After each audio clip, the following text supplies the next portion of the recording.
Tonight, my sleep club of champions, we're heading into medieval winter, a season that arrived every year without fail and somehow still managed to surprise everyone. For much of the Middle Ages, everyday life came dangerously close to unravelling each winter, not because of dramatic disasters, but because food ran low, daylight disappeared, and everyone quietly hoped last year's plans would work again. If slow history like this helps you unwind, you can like the video, subscribe, and let me know where you're listening from and what time it is, mostly so we can confirm it's warmer where you are. Now dim the lights, turn on a fan or some gentle background noise, and let's all agree to survive the night with minimal effort. You live in a time when survival itself followed the rhythm of the seasons, and winter was not simply cold. It was a test of everything your community had prepared for, stored away, and hoped would last. The medieval winter stretched on for months, and during those long, dark weeks, ordinary life thinned to its barest threads, while you and your neighbours waited for the world to thaw. This is the story of how you made it through. The first hard frost arrives in late October, and you feel it before you see it. A particular bite in the air that makes your breath visible and turns the mud in the courtyard rock hard overnight. You wake to find the vegetable garden transformed, the bean plants blackened and wilted, their leaves hanging like scraps of wet cloth. The pumpkins that looked so robust yesterday now sport soft spots that will spread and rot within days. This frost is nature's announcement that the abundant season has officially ended, and you'd better have everything ready because there won't be any second chances. The village transforms almost immediately. Where children ran freely through fields just weeks ago, adults now move with purpose, carrying the last of the root vegetables in woven baskets. You join your neighbours in the final harvest, pulling turnips and parsnips from the ground, their odd shapes caked in cold earth that crumbles differently now, harder and less forgiving. Every carrot matters. Every onion gets counted. You've lived through enough winters to know that the difference between plenty and hunger can come down to a single bushel of grain or one more wheel of cheese tucked into the storage cellar. The narrowing happens gradually, then all at once. The forest that seemed so generous in autumn, offering mushrooms, nuts, and the occasional rabbit, becomes a stark collection of bare branches. The stream where you caught fish in summer grows sluggish and cold, the fish retreating to deeper pools where they're nearly impossible to reach. Foraging, that reliable supplement to your diet, essentially stops. The berries are long gone. The edible greens have died back. Even the bark and roots that might sustain you in true desperation are harder to access when the ground freezes solid. You watch the landscape contract around you. The common fields where wheat and rye grew lie stubbled and empty, hosting only crows that pick through the remnant stalks. The pastures where sheep graze turn brown, then grey, offering almost nothing nutritious. Your world, which felt expansive in summer, now consists primarily of your cottage, the immediate courtyard, the route to the village church, and perhaps the manor house if you owe labour there. Everything else becomes difficult to reach, uncomfortable to visit, or simply not worth the effort when the cold seeps through your clothing and the daylight disappears so early. The reduction in daylight itself feels oppressive. You rise in darkness now, fumbling to rekindle the fire from last night's embers. By the time you've completed the morning tasks, feeding animals, breaking ice on the water bucket, checking the food stores, the sun has barely climbed above the horizon. It hangs there, weak and watery, casting long shadows that never quite disappear before dusk arrives.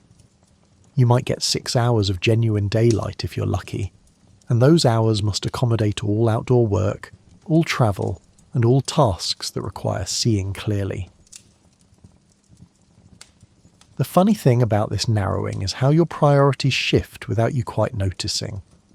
In summer, You worried about weeds choking the garden, about whether the wheat would ripen properly, and about a dozen small concerns that seemed important. Now you worry about 3 things: staying warm, having enough to eat, and not getting sick. Everything else becomes optional, negotiable, or simply abandoned until spring. That decorative project you started on the cottage wall? Forgotten. The plan to build a better chicken coop? Postpone D. Your world reduces to survival fundamentals, and there's something almost clarifying about it, even if you'd never choose it voluntarily. You notice the animals sense this change too. The chickens huddle together more tightly, their usual squabbling diminished. The cow lows differently, a lower, more plaintive sound that seems to ask when green grass will return. Even the village dogs move less frantically, conserving energy and staying closer to the fires. They know, in whatever way animals know these things, that the easy season has ended. Your own body responds to the narrowing. You feel hungrier more often, your stomach wanting to build reserves against the cold. You sleep longer when you can, recognizing that unconsciousness is warmer than wakefulness and uses less precious energy. Your hands develop calluses in new places from the different work of winter, splitting wood, hauling water, repairing tools by the fire. The summer calluses earned from hoeing and harvesting fade and smooth, becoming irrelevant until spring. The social world narrows too. Visiting neighbours becomes something you do only when necessary, not casually. The paths between cottages grow muddy, then frozen in uneven ruts that make walking treacherous. That friend who lives just beyond the next village. You probably won't see her until March. The travelling merchants who brought news and goods through summer, gone entirely, and with them goes your connection to the wider world. Your universe consists now of perhaps 30 people you see regularly, and even those encounters happen less frequently and more briefly, with everyone eager to return to their own fires. But here's the strange comfort in this narrowing. It makes things simpler. You're not wondering what to do with your time or making complicated plans. The schedule writes itself. Keep the fire burning, make the food last, protect the livestock, repair what breaks, pray regularly. The reduction of options removes a certain kind of stress even as it introduces others. You know exactly what matters, and anything that doesn't contribute to making it through winter can wait. You stand at your cottage door one early November evening watching the last light fade from the sky. A cold, orange glow that promises nothing but more cold to come. The world has contracted to this. Your family, your animals, your stores of food and fuel, and the long wait for spring. The narrowing is complete. The storage cellar smells of earth, apples, and the particular mustiness that comes from root vegetables packed in sand. You descend the ladder carefully, holding a tallow candle that throws flickering shadows on the stone walls. This underground room, barely tall enough to stand in, contains the entire mathematical equation of your winter survival laid out in barrels, sacks, and carefully stacked piles. You count the supplies regularly because the numbers matter more than almost anything else. 12 wheels of cheese wrapped in cloth, each one representing a week of milk production from your cow. 20 bushels of grain stored in wooden bins, wheat, rye, barley and oats, mixed according to what the harvest yielded. The wheat you'll save for special occasions, for bread that tastes almost good. The rye forms your staple, dark and dense and reliable. The barley goes into porridge and soup, stretching further than you'd think possible when you add enough water. The oats are for the animals mostly, though you'll eat them yourself when stores run lower. The apples present their own challenge. You've laid them out carefully, not touching each other, checking daily for any that show signs of rot. One bad apple really does spoil the barrel. The folk wisdom is absolutely accurate, so you're vigilant. You've already pulled 3 that showed soft spots, cutting away the damaged portions and cooking them immediately into a compote sweetened with a precious spoonful of honey. The good apples, perhaps 200 of them, should last until February if you're careful and lucky. The turnips and parsnips sit packed in boxes of sand, a technique your grandmother taught you. The sand keeps them from drying out while preventing them from touching each other and spreading any decay. You've got perhaps 60 pounds of turnips, which sounds like a lot until you realise that's less than £1 per day for a winter lasting 4 months. The parsnips, sweeter and more prized, number fewer, maybe £30 total. You'll ration those carefully, saving them for days when morale needs boosting. Onions hang in braided strings from the cellar rafters, their papery skins rustling when you brush past. You count 47 onions, some large, some disappointingly small. Garlic hangs similarly, 23 heads that must flavour all the soups and stews between now and spring. The cabbage, fermented in a barrel with salt, bubbles quietly in the corner. That sauerkraut represents both preservation genius and acquired taste. You've never met anyone who loves it, but everyone eats it because fermented cabbage keeps when fresh cabbage rots, and you need the sustenance. The beans, dried and stored in clay pots sealed with wax, represent protein you can't get elsewhere once fresh meat runs out. You've got perhaps 20 pounds of various beans, favours, lentils and chickpeas from the manor's better soil. 20 pounds of dried beans can make many pots of soup, but only if you use them wisely, combining them with grain and whatever else stretches the meal. Nuts occupy one precious basket, hazelnuts and walnuts gathered from the forest edges, before the squirrels could claim them all. You've got maybe £10 total and you've already decided these will be treats, not staples. A handful of nuts makes a dark January afternoon feel less bleak, but you can't build meals around them. The salted meat hangs in the coolest corner. 2 pig haunches from the autumn slaughter, their flesh dense and brown, coated in coarse salt crystals. You'll shave portions from these throughout winter, the salt preserving the meat but also making every dish incredibly salty until you learn to soak the pieces first. There's also 1 wheel of bacon, the fat prized nearly as much as the meat because fat means calories, and calories mean warmth, and warmth means survival.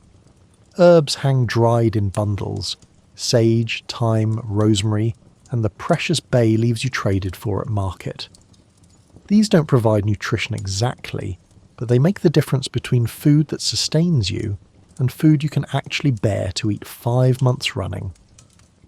When every meal is porridge or bean soup or turnip stew, the herbs are what prevent complete despair. You keep a mental calculation running constantly. How many people are eating, how much per day, and how many days until spring. Your family of 4, yourself, your spouse and 2 children, needs perhaps £8 of food daily to stay healthy. That's roughly £250 per month, which means £1,000 for a 4-month winter. The number seems impossibly large until you remember that much of that weight is water content in fresh vegetables, and you're working mostly with dried and concentrated stores now. The math shifts constantly. If you slaughter the older chicken, that's several days of meat, but also several fewer eggs come spring. If you eat more grain now, you'll have less for planting. If you open another cheese wheel, that's 1 less week of protein later. Every decision creates ripples through the winter's equation. The funny part about storage is that you can't just lock everything away and forget about it. The supplies require constant attention. The apples need checking for rot. The grain needs to stay dry, which means monitoring for leaks in the cellar roof. The cheese needs turning occasionally. The onions sometimes sprout, and you have to remove the green shoots before they sap the bulb's nutrition. The stored food is less like a bank account and more like a garden that grows backward, slowly diminishing despite your best efforts to slow the loss. You also store fuel, though that's kept above ground. The woodpile stands against the cottage's north wall. You've estimated 3 cords of split wood, which should be enough if the winter isn't too harsh, and if you supplement with peat from the bog. The peat burns slowly and smokily, less pleasant than wood, but more abundant. You've cut perhaps 200 blocks of peat, stacked now in a separate pile covered with old thatch to keep them dry. Some foods require active monitoring. The dried fish, bought at the autumn market from travelling merchants, hangs in the main room where you can watch it. Fish draws vermin, and vermin in your food stores can mean disaster. You've already killed 2 mice that showed interest, snapping their necks in simple traps baited with grain. You can't afford compassion for rodents in winter. The beer in the barrel by the door represents both calories and safety. The brewing process makes the water safer to drink, and the alcohol content, mild as it is, provides warmth and makes hard days slightly softer. You've got about 20 gallons, which sounds generous until you remember that everyone drinks it daily, including the children, because the alternative is water that might make you sick. You climb back up the ladder, the candle burning low. The cellar inventory is complete, enough to survive if nothing goes wrong, not enough to feel comfortable. This is the position every household in the village occupies, balanced on the knife edge between adequate and insufficient, hoping that luck, providence and careful rationing will carry everyone through to April. Back in the cottage, you mark the date on a stick kept by the door, notches representing each week of winter. 4 months equals roughly 17 weeks, which is 119 days, which is 119 separate acts of making the food stretch just a little further. The mathematics of survival is simple in concept, but exhausting in practice. The first month of winter, you don't feel truly hungry. The harvest is recent enough that meals still carry variety and satisfaction. You eat porridge sweetened with dried fruit, soups thick with beans and turnips, and bread that actually rises properly because the grain is fresh. Your stomach feels full after meals, and you might even have seconds on special occasions. By the second month, deep January when the snow lies thick and the wind cuts through every gap in the cottage walls, hunger becomes a familiar companion. Not starvation, not yet, but a persistent hollowness that never quite goes away. You eat your morning porridge, and 2 hours later your stomach rumbles as if you haven't eaten at all. The meals have grown smaller without anyone quite admitting it. The soup gets more water added, the bread slices are cut thinner, the cheese portions shrink to slivers. You develop a new relationship with food. In summer, eating was sometimes pleasurable, sometimes routine, and occasionally even indulgent. Winter eating is pure function. You consume food to generate warmth, to maintain strength for necessary work, and to quiet the gnawing sensation in your belly. Taste becomes secondary. You eat boiled turnips without complaint because turnips are what you have, and being alive to complain about turnips is better than the alternative. The children's hunger bothers you most. Your youngest, barely 6, asks when dinner is ready approximately 90 times each day. You've explained that meals come at set times, that asking doesn't make food appear, that everyone is hungry, and that everyone must wait. But the child's developing brain doesn't really grasp these concepts, and the constant requests wear on your patience like water wearing on stone. You notice your own body changing. The soft padding you carried from summer's abundance gradually disappears. Your ribs become more prominent, your face grows angular. Your spouse looks similarly lean, the winter sharpening everyone's features. This is normal, you tell yourself. Everyone thins in winter. The fat will return in spring and summer. But you also know that too much thinness leads to weakness, and weakness leads to illness, and illness in winter is dangerous. The meals follow a grinding repetition. Breakfast is almost always porridge, oats or barley boiled with water, sometimes with a bit of salt, occasionally with a precious spoonful of honey on Sunday mornings. The porridge fills your stomach with warm bulk, but the warmth and fullness fade quickly. Midday brings bread if you're lucky, or more porridge if grain must be conserved. The bread is dense and dark, made from rye flour that produces loaves requiring serious chewing. You eat it with a scraping of butter when butter is available, or plain when it's not. Evening meals vary slightly more. Vegetable soups, bean stews, and occasionally a bit of the salted pork to flavour the pot. You've become an expert at making soup from almost nothing. Water, turnips, an onion, some dried herbs, and maybe a carrot if you're feeling extravagant.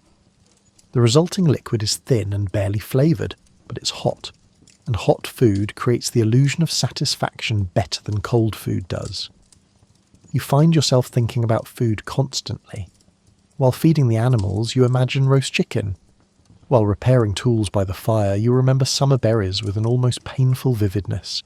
The memory of fresh bread, warm from baking, haunts you. So does the recollection of peas eaten straight from the pod, sweet and crisp and green, a colour you haven't seen in months. The funny thing about sustained hunger is how it reshapes your priorities. Arguments that would have seemed important in summer, who should do which chore, whose turn it is for the better seat by the fire, evaporate. Everyone's too tired to fight much. Anger requires energy you can't spare. Instead, a kind of quiet patience settles over the household.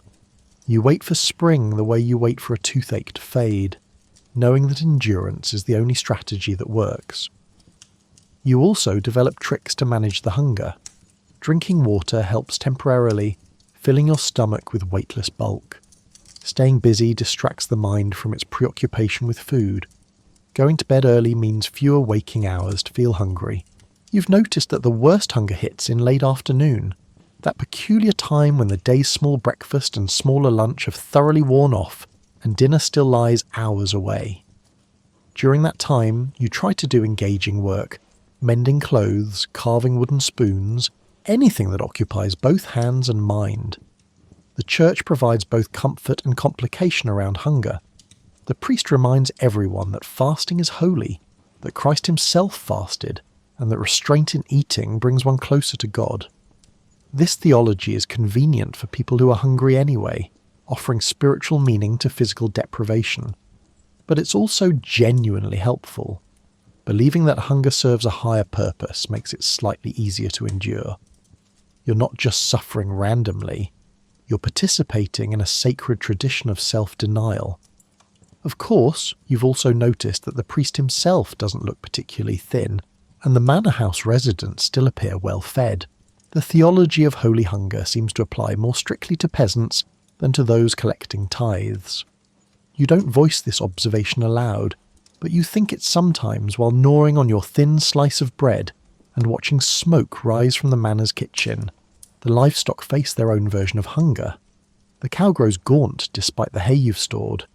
The chicken's egg production slows and then stops entirely. They simply don't have the nutrition to both stay alive and produce eggs. You understand this completely. In winter, survival trumps reproduction for every species.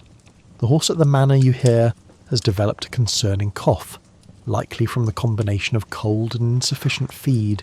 You ration carefully, but you also know the ration is insufficient. A truly adequate diet would require more food than you stored, more than you could possibly store, and more than grows in your fields even in good years. Medieval agriculture produces enough to survive, not enough to thrive. The entire system operates on a deficit that winter makes obvious. Everyone goes hungry. The only question is how hungry, and whether that hunger will lead to something worse. Sometimes you do the math you wish you didn't know how to do. Your family needs roughly 2,000 calories per person per day to maintain weight and health. That's 8,000 calories total. But your stores, stretched across 4 months, provide maybe 1,500 calories per person daily. The deficit is 3,000 calories per day, which your bodies make up by burning stored fat and, when that's depleted, eventually muscle. This is why everyone emerges from winter thin and weak. This is why spring work feels so much harder than autumn work. You're running on depleted reserves, trying to plant and tend new crops while your body desperately needs what those crops will eventually produce. The hunger creates a particular kind of weariness. It's not just physical tiredness, though there's plenty of that. It's a mental exhaustion from constantly thinking about food, constantly calculating portions, and constantly reassuring children that yes, there will be dinner. No, you can't have more now. And yes, we're all hungry. That's just how winter is. By late February, with stores genuinely running low and spring still weeks away, the hunger sharpens. The porridge becomes thinner, the bread slices are transparent, the soup is laughably watery. You eat things you wouldn't have considered food in autumn.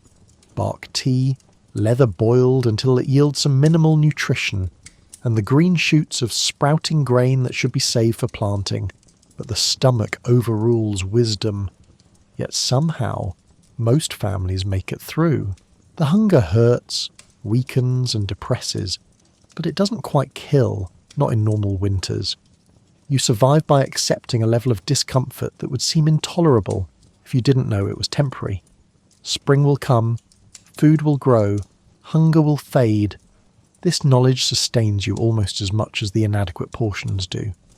The cottage fire never goes out completely from November through March, but it also never provides quite enough heat. You've become an expert at the dance of fire management, adding wood to boost warmth, letting it die down to coals to conserve fuel, and banking it at night with ashes to preserve embers until morning. The fire is the heart of the house in winter, and your life literally revolves around it. Even so, you're always cold. Not dramatically, dangerously cold like you'd be outside, but persistently, annoyingly cold. The kind of cold that seeps into your bones and never quite leaves, that makes your fingers stiff and your nose constantly numb. The fire heats the air immediately around it, perhaps a radius of 6 feet where you can actually feel warm.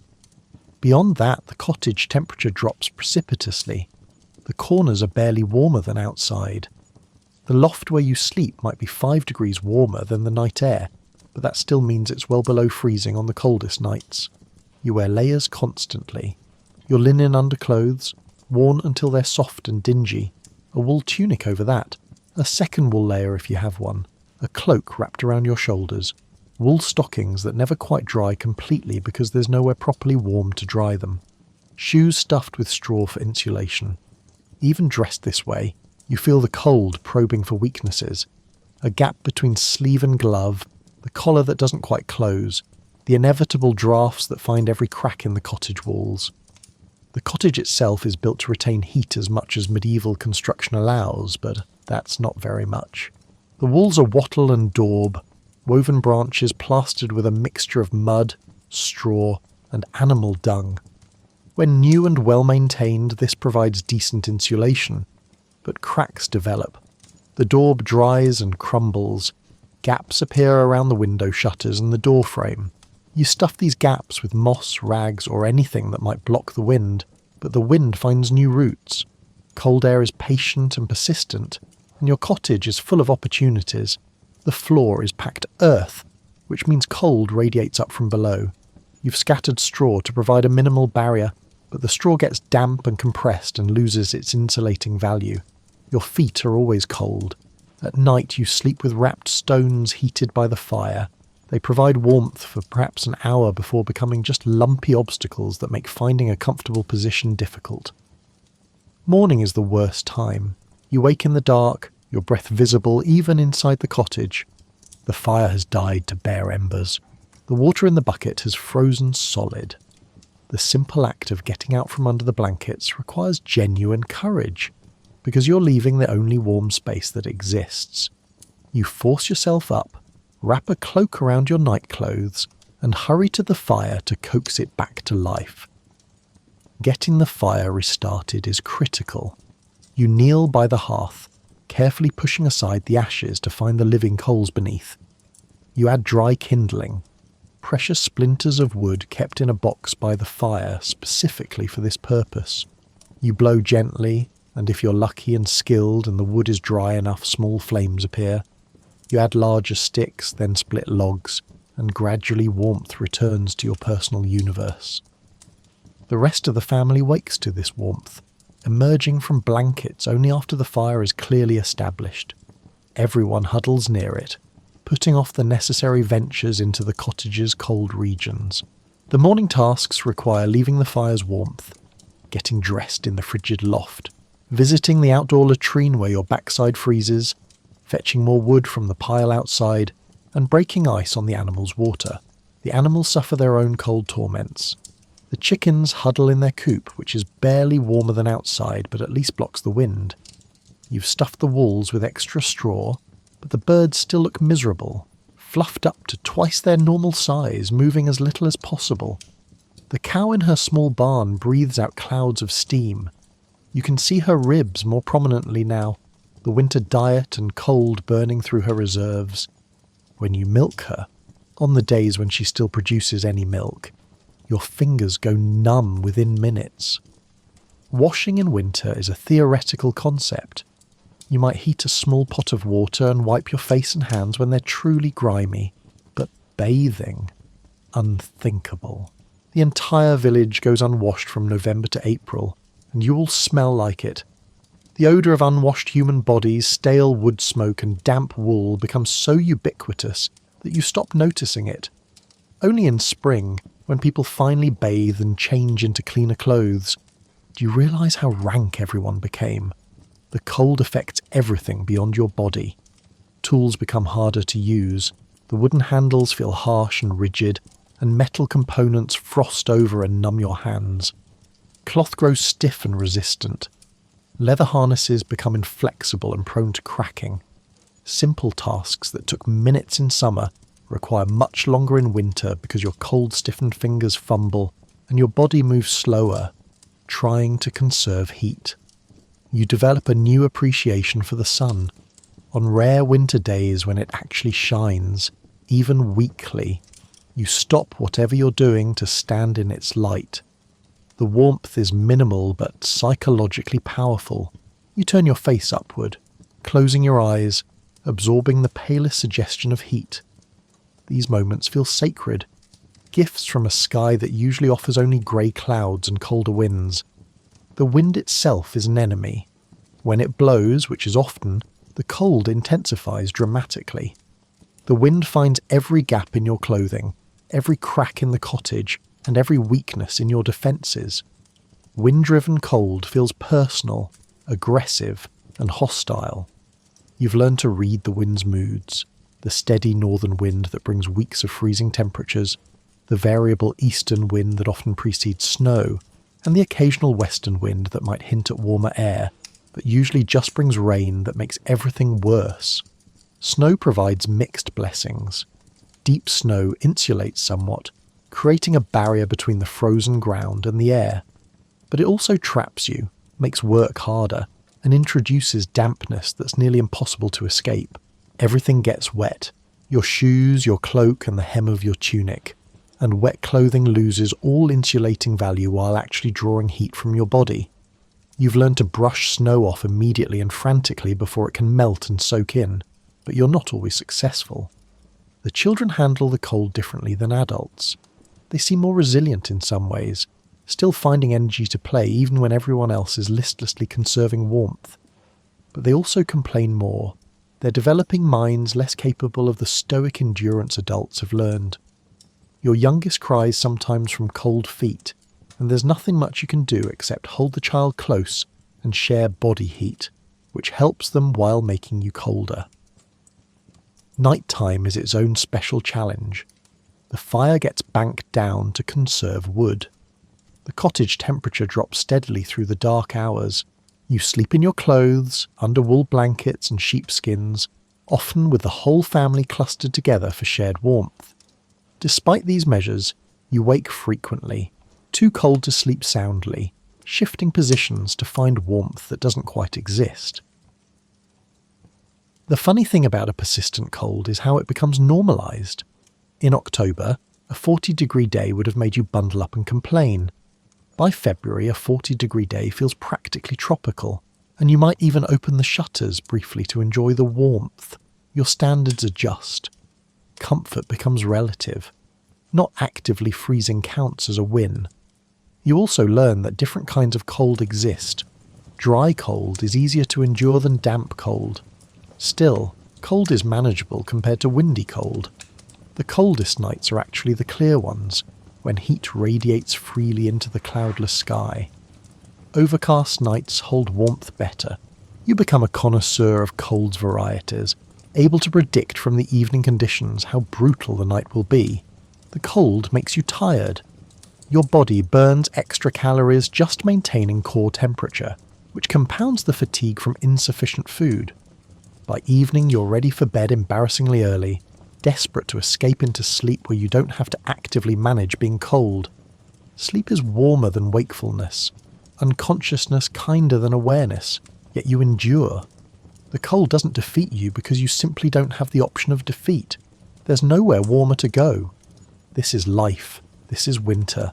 And you've survived it before and you'll survive it again.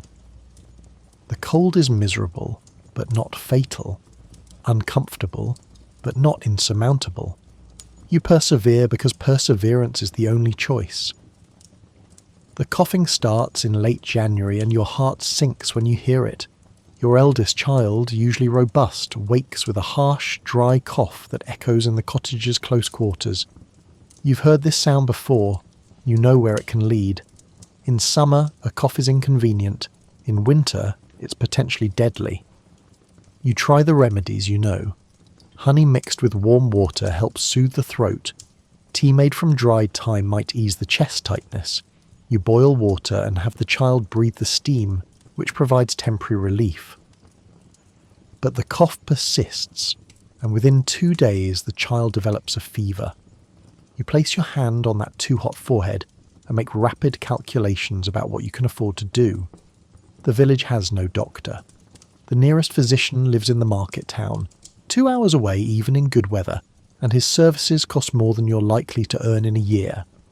You have access instead to Elsa, the village wise woman, who knows herbs and charms and has accumulated 60 years of experience watching people sicken and sometimes recover. You bundle the child in blankets and carry them through the snow to Elsa's cottage. Elsa examines the child with practiced efficiency, checking the tongue, feeling the lymph nodes, and listening to the chest by placing her ear directly against the ribs. She pronounces it a lung fever, not yet fully developed but threatening. She provides you with a pouch of dried mullein leaves for tea, instructions to keep the child warm and hydrated, and a charm to wear around the neck. The charm is probably useless, but you'll use it anyway because doing something, anything, feels better than helpless watching. Back home, you begin the vigil. The child lies near the fire, occupying the warmest spot. You brew the mullein tea, coax spoonfuls past cracked lips, and wait. Fever produces strange effects. Rambling speech, glassy eyes, alternating chills and sweats. Your child talks to people who aren't there, mistakes you for someone else, and seems not to know where they are. This is terrifying, but also oddly normal. Fever transforms consciousness in predictable ways. The fever breaks on the 4th day. You wake to find the child sleeping naturally, rather than in that restless fever state, the forehead finally cool to your touch. The relief is overwhelming. You sit beside the sleeping child and cry quietly, releasing tension you didn't fully acknowledge you were carrying. The child will recover. The cough will linger for weeks, but recovery is now the trajectory. You've dodged catastrophe this time, but not every family is equally lucky. You hear that Thomas, the blacksmith's youngest son, has died of the winter flux. The boy was only 3, and the flux took him in 2 days of violent diarrhea that drained all moisture and life from his small body. The mother is inconsolable. The father is grimly silent. The village attends the small funeral, a frozen hole in the frozen ground, and everyone understands that this is simply what happens. Some children don't survive winter. The ratio is heartbreaking but consistent. The illnesses have patterns you've learned to recognise. Lung fevers cluster in the coldest months, striking people whose resistance is lowered by hunger and cold and damp. The winter flux appears sporadically, especially in cottages where food is spoiled or water has become contaminated. Chilblains affect nearly everyone. Painful swelling and cracking of fingers and toes from repeated cold exposure. Your own hands are covered in the characteristic red, itching bumps. Tooth problems worsen in winter. You've got a molar that's been troubling you for months, and the cold makes it ache constantly.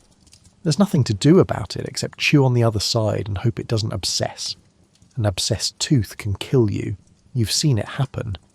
But having it pulled is also risky and painful, and leaves you unable to chew properly for weeks. You live with the ache and pray it doesn't worsen. The old people suffer most visibly. Aching joints stiffen further in the cold. Old injuries announce themselves with renewed pain. The widow Margaret, who survived 70 winters, moves now like every step hurts, which it probably does. Her hands are twisted with joint swelling, barely functional, yet she persists, still managing to card wool and tell stories to children, still contributing what she can. You admire her stubborn survival even as you fear becoming equally diminished if you're fortunate enough to grow old. Mental illness presents its own challenges. Your neighbour Edmund has what people call melancholy. He sits for hours staring at nothing, barely speaking, eating only when forced. Winter deepens his symptoms. The lack of light, the isolation, and the grinding sameness of each day seem to drive him further into his dark internal world. His family tries to engage him, but nothing reaches through. You've heard the priest say Edmund is being tested by God, which might be true but doesn't help Edmund function. The funny thing is that despite all these illnesses, most people survive. The human body is remarkably resilient. You get sick, you recover, you get sick again, and you recover again. The pattern repeats throughout winter. Only the very young, the very old, and the very unlucky actually die. Everyone else endures, accumulates minor damage, and limps into spring battered but alive.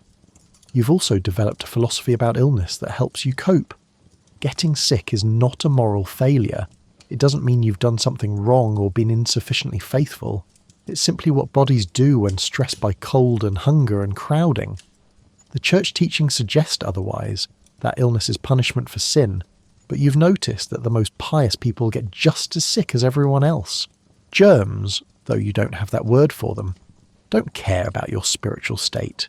Prevention is almost impossible.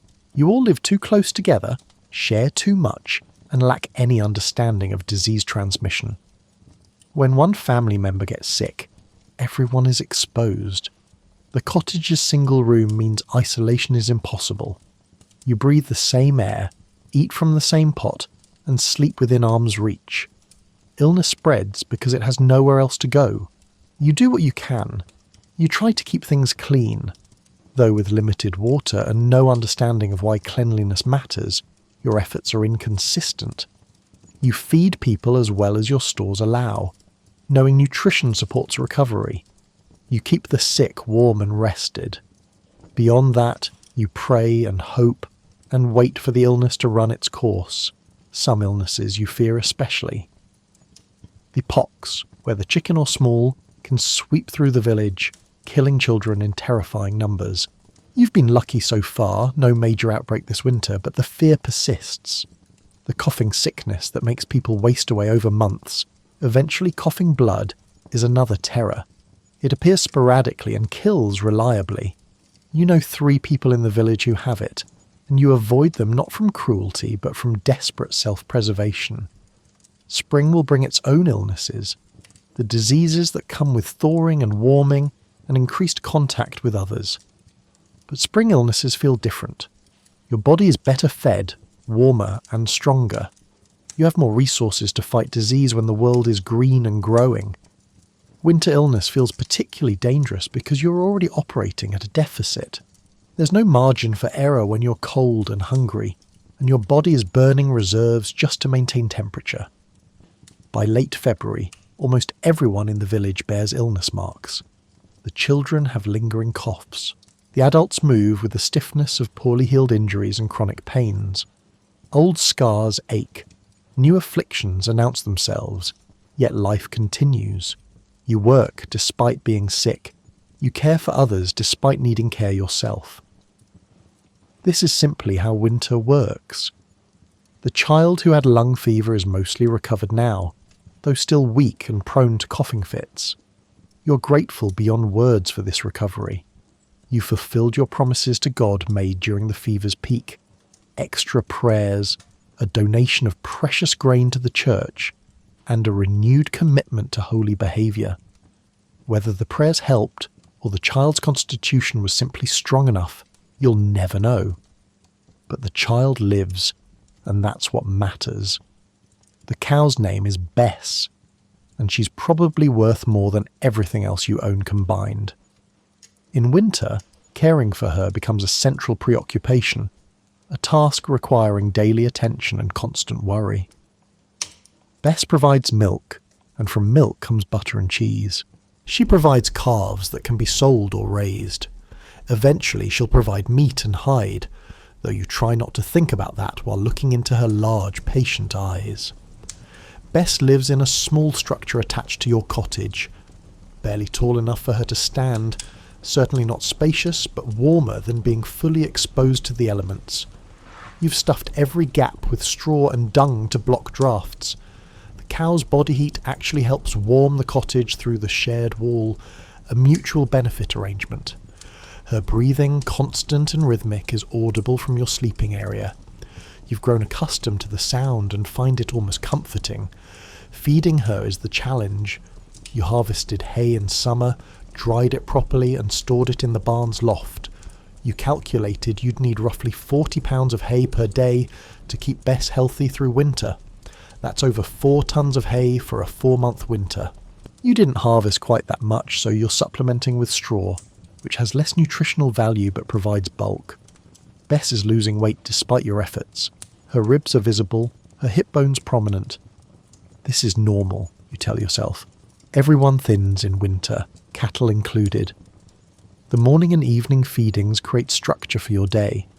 You climb into the loft, fork down enough hay to fill Bess's manger, and watch her eat with the methodical patience of ruminants everywhere. She chews thoroughly, her jaw moving in that side-to-side motion, and you can almost see her extracting every possible nutrient from the dried grass. Nothing is wasted in winter. Water is almost as challenging as food. The stream freezes solid by December, so you're hauling water from the village well, breaking ice to reach it, and carrying heavy buckets through snow and cold. Bess needs perhaps 10 gallons daily, which is multiple trips with buckets that feel heavier each time you lift them. You've developed impressive shoulder strength from this winter task alone. The chickens require different attention. 6 hens live in a small coop you built against the cottage's south wall. They've stopped laying entirely. Their bodies can't support egg production while trying to stay alive. You feed them grain, which feels almost criminal when grain is so precious. But chickens that die of starvation provide only 1 meal, while chickens that survive will lay eggs again come spring. The math favours keeping them alive despite the cost. You've noticed the chickens have developed a pecking order in its most literal sense. The largest hen dominates the best roosting spot, with the others arranged in descending hierarchy. The smallest chicken, a scraggly thing that you probably should have culled in autumn, huddles at the edge and gets pecked frequently. You feel sympathy for this underdog, but don't intervene. Chickens run their own society, and you've got enough human problems without mediating poultry disputes. The pig was slaughtered in November, which was both relief and loss. You miss the pig's cheerful, grunting presence, but you don't miss the anxiety of keeping it fed through winter. Pigs eat astonishing amounts, and the payoff only comes at slaughter. You and 3 neighbours combined resources to keep 4 pigs, slaughtering them one by one and dividing the meat. Your share hangs in the cellar now, salted and slowly being consumed. The manor keeps horses, and you hear their suffering. Horses are expensive, high-maintenance animals that justify their cost through work capacity, ploughing, hauling and transportation. But horses need grain to work effectively, and grain is scarce. The manor's horses are getting thin, and one already died, reportedly from a combination of cold and insufficient feed. The Lord is unhappy about this, which means everyone who works for him is anxious about his displeasure. You've developed rituals around animal care. Each morning you greet Bess by name, run your hand along her flank and check for any signs of illness or injury. You talk to her while milking, a one-sided conversation that probably means nothing to the cow, but helps you feel less alone. The chickens get similar treatment. A greeting, a check of their condition, and words that create connection even if understanding is absent. The animals depend on you completely, and this responsibility weighs heavily. Unlike humans who can forage, migrate or adapt, your livestock are trapped by domestication.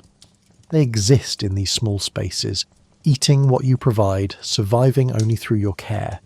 If you fail them, forget to water them, fail to feed them, neglect to notice illness, they die, and their death diminishes your family's survival chances. The pressure is constant, but animals also provide comfort. Bess's warm presence, her patient acceptance of care, and her simple needs that can actually be met. These things are grounding. The chicken's small movements and soft clucking sounds create pleasant background noise. Even caring for livestock you'll eventually eat creates a relationship. These animals are partners in survival, not just resources to exploit. You've noticed your children form attachments despite knowing better. Your youngest has named the smallest chicken Pip and worries constantly about her. You've explained that Pip is not a pet, that chickens serve a function, and that attachment to livestock is impractical. But the child loves Pip anyway, and you can't quite bring yourself to forbid it. Maybe caring about small things helps develop caring about larger things. Maybe compassion toward chickens teaches compassion toward humans. The barn work is physically demanding. Mucking out Bess's stall, hauling fresh straw, repairing the roof where snow damage threatens. These tasks require strength you're not sure you have. But you do them anyway because they must be done. The animals can't wait for you to feel stronger or less tired or better fed. Their needs are immediate and non-negotiable. Winter also means veterinary challenges you're unprepared for. When Bess develops a cough, you're terrified. A sick cow is disaster incarnate.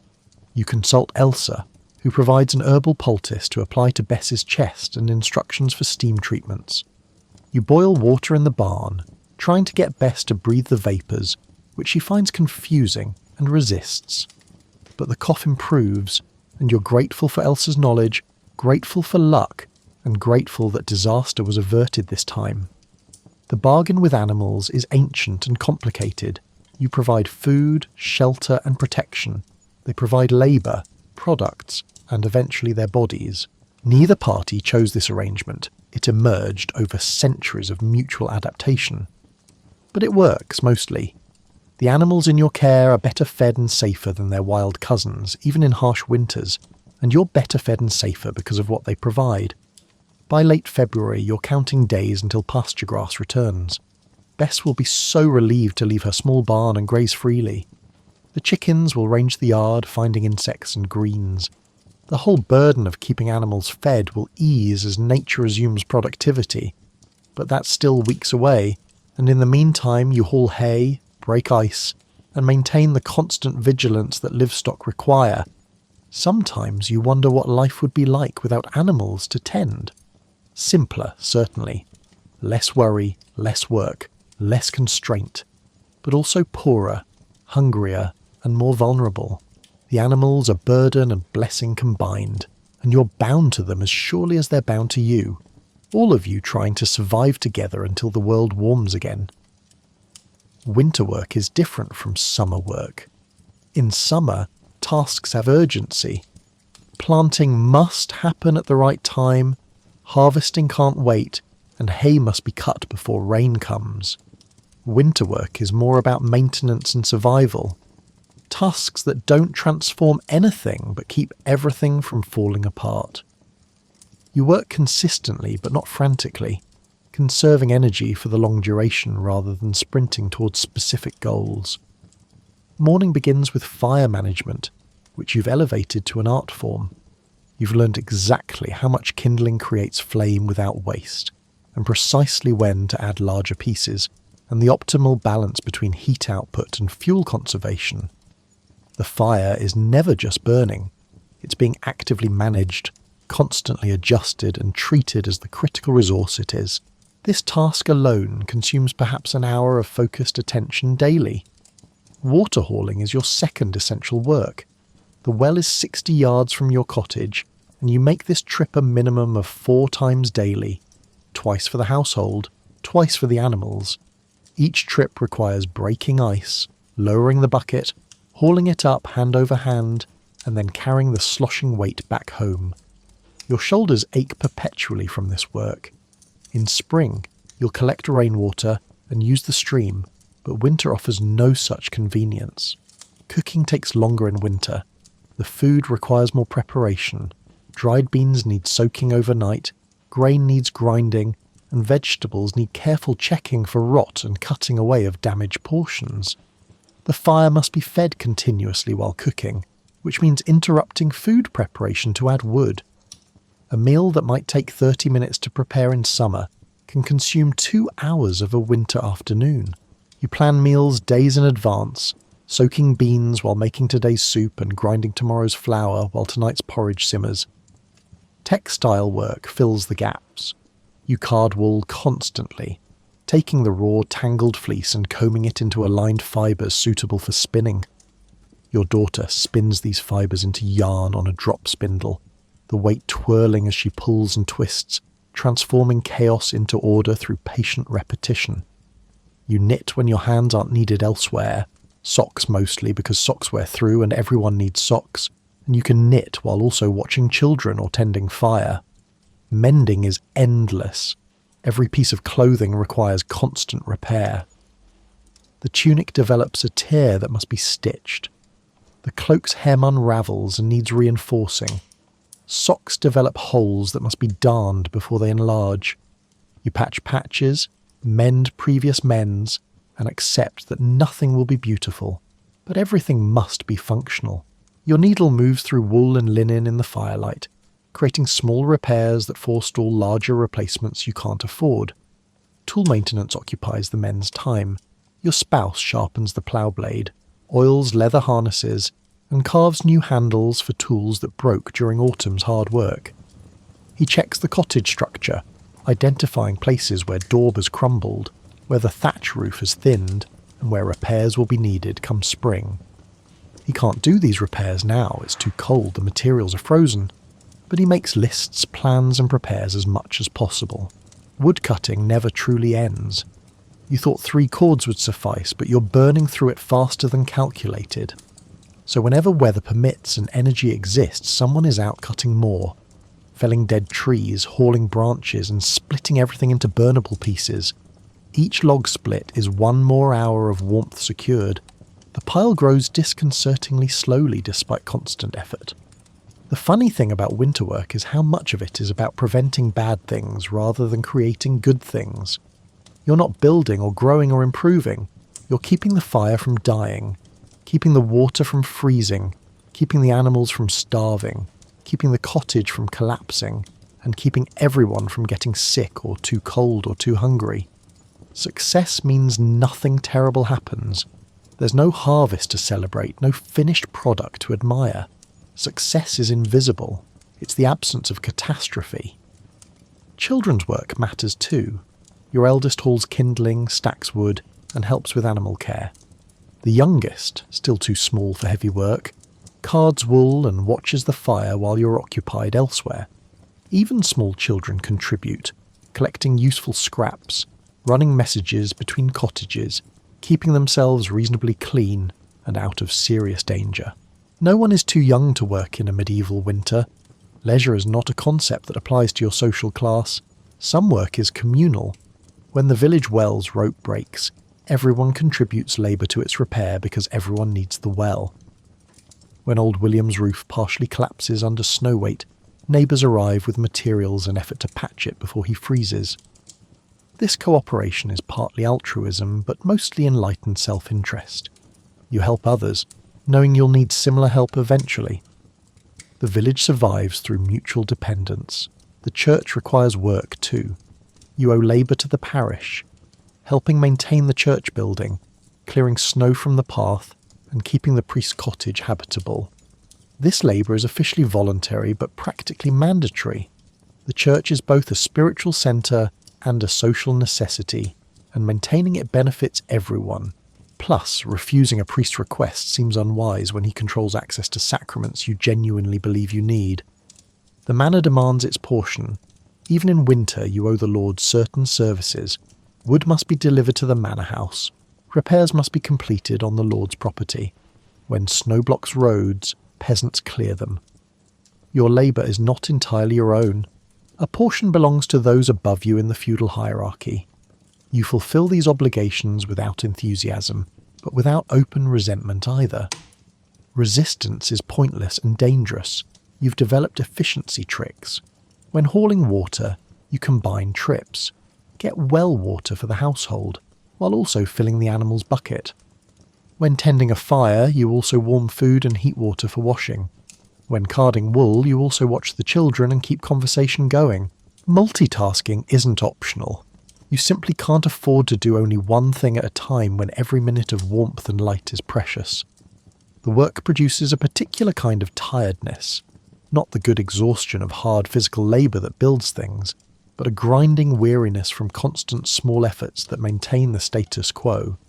You're not too tired to work, but you're too tired to enjoy working.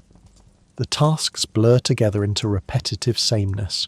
Wake, fire, water, feed, cook, mend, tend, sleep. Repeat daily until spring. Yet work also provides purpose. On days when cold and hunger and boredom make you question everything, having clear tasks helps. You can't control the weather or make food appear or heal the sick, but you can card this wool, mend this sock, and split this wood. Small accomplishments matter when large ones are impossible. By late winter, you're tired in ways that sleep doesn't fix. Your body aches from repetitive motions. Your spinning hand cramps, your water-hauling shoulders protest, and your fire-tending back is perpetually sore. But you're also proud in a quiet way of your competence. You know how to do difficult things under difficult conditions. Winter hasn't defeated you. The work continues, and continuing is itself a victory. The path to your nearest neighbour's cottage, so obvious in summer, has disappeared beneath snow and ice. You could reach them, it's only 50 yards, but the effort required makes casual visits rare. You see smoke from their chimney and know they're alive, and that's enough most days. Your social world has contracted to the people who share your cottage, plus weekly church attendance, plus occasional necessity-driven encounters. Church on Sunday becomes the week's major social event. Everyone capable of walking the distance attends, not just for spiritual reasons, but because humans need human contact. The service is in Latin, which you don't understand, but that's almost beside the point. What matters is being in the same space with other people, seeing faces beside your families, and hearing voices beyond the constant loop of the same few people saying the same things. You gather outside after the service, stamping cold feet and exchanging information. Who's sick? Who died? Who's running low on food? And who heard news from travellers before the roads became impassable? The social updates take perhaps 15 minutes, and then everyone hurries home before the cold becomes unbearable. But those 15 minutes feed you almost as much as food does. You're reminded that you're part of something larger than your individual struggle. The isolation affects everyone differently. Your spouse grows quieter and more internal, speaking mainly in practical sentences about immediate needs. Your eldest child, normally talkative, has fewer topics now that life has narrowed to survival basics.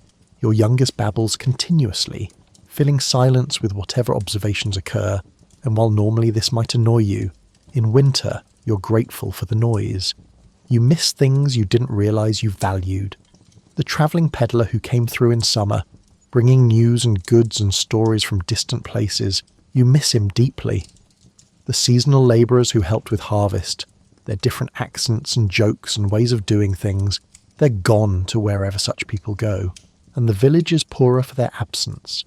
Even the simple variety of seeing different people in the fields, on the paths, going about their lives provided stimulation that's now unavailable.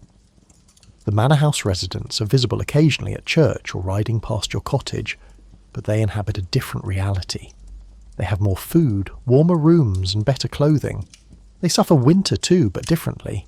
The gap between your life and theirs, always present, becomes more obvious in winter when everyone's circumstances are exposed. You don't exactly resent them. The social order feels too established to question seriously, but you notice the difference and file it away. Loneliness settles over the cottage like another layer of cold. You're never physically alone.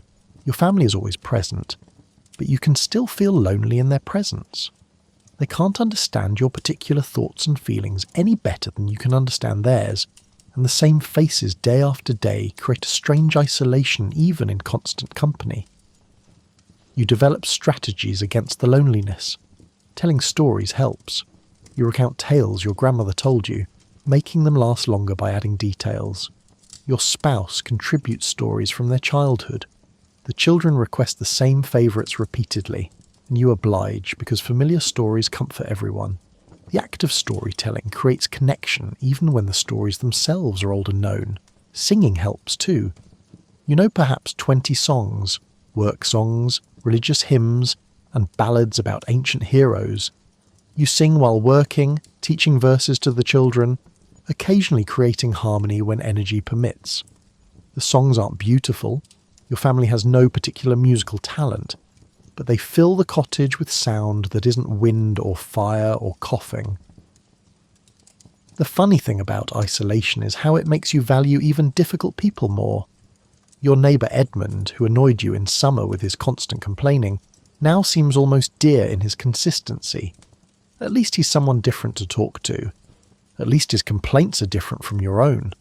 Variety in human contact matters enormously when variety is scarce. You also become more tolerant of family quirks.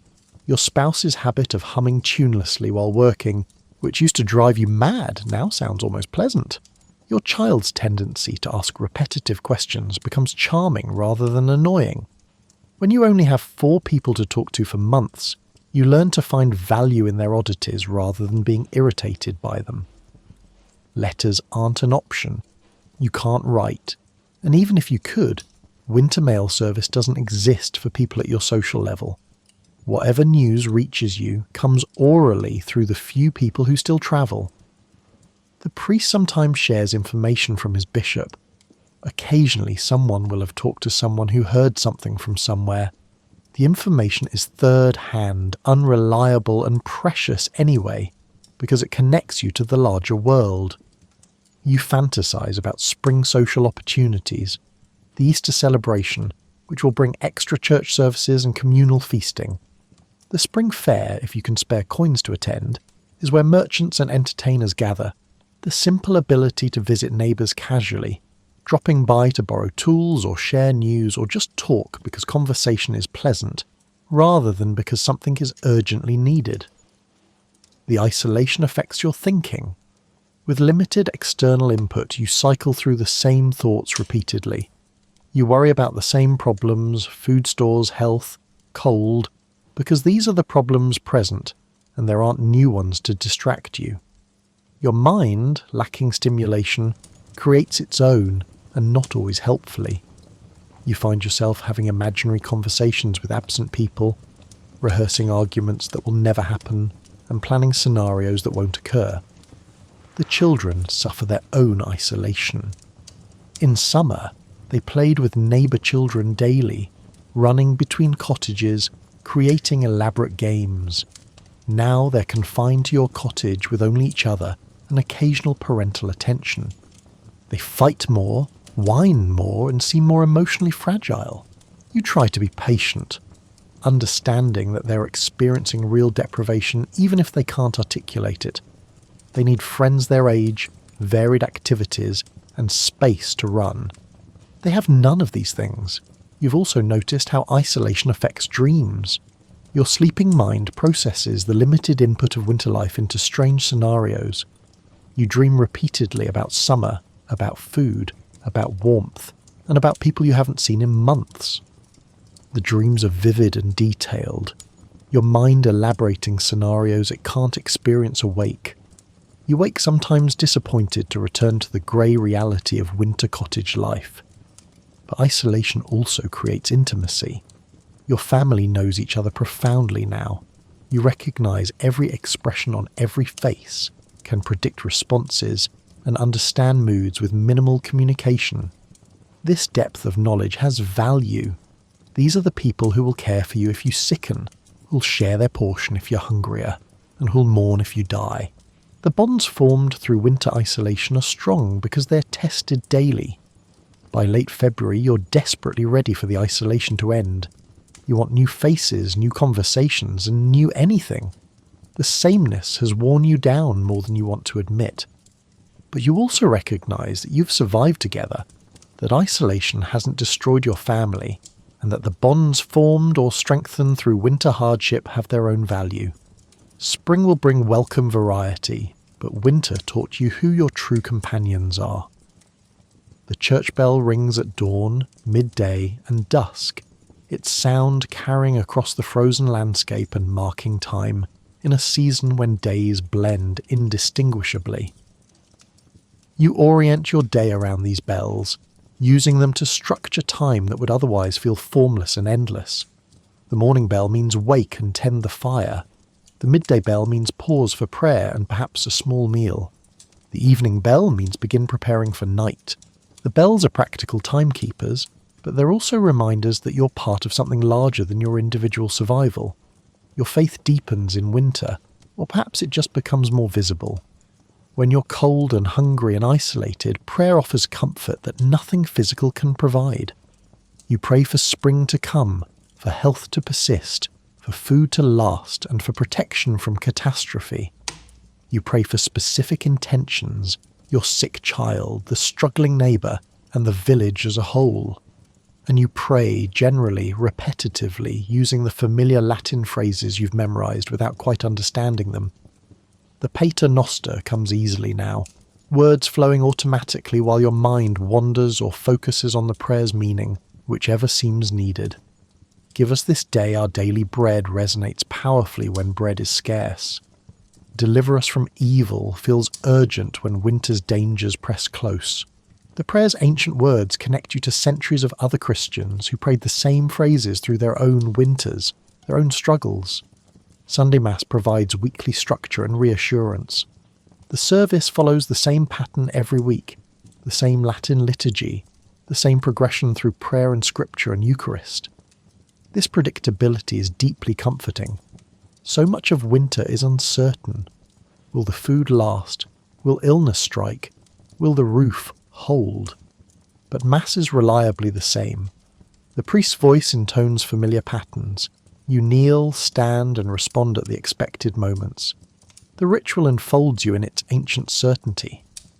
The Eucharist itself becomes more meaningful in winter. When you're hungry most of the time, receiving even the tiny wafer that represents Christ's body feels like significant nourishment. You know it's spiritually, not physically sustaining, but the distinction blurs when you're desperate for both kinds of sustenance. You approach communion with genuine reverence, tongue extended to receive the blessing. You've also developed private devotional practices. Each morning after the fire is established, you pray briefly. Nothing formal, just speaking to God as you might to a trusted friend.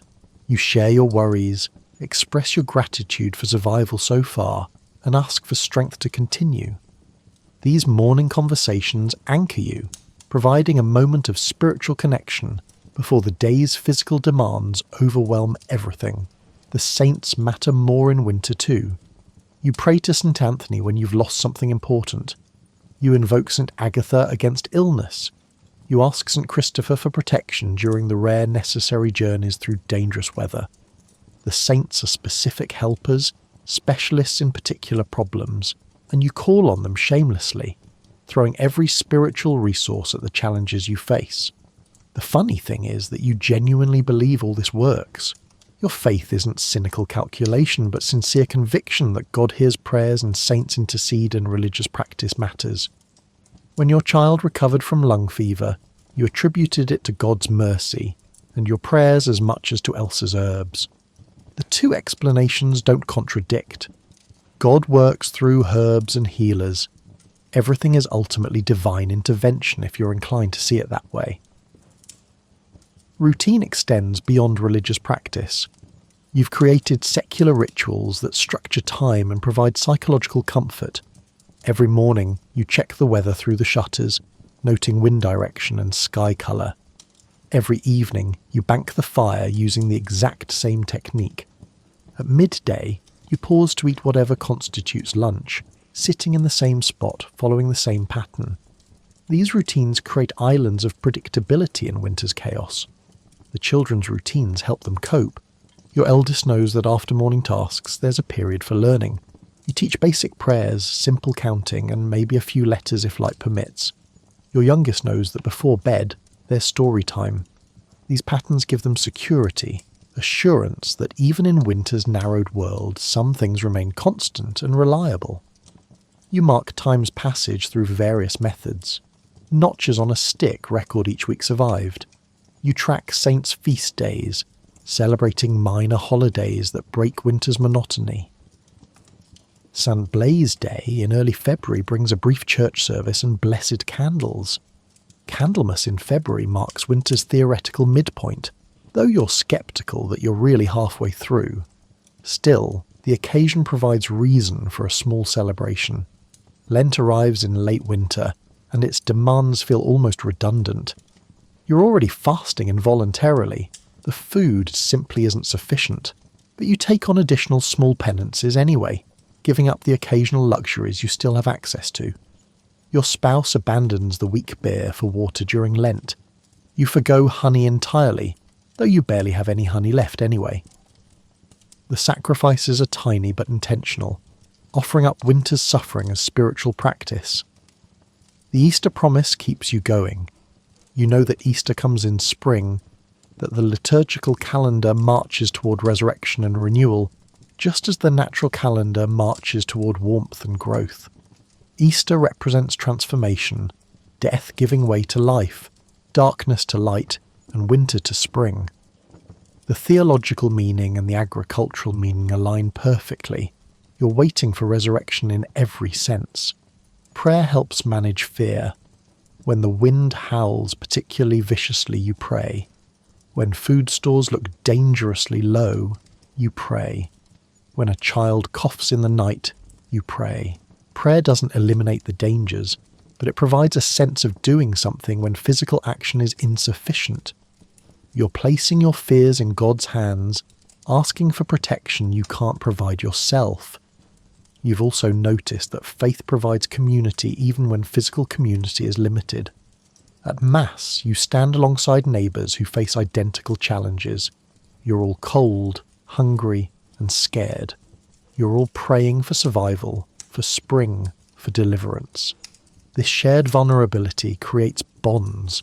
You're not alone in your struggle because everyone is struggling together, and God theoretically cares about all of you equally. The priest's sermons address winter's challenges directly. He preaches about Job's patience, about the Israelites' 40 years in the wilderness, and about Christ's 40 days of fasting.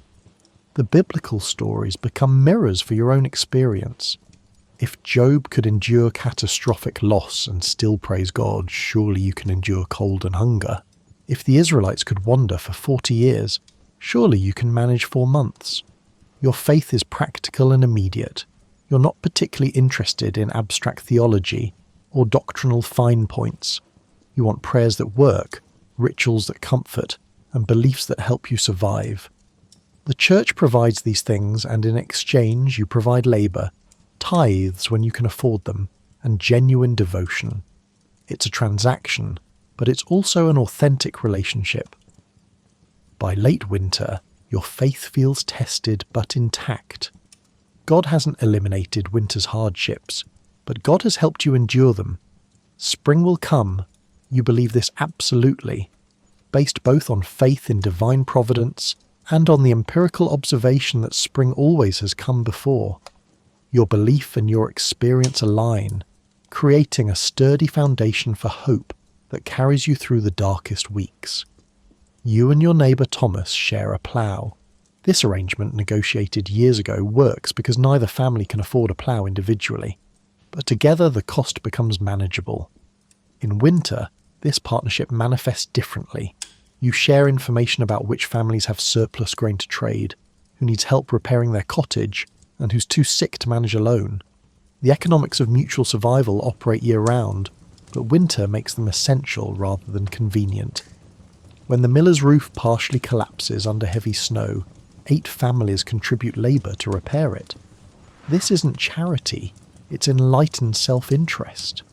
You all need the mill functional come spring. If the miller can't grind grain because his building is damaged, everyone suffers. So you spend a day hauling timbers and patching thatch, knowing the miller will remember who helped and who didn't when the grinding queue forms in April. Food sharing happens quietly and unofficially. You have extra turnips but are short on grain. Margaret has grain but needs turnips. You trade, calling it neighbourly help rather than commerce, avoiding the manor's rules about unauthorised trade. Everyone engages in these small exchanges because everyone has different surpluses and shortages. The informal economy of barter keeps the village functioning when official markets are frozen shut. Childcare is communal by necessity. When you're sick, your neighbour watches your children. When she needs to haul water, you watch hers. The children learn from multiple adults, absorb different teaching styles, and hear various versions of the same stories. This distributed care means no single family bears all the burden of raising their young, and it creates a village-wide investment in all children's welfare. Tool sharing extends beyond the plough. You borrow Thomas's better axe when you need to split particularly tough wood. He borrows your grain grinder when his breaks. Your spouse loans the leatherworking tools he rarely uses. The neighbour's wife shares her best cooking pot for preparing feasts. These tools circulate through the village, each family using what they need when they need it, trusting that others will reciprocate when roles reverse. The cooperation isn't always warm or friendly. It's often grudging, transactional, and limited by mutual suspicion. You help Thomas because refusing would mark you as unreliable, and reliability matters when survival depends on community goodwill. He helps you for the same reason.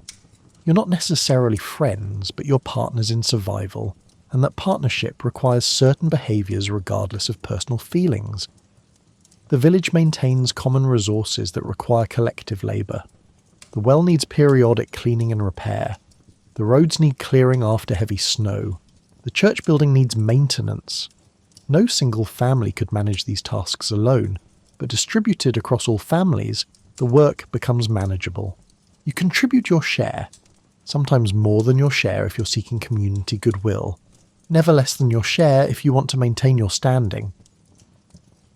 Information sharing is another form of cooperation. When someone learns that the nearby market town has grain for sale, they share this news. When unusual weather approaches, observations get passed from household to household. When the priest announces a special service or the Lord issues a new demand, the information spreads through informal networks. You all survive better when you're all informed. The funny thing is how cooperation coexists with competition and resentment. You help your neighbours, but you also notice when they seem to have more food than you do. You cooperate with the manor's demands while privately resenting the portion of your labour and produce that goes to support people who contribute less physical work than you do. Medieval life contains contradictions. Genuine mutual aid alongside genuine inequality. Cooperation necessitated by circumstances everyone wishes were different. Some cooperation is formalised through institutions. The village has a common oven where bread gets baked, with families taking turns maintaining the fire and paying small fees for its use. This shared resource means no family must build and maintain their own oven, but it also means negotiating schedules and occasionally dealing with someone who uses more than their fair share of oven time. You've also noticed that cooperation has limits. Each family ultimately prioritises their own survival. If sharing your last food means your children starve so that your neighbour's children can eat, you don't share. The community spirit extends up to the point where it threatens your immediate family's existence, but not beyond. This isn't cruelty.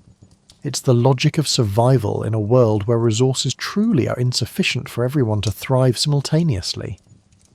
Religious institutions encourage cooperation through moral teaching. The priest preaches about charity, about treating others as you'd want to be treated, about rich men and heaven and needle's eyes. These messages have impact, but limited impact. You give to the church when you can, and you help truly desperate neighbours when possible, but you also hoard your resources against your own future need. Virtue is constrained by survival imperatives. The manor system itself is a form of coerced cooperation. You provide labour and portions of harvest to the Lord, and in exchange he theoretically provides protection, justice and stability. Whether this exchange is fair is debatable, but it's the system you're born into. You cooperate with its demands because resistance is dangerous and futile. The cooperation is structural rather than voluntary, but it still shapes village life. Women have their own cooperation networks separate from men's. Your wife shares childcare advice, herbal remedies, and emotional support with other women. These relationships matter enormously. When you're pregnant, frightened, or dealing with problems you can't share with men, you turn to other women who understand through shared experience. The female cooperation network operates somewhat invisibly, but is crucial for survival. The children form their own cooperation structures. Even in winter's isolation, they create games, share the limited toys that exist, and develop complex social hierarchies that mirror adult society.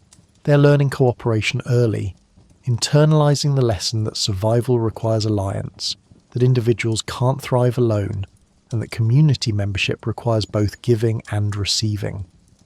By late winter, you can identify which cooperation relationships are strong and which are strained. You know who you can count on in a crisis and who'll make excuses. You know who remembers debts and who conveniently forgets. These assessments matter because spring will bring new needs for cooperation. Planting requires shared labour, lambing requires shared knowledge, and the whole cycle of mutual dependence will intensify as work demands increase. The cooperation isn't beautiful or noble, it's pragmatic and sometimes resentful, but it works. The village survives because people help each other just enough, share just enough, and cooperate just enough to make collective survival possible. You're not doing it out of pure altruism, but the outcome helps everyone nonetheless. The first real sign appears in early March, a day when the sun shows actual warmth rather than pale, cold light. You stand in it gratefully, face turned upward, and feel heat penetrating your layers of clothing. It's subtle, this warmth, not enough to shed your cloak, but it's different from the winter sun's impotent shining. This sun carries conviction. You notice water dripping from the thatch roof and snow melting into mud, and you allow yourself to believe that winter is genuinely loosening its grip. The birds return before you quite register their absence. One morning you wake to unfamiliar sounds, chirping, singing, and the complex vocalizations of creatures that fled south and are now returning.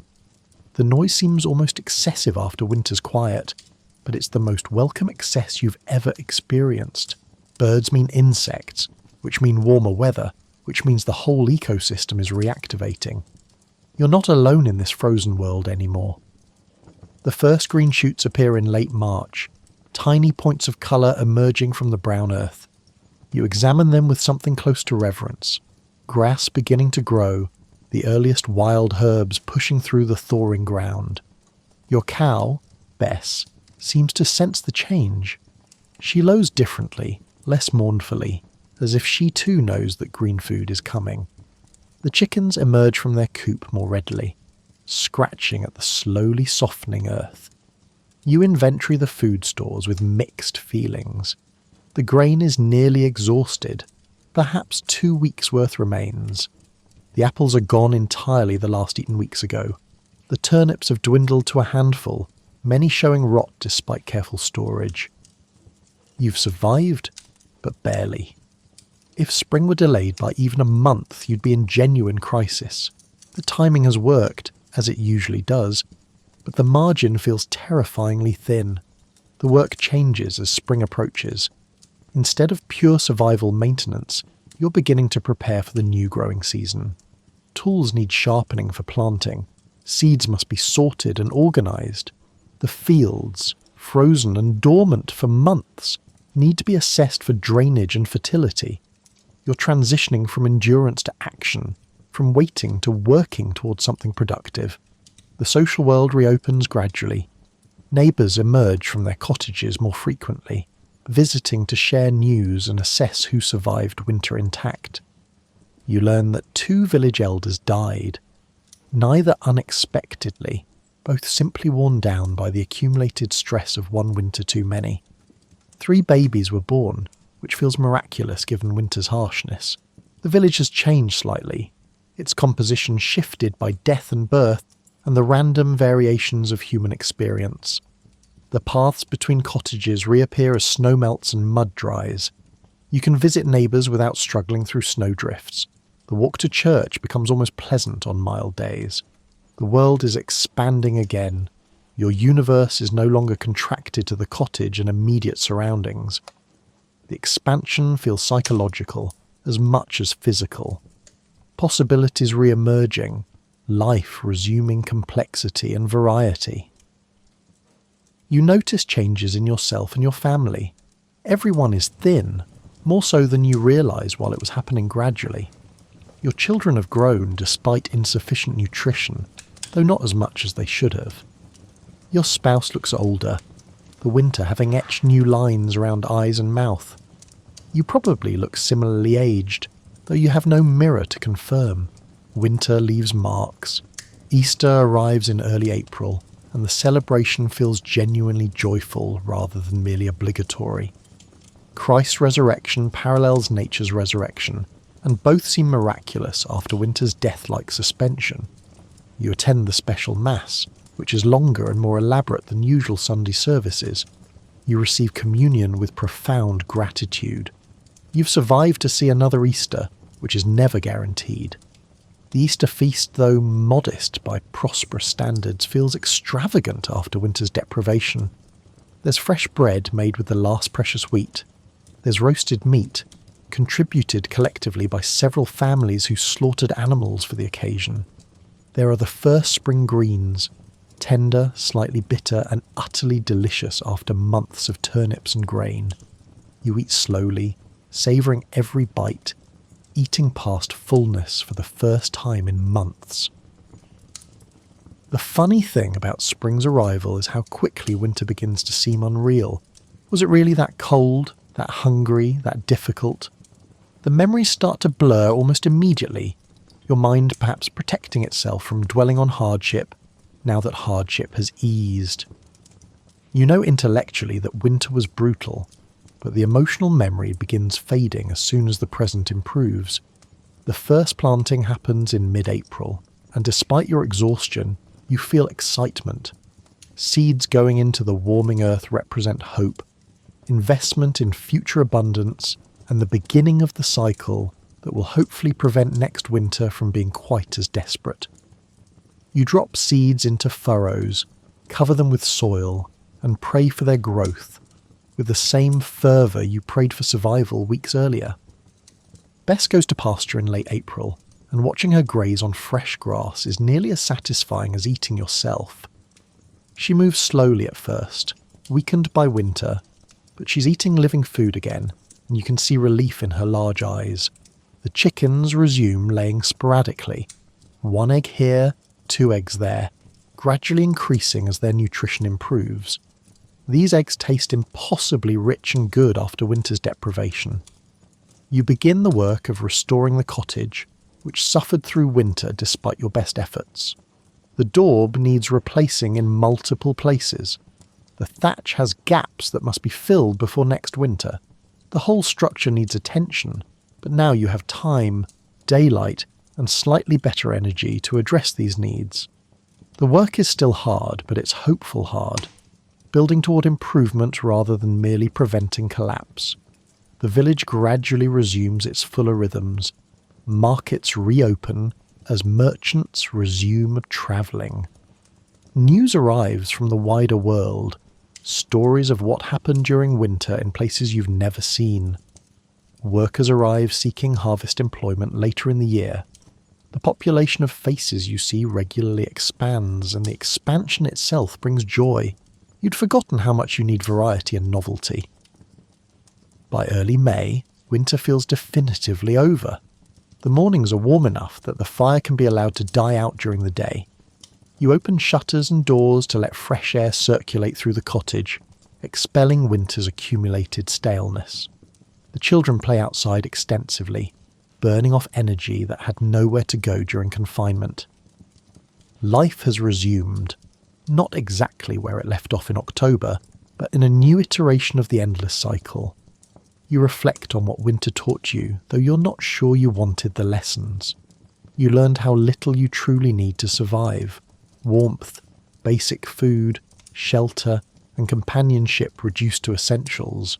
You learned your own capacity for endurance, for tolerating discomfort that seemed intolerable. You learned which relationships are truly reliable, and which are merely convenient. You learned that life narrows and expands in predictable patterns, and that both the narrowing and the expanding are survivable. The stores you'll build this summer will be informed by last winter's shortages. You'll try to harvest more hay for Bess, store more grain, and preserve more vegetables. Whether you'll succeed is uncertain. Agriculture remains dependent on weather, luck, and factors beyond your control. But you'll try, because trying is what you do, because the alternative is passively accepting next winter's hardship rather than working to mitigate it. You look ahead to summer with anticipation and anxiety mixed together. Summer means work, hard, sustained, crucial work to grow and preserve enough to survive another winter. The cycle is eternal and exhausting, but it's also the only life you know, and it contains its own satisfactions. You've survived winter again. Spring has returned as it always does. The world turns, the seasons change, and you continue in the ancient rhythm that has sustained your people for countless generations. The medieval winter is over. You're tired, thin, and marked by its passage. But you're alive, your family is alive, and the green world is returning. For now, for this moment, standing in May sunshine with the whole growing season ahead, that's enough.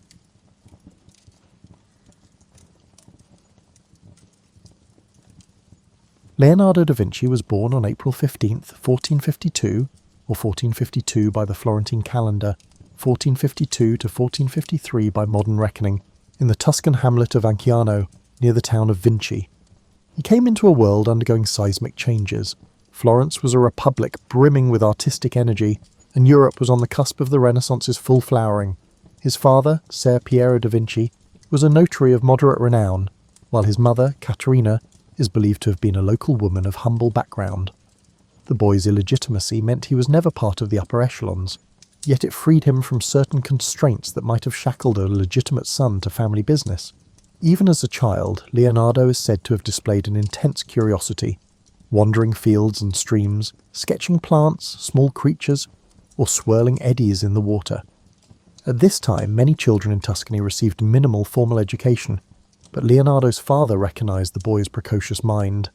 Records suggest that around age 14, Leonardo began an apprenticeship in Florence with Andrea del Verrocchio, a master known for sculpture, metalwork, and painting.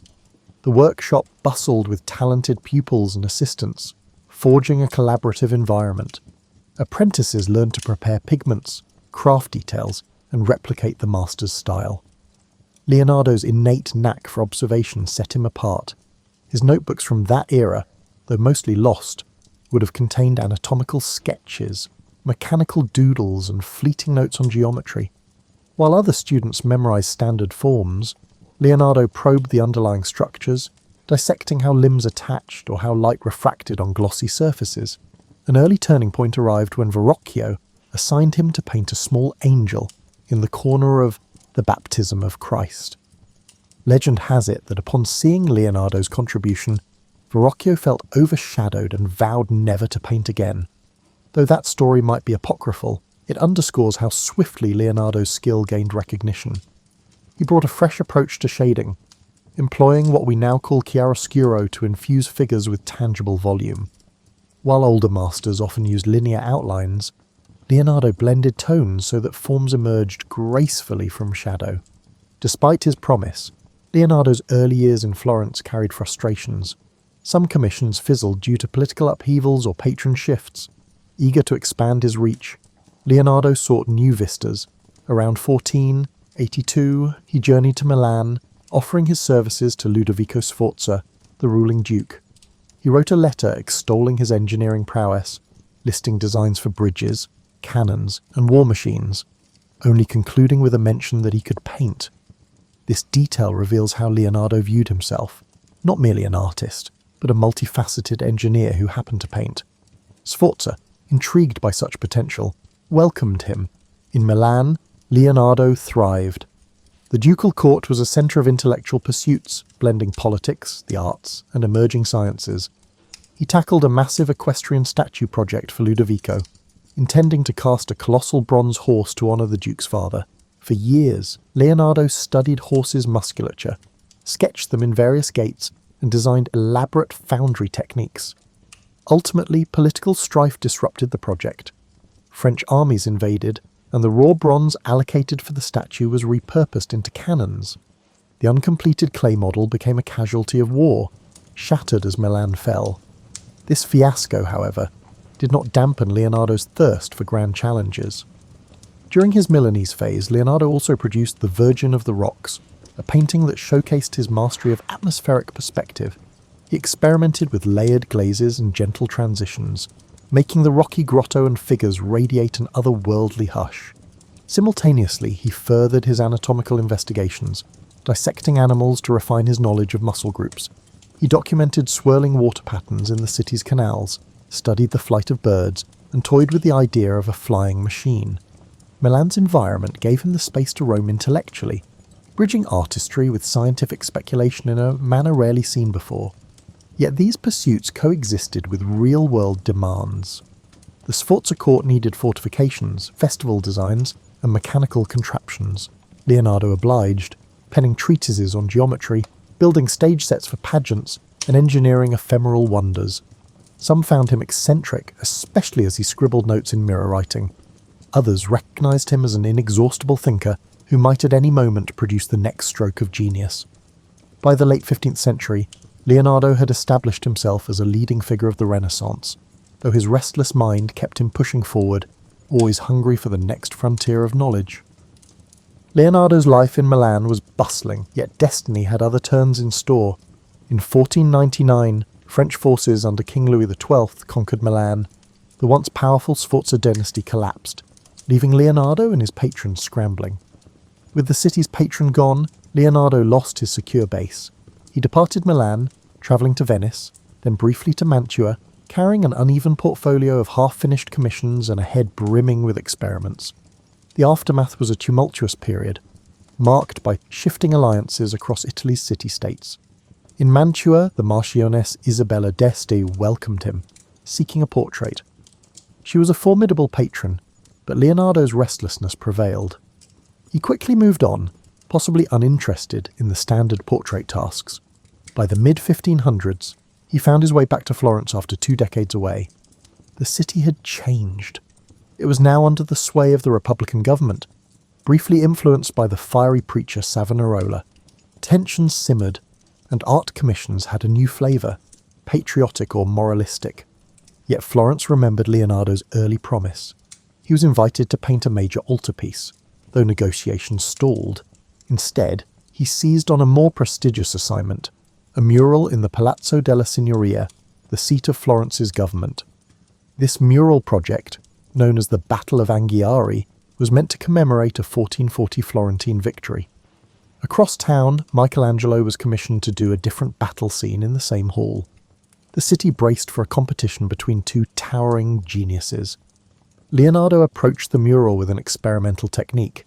He planned to use a wax-based paint to speed drying. He built a giant scaffold and devised advanced heating systems to help the paint set, but the innovation backfired. Parts of the mural dripped or refused to adhere. Despite partial success in depicting dramatic cavalry charges, the painting never reached its final form. Over time, the incomplete mural decayed or was covered by later renovations. Still, the surviving sketches and copies hint that it was a dynamic, swirling composition of men and horses locked in ferocious combat. During this same stretch, Leonardo painted the Mona Lisa, commissioned by Francesco del Giocondo for his wife, Lisa. It was initially a private portrait, yet Leonardo spent years refining it, working and reworking subtle glazes. The face's elusive smile and luminous complexion resulted from layering translucent paint. Each layer diffused light. The painting's mysterious aura also came from Leonardo's habit of constantly altering details. While smaller than some grand frescoes, the piece represented a culmination of his sfumato technique. The background's hazy mountains and winding roads mirrored Leonardo's fascination with geology and fluid dynamics. Over time, he kept the painting with him, never delivering it to the patron. Possibly he saw it as a personal testament to portraiture's pinnacle. Parallel to these artistic feats, Leonardo advanced his scientific explorations. He dissected human cadavers in hospitals outside Florence, sketching cross-sections of muscles and bones. Though dissection was sensitive, certain hospitals allowed it for educational ends. His anatomical drawings, some discovered centuries later, revealed a near-modern understanding of the spine, the arrangement of internal organs, and the skeleton's mechanics. He planned an extensive treatise on anatomy, combining text with diagrammatic precision, anticipating the modern concept of illustrated medical textbooks. However, like many Leonardo projects, it was never formally published in his lifetime. Politics roiled again in 1503 to 1504 when Pisa threatened Florence. Leonardo contributed to engineering solutions, brainstorming ways to divert the Arno River to hamper Pisa's supply lines. He drafted canals, levees, and even considered flooding tactics. The plan was bold but faced practical obstacles in Tuscany's terrain. Although partially attempted, the scheme never fully materialized. The episodes highlight Leonardo's willingness to tackle large-scale engineering challenges, blending topographical studies with strategic insight. The lessons gleaned would echo in his future city planning sketches and water management designs. By 1506, French rule stabilized in Milan, opening the city once more. Long gone was Ludovico Sforza, but the new French governors beckoned Leonardo. Eager to revisit uncompleted ideas like the giant horse statue, he returned. Florence parted ways with him under a cloud of frustration, as the Battle of Anghiari lingered unfinished. Yet Leonardo's departure signalled that loyalty to a single city was never his style. He roamed, following whichever environment let him chase multiple intellectual pursuits. In returning to Milan, he sought continuity for the scientific and artistic projects left behind a decade prior. Thus, by the mid-1500s, Leonardo had become an artist-engineer bridging city-states, forging a pattern of partial achievements and unfinished marvels. Some critics found him unreliable, an eternal tinkerer, yet few denied his brilliance. He left Florence having revolutionized portraiture and capturing ephemeral visual mysteries in the Mona Lisa, while also nearly revolutionizing mural painting. The stage was set for further meanderings in Milan and eventually beyond, as Europe recognized him as a truly singular figure, a testament to the Renaissance's union of art and science. Leonardo's second stint in Milan began around 1506 under the patronage of Charles d'Amboise, the French governor. This time the city was controlled by the French crown, not the Sforza family. The environment was different, less personal loyalty, more bureaucratic oversight. But Leonardo's fame had grown. He was recognized as a Renaissance man, whose counsel was prized for everything from architecture to geometry. Some records indicate he was granted a workshop near the Porta Vercellina district, where he resumed anatomical, mechanical, and artistic endeavours. One ongoing obsession was the equestrian monument he had once planned for Ludovico Sforza. Though the bronze had been lost to war, Leonardo still dreamed of building the largest horse statue known.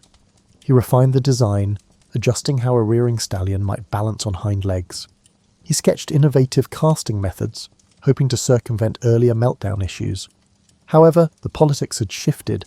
With Ludovico deposed, the impetus for a Sforza memorial dissipated. Leonardo might have pitched the idea to the French administration, but it never crystallized. He remained resolute in exploring equine anatomy, capturing every sinew and tendon in fresh sketches. During this period, Leonardo welcomed a youthful apprentice named Francesco Melzi, who would become his most devoted disciple and eventual executor of his estate. Melzi, from a noble Milanese family, offered loyalty, scribing capabilities, and stable finances.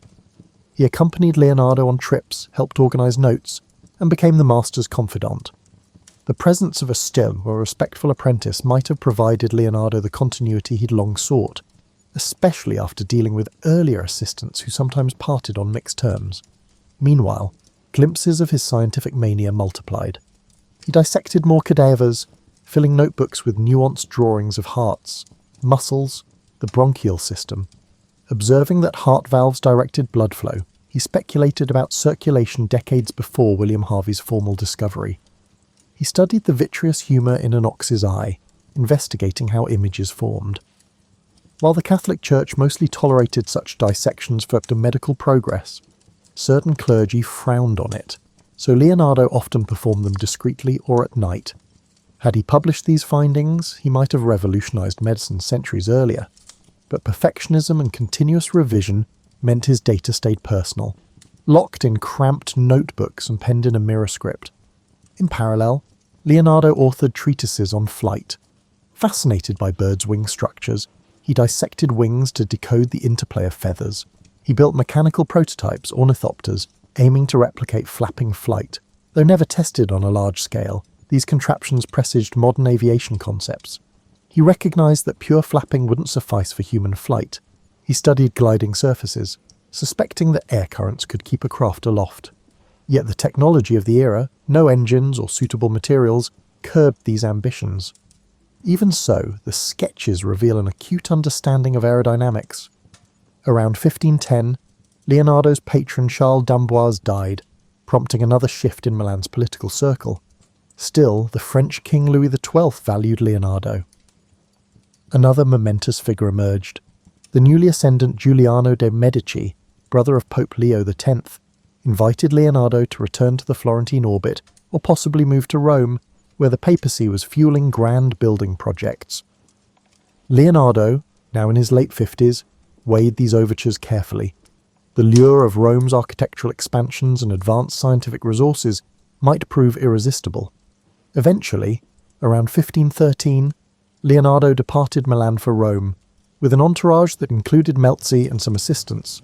In Rome, under Pope Leo X, the artistic scene soared. Michelangelo and Raphael dominated the city's commissions, Sistine Chapel expansions, grand papal apartments. Leonardo expected a role in major architectural or hydraulic projects. Instead, he found himself overshadowed by younger rivals.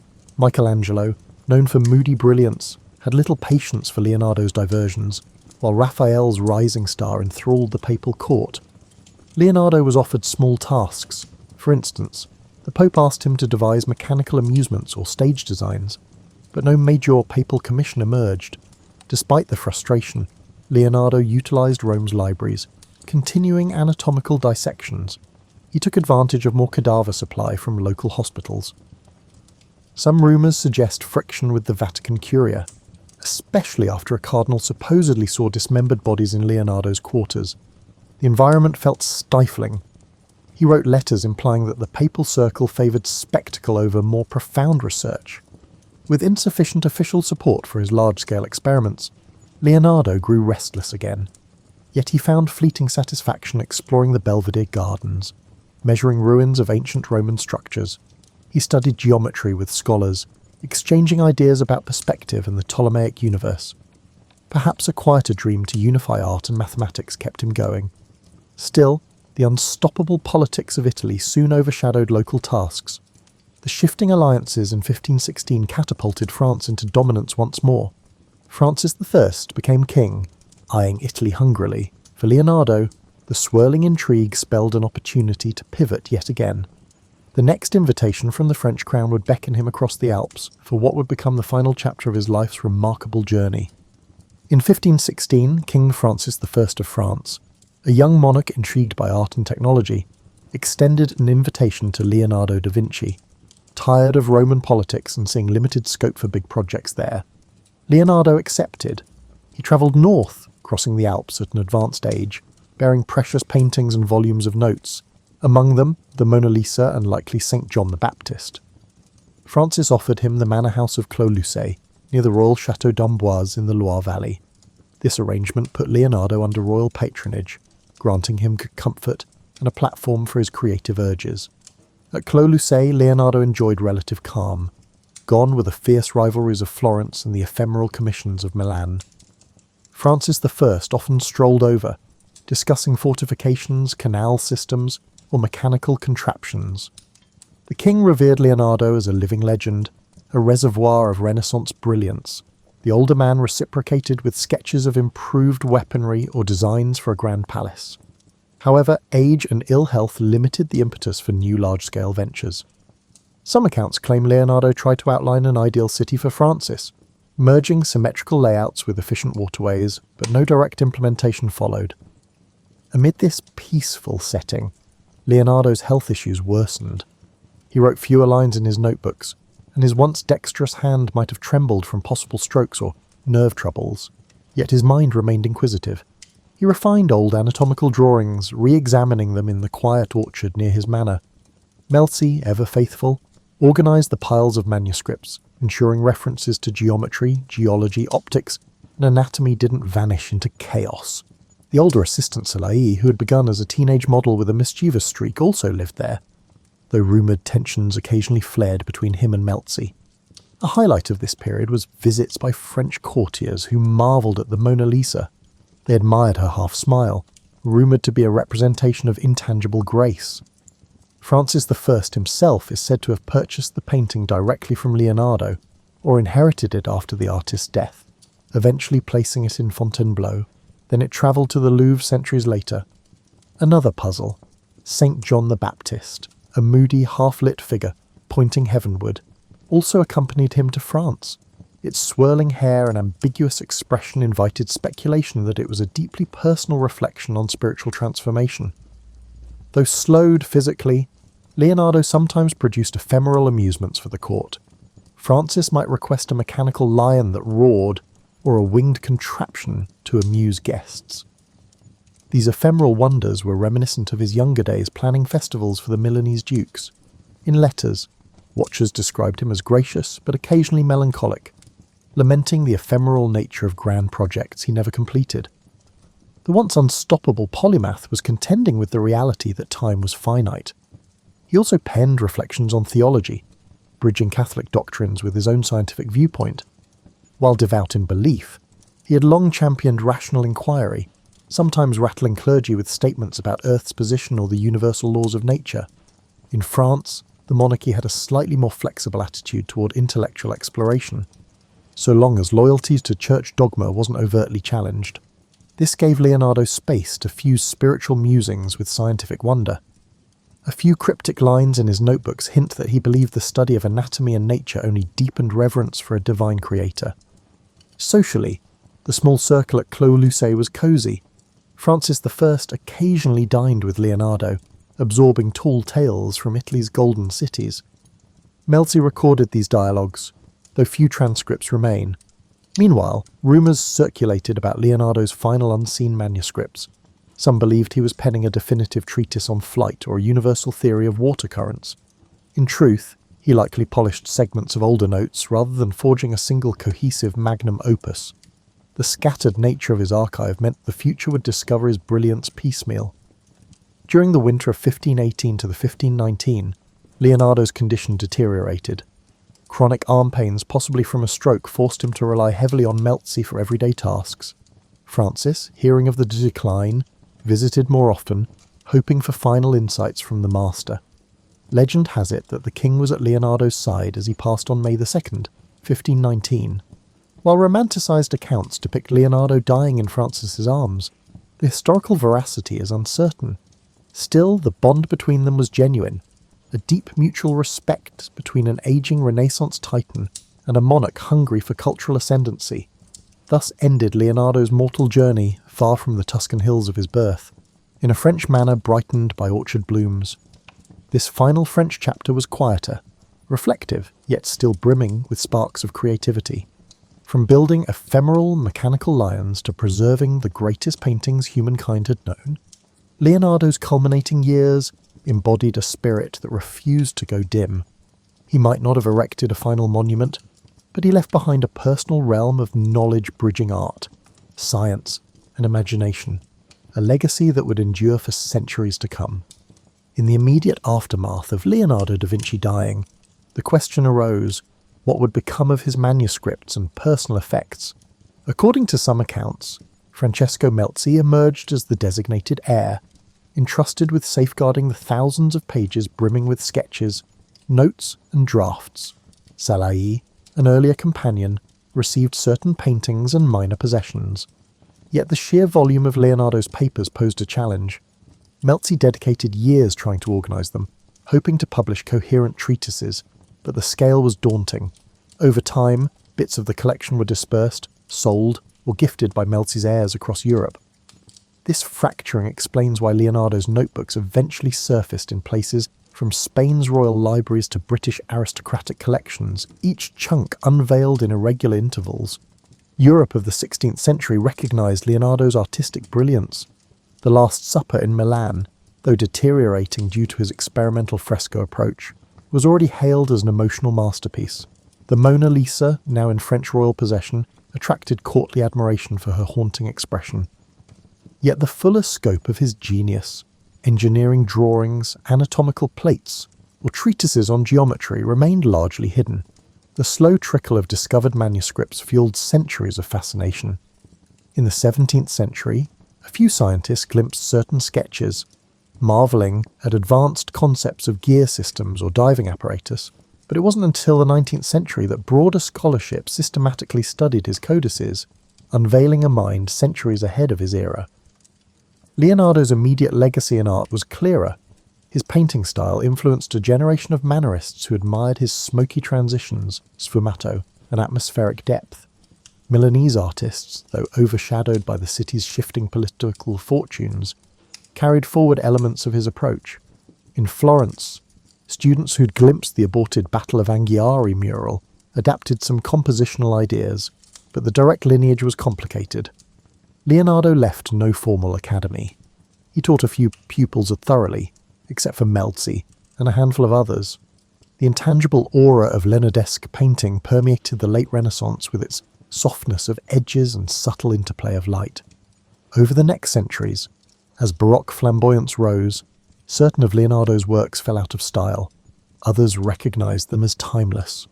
The Last Supper, for example, underwent multiple restorations, each attempt often introducing fresh problems, leading to controversies about how much of Leonardo's original brushstrokes survived.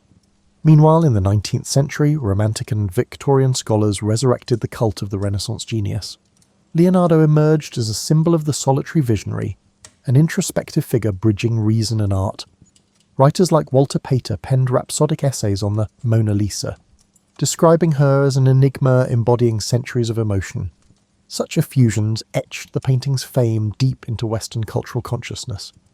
Only in the modern age did the scale of Leonardo's scientific legacy become widely recognised. As more codices were catalogued, like the Codex Atlanticus or the Codex Arundel, historians realised that he had conceptualised flying machines, armoured vehicles, and tension-based mechanical devices. He had studied wave patterns, sketched gear differentials, and dissected the human body with an exactitude unmatched for centuries. Art historians marvelled at how the same man who painted the lady with an ermine had also measured the mathematical proportions of reflection angles. The synergy of aesthetics and logic rendered him the archetype of the Renaissance man.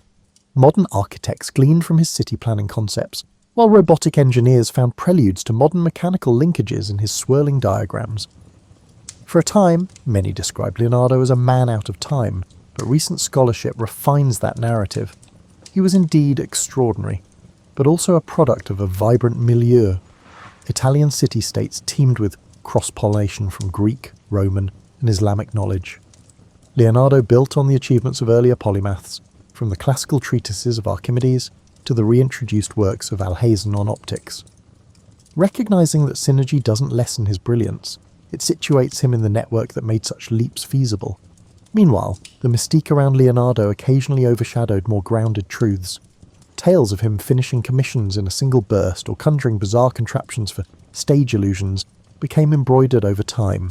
The reality was that he left many tasks incomplete, struggled with perfectionism, and juggled ephemeral court demands. This tension between the unstoppable imagination and the practical burdens of day-to-day labour infuses his story with a human dimension. He wasn't some aloof superhuman, but an individual forging through the same complexities and distractions we all face, albeit with an incandescent spark few could rival. Thus, centuries after his passing, Leonardo's name resonates as the embodiment of creative ambition. Whether in art galleries, engineering labs, or philosophical debates, references to his fusion of imagination and observation abound. People see in him the ideal of curiosity unshackled, bridging the intangible rifts between art, science, beauty, and data. That intangible legacy, more than any single painting or device, might stand as the core reason we revere him. He left behind not just objects, but a testament that the quest for knowledge and mastery can, in the right hands, rewrite the boundaries of possibility. In contemporary times, Leonardo's legacy permeates cultural and scientific discourse in ways both lofty and mundane. The Mona Lisa has become a pop icon, reproduced endlessly on posters and novelty items, its wry smile fueling conspiracy theories about hidden identities or coded messages. Meanwhile, The Last Supper continues to captivate pilgrims and tourists in Milan, though advanced ticket reservations are required to see the heavily conserved mural. Documentaries dissect each brushstroke, offering competing theories about cryptic symbolism in the arrangement of bread loaves or apostolic gestures. Beyond these famous works, Leonardo's name adorns everything from children's educational kits about invention to NASA references to lunar craters named in his honour. Tech innovators sometimes cite him as a paragon of design thinking, bridging aesthetics and function. The phrase Leonardo-like mind denotes someone unbound by a single domain. Museums stage blockbuster exhibitions, assembling scattered folios of his codices under one roof. Visitors queue for hours to glimpse the delicate sketches of a fetus in utero or a swirling aerial screw. In such gatherings, viewers witness the raw lines of a man who wrestled with nature's secrets on scraps of paper, unknowing they'd be revered centuries later. Yet the question arises, what would Leonardo have done with modern resources? Some imagine him thriving in an era of 3D printers and digital imaging, or leading biotech startups. Others caution that the intangible synergy of Renaissance Italy, a world open to invention, but also bound by craft traditions, shaped him. A modern environment might hamper that slow, observational approach. He thrived in a realm where forging your pigments and dissecting cadavers in candlelit corners built a holistic sense of wonder. Today's rapid data flow might overshadow the meticulous wonder that fueled his slow revelations. Scholars continue analysing Leonardo's notebooks for overlooked insights. One might find a newly deciphered margin note revealing how he planned water-lifting devices for farmland irrigation. Another might unearth a fragment referencing a missing treatise on mirror making. Each fresh revelation underscores how incomplete our knowledge remains. Because his notebooks were so scattered, lines vanish into private collections, sometimes re-emerging at auction houses with $1 million price tags. Bill Gates famously purchased the Codex Leicester in 1994, digitizing pages for public curiosity. This interplay of private ownership and public thirst for knowledge epitomizes Leonardo's enduring mystique.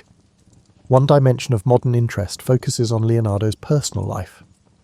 The few references to intimate relationships or sexuality remain ambiguous. Some interpret his heavy focus on male assistants as indicative of hidden personal aspects.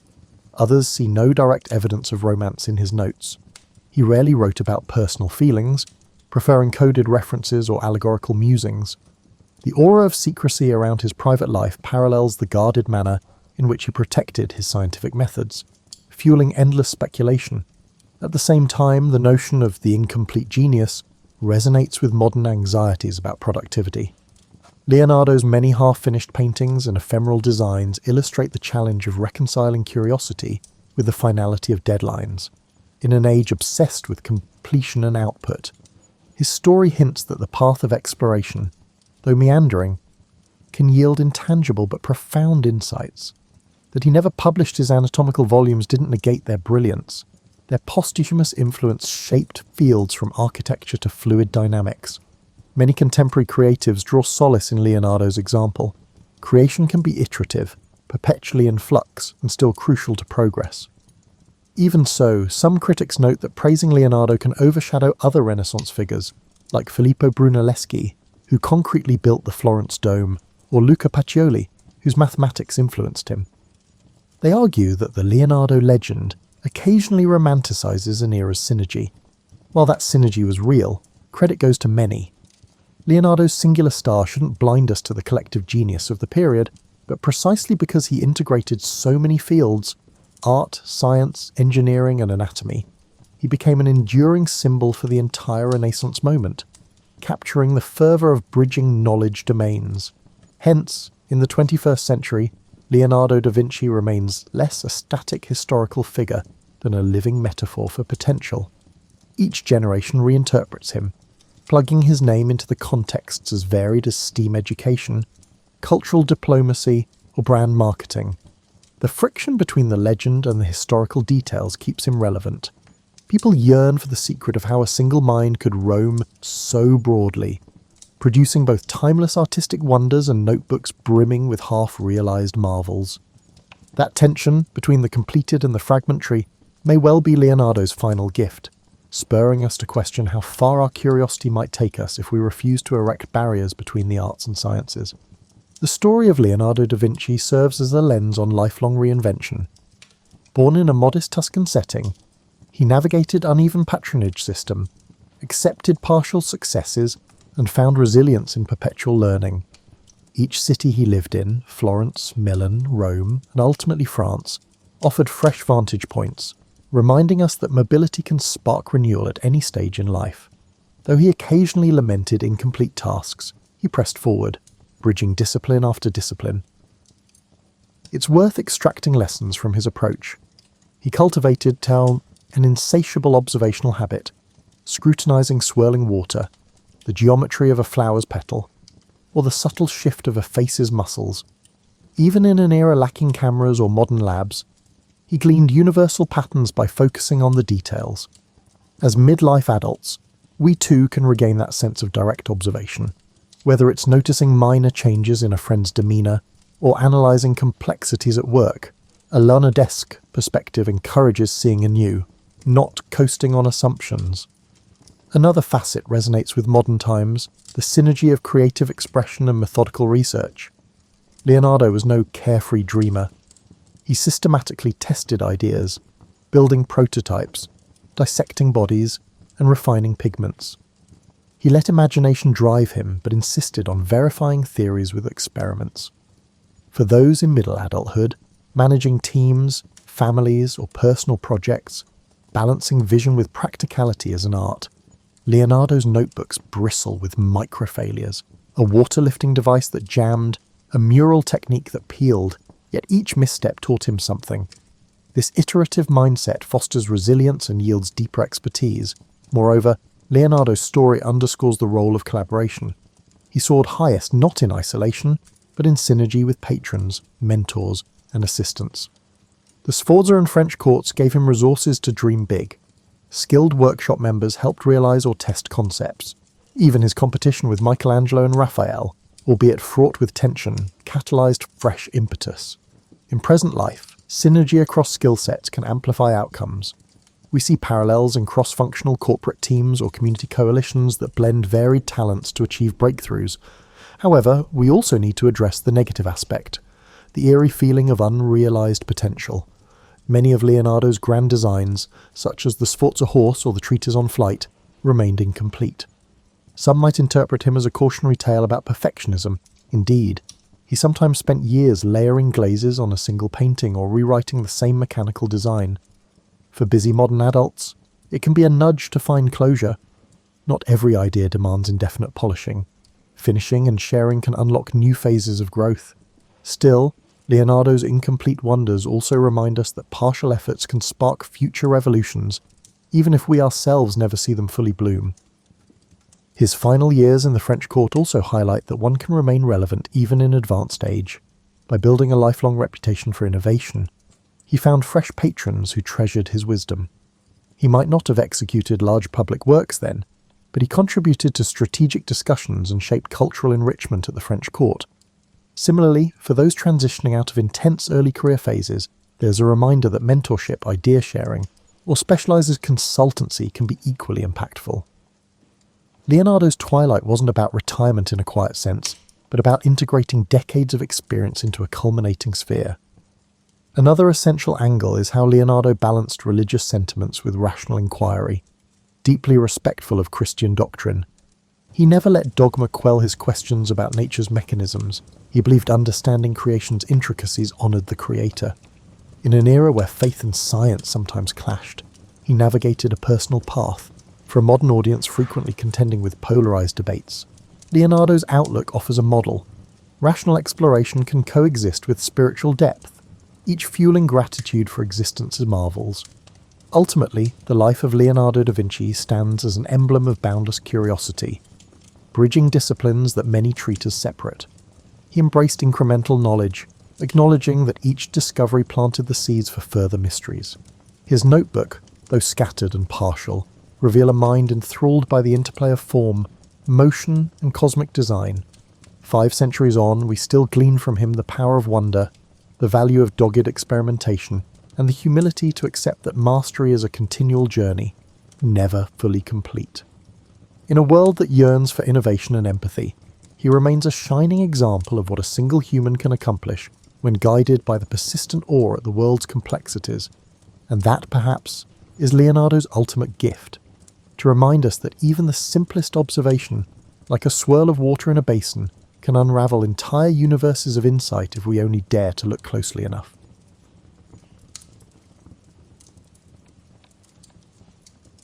Imagine waking up on a Tuesday morning in 1963, somewhere in a modest semi-detached house in suburban Manchester, or Birmingham, or any of a dozen similar cities across Britain.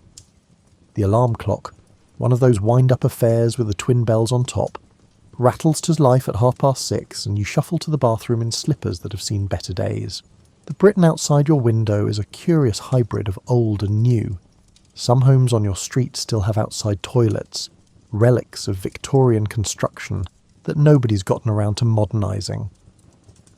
But there's also a television aerial sprouting from nearly every rooftop, and if you listen carefully you can hear the distant rumble of morning traffic that's beginning to clog roads never designed for this many vehicles. For Detective Inspector Thomas Henley, let's call him Tom because everyone at the station does, this particular Tuesday begins like most others. He shaves with a safety razor over a porcelain sink, the mirror still foggy from the limited hot water his immersion heater provides. His wife has already been up for an hour, preparing breakfast in a kitchen where a new electric kettle sits proudly next to the old stovetop one she can't quite bring herself to discard. The smell of toast and marmalade drifts up the stairs. This is the Britain of hearty breakfasts, where a proper meal means fried eggs, bacon, grilled tomatoes, and toast soldiers if you're feeling particularly traditional. Tom's wife believes a man can't possibly solve crimes on an empty stomach, and who is he to argue with 3 decades of married wisdom? The newspaper waiting by his plate carries headlines about the Profumo scandal and the Beatles' latest chart success. This peculiar moment when Britain seems caught between its stiff upper lip past and something looser, younger, and decidedly more colourful. But Tom is more interested in the local news section, where a small article mentions a burglary at a chemist shop on the high street. Not his case, but he reads it anyway, because a good detective develops habits of attention that extend beyond official assignments. His journey to the station takes him through streets that would be unrecognisable to someone from our time. The corner shop, not yet called a convenience store, displays hand-lettered signs advertising prices in pounds, shillings, and pence. The tobacconist is doing brisk business even at this hour, because smoking is something nearly everyone does, everywhere, all the time. The local pub won't open for hours yet, but its windows are already being washed by someone who takes pride in keeping the etched glass gleaming. Tom walks past the new Wimpy bar, which opened last month and represents the leading edge of American-style fast food culture creeping into British life. The teenagers love it, though Tom can't quite understand paying money for something called a hamburger when a proper fish and chips shop is right across the street. But then again, he's never quite understood teenagers, even when he was one. The police station is a solid Victorian building that smells perpetually of floor wax, damp wool, and the particular mustiness that seems to accumulate in any British institution of sufficient age. The front desk sergeant nods as Tom enters, a gesture they have exchanged nearly every working day for 15 years. Some partnerships are built on conversation. Theirs is built on comfortable silence and shared understanding. Tom's office is on the 2nd floor, upstairs that creak in a way that announces visitors long before they arrive. The room contains a desk, 2 filing cabinets, a telephone that connects to the switchboard downstairs through a system of mysterious clicks and buzzes, and a window that looks out onto a car park slowly filling with Morris Minors, Ford Anglias, and the occasional Rover belonging to someone higher up the chain of command. The morning briefing won't start for another 20 minutes, so Tom uses the time to review his active cases. There's the matter of the missing garden gnomes from the residential area near the park. Probably teenagers, though proving it will require either catching them in the act or someone's mother finding a dozen ceramic gnomes hidden in their son's bedroom. There's a string of shoplifting incidents at the Woolworths that suggest either the same person returning repeatedly, or a small group working together. And there's the peculiar business of threatening letters being sent to the headmaster of the local grammar school, written in block capitals on paper that might have come from anywhere. None of these are murders or bank robberies or the kinds of cases that make headlines. They're the steady, unglamorous work of maintaining order in a community where most people are basically decent, but occasionally fall into bad decisions or temporary madness. Tom has solved exactly 3 murders in his career, and each one was solved through patience, attention to detail, and the kind of shoe-leather detective work that involves knocking on doors until someone mentions something useful. The tea trolley arrives, pushed by Mrs. Patterson, who's been providing tea to police officers since before Tom joined the force. She knows everyone's preference. Tom takes his with milk and 1 sugar, though his doctor has suggested he might want to cut back on the sugar. The tea is strong enough to stand a spoon in, brewed in a pot that's probably older than some of the younger constables, and served in cups that don't quite match because institutional crockery has a way of gradually becoming an eclectic collection. This is how detective work begins in 1960s Britain, not with dramatic car chases or shootouts, but with tea, paperwork, and the quiet accumulation of small details that might, eventually, form a pattern worth investigating. If you've ever watched a modern crime show, you've probably seen detectives request DNA analysis, check surveillance footage, and pull up computer records that tell them everything about a suspect in seconds. Now imagine doing that same job with none of those tools, and you'll begin to understand the particular challenges facing British detectives in the 1960s. Tom's filing cabinets contain what passes for a database in this era. Folders organised alphabetically, then by date containing handwritten notes, typed reports done on manual typewriters that require real finger strength, and photographs developed in the darkroom in the basement. Finding information means remembering where you filed it, because there's no search function beyond your own memory, and whatever organisational system you've managed to maintain. The telephone on his desk connects to other police stations through operators who manually plug cables into switchboards, creating connections that sometimes involve waiting several minutes for a line to become available. Long-distance calls to Scotland Yard in London require planning and often involve frustrating delays, where you can hear other conversations bleeding through the line, ghostly fragments of other people's business mixing with your own.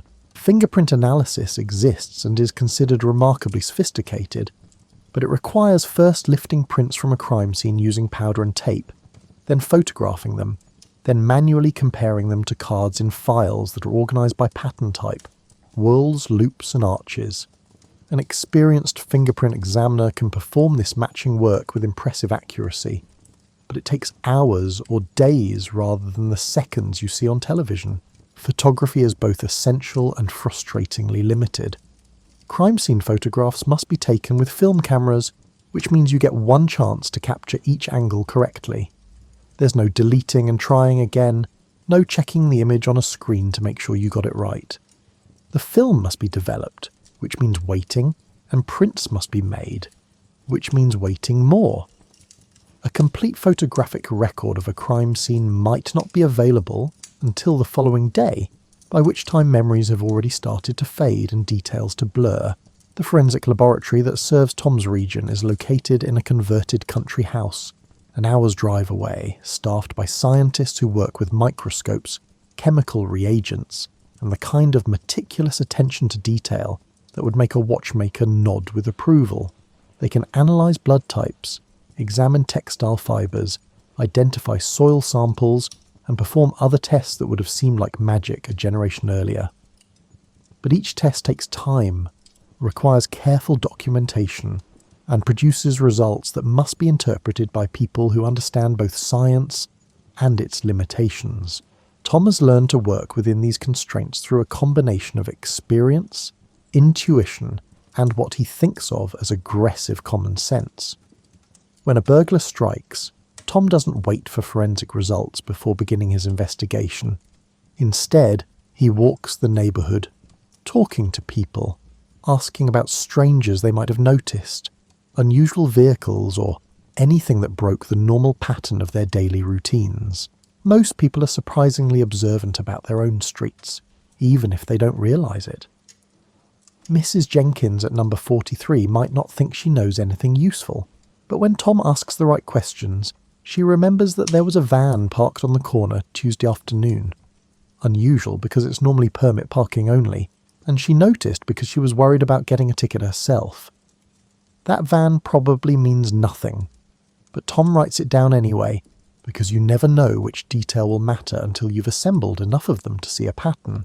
The local Bobby, the police constable who walks the same beat every day, becoming a familiar fixture in his neighbourhood, is one of Tom's most valuable resources. P.C. Williams knows everyone on his patch, knows which teenagers are heading for trouble, and which ones are just going through a phase, knows which houses have been empty during the day, and which shops have had new employees recently. This kind of knowledge can't be stored in any filing system. It exists only in human memory, and the relationships built through years of daily contact. When Tom needs to check someone's background, he can't simply run their name through a computer. Instead, he places telephone calls to other stations, sends telegrams to the central registry, and sometimes writes actual letters that travel through the post, waiting days for replies that might or might not contain useful information. Criminal records exist, but they're paper documents stored in specific locations, and accessing them requires knowing where to look and having the patience to wait for files to be retrieved and copied. The interview room where Tom questions suspects and witnesses is furnished with a table, 3 chairs, and nothing else. There's no two-way mirror, no recording equipment, and no video cameras documenting every moment. Instead, a constable sits in the corner taking notes in shorthand, creating a written record that will later be typed up and filed. The accuracy of this record depends entirely on the constable's skill, attention, and honesty. There's no backup, no way to review what was actually said beyond what someone wrote down. This means that a detective's memory, observation skills, and ability to read people become paramount. Tom has trained himself to notice body language, to hear what people aren't saying, and to spot the small inconsistencies in someone's story that might indicate deception or confusion. He's learned that the truth usually emerges not in dramatic confrontations, but in quiet moments when someone lets their guard down, often over tea, often when they think the formal interview has ended. The tools of 1960s detective work are fundamentally human. Attention, patience, persistence, and the ability to convince people to tell you things they might prefer to keep hidden. Technology helps, fingerprints, photographs, forensic analysis, but these are supplements to human judgment rather than replacements for it. The morning briefing is held in a room with a large map of the district pinned to one wall, marked with coloured pins indicating different types of incidents. Red for burglaries, blue for assaults, green for traffic accidents, and yellow for what the sergeant calls miscellaneous mischief. The pattern of pins tells a story to anyone who knows how to read it. Clusters near the train station suggesting opportunistic theft, a line of red pins along the main shopping street, and isolated blues in residential areas that usually involve domestic situations nobody wants to discuss. Detective Chief Inspector Morrison runs these briefings with the efficiency of someone who learned his trade during the war and sees no reason to waste words. He's the sort of man who uses a pipe as a prop, pointing with it to emphasise certain points, consulting it during thoughtful silences, and occasionally forgetting to actually light it. The younger officers find this mildly amusing, but nobody mentions it because Morrison is both respected and slightly feared in the way that very competent people often are. Tom's assignment for the day involves following up on the threatening letters to the grammar school headmaster. The letters themselves are unsettling without being explicitly dangerous. Vague warnings about consequences and justice, written in pencil on cheap-lined paper that could have come from any newsagent in Britain. The handwriting is deliberately disguised, each letter formed carefully in block capitals that tell you nothing about the writer's natural hand. The school itself is a Victorian Gothic structure that was probably impressive when it was built, but now just looks stern and slightly forbidding. The headmaster's office smells of old books, furniture polish, and the peculiar mustiness that seems to pervade British educational institutions. Headmaster Richardson is a man in his late 50s who still wears an academic gown for assemblies and believes firmly that education should build character as well as knowledge.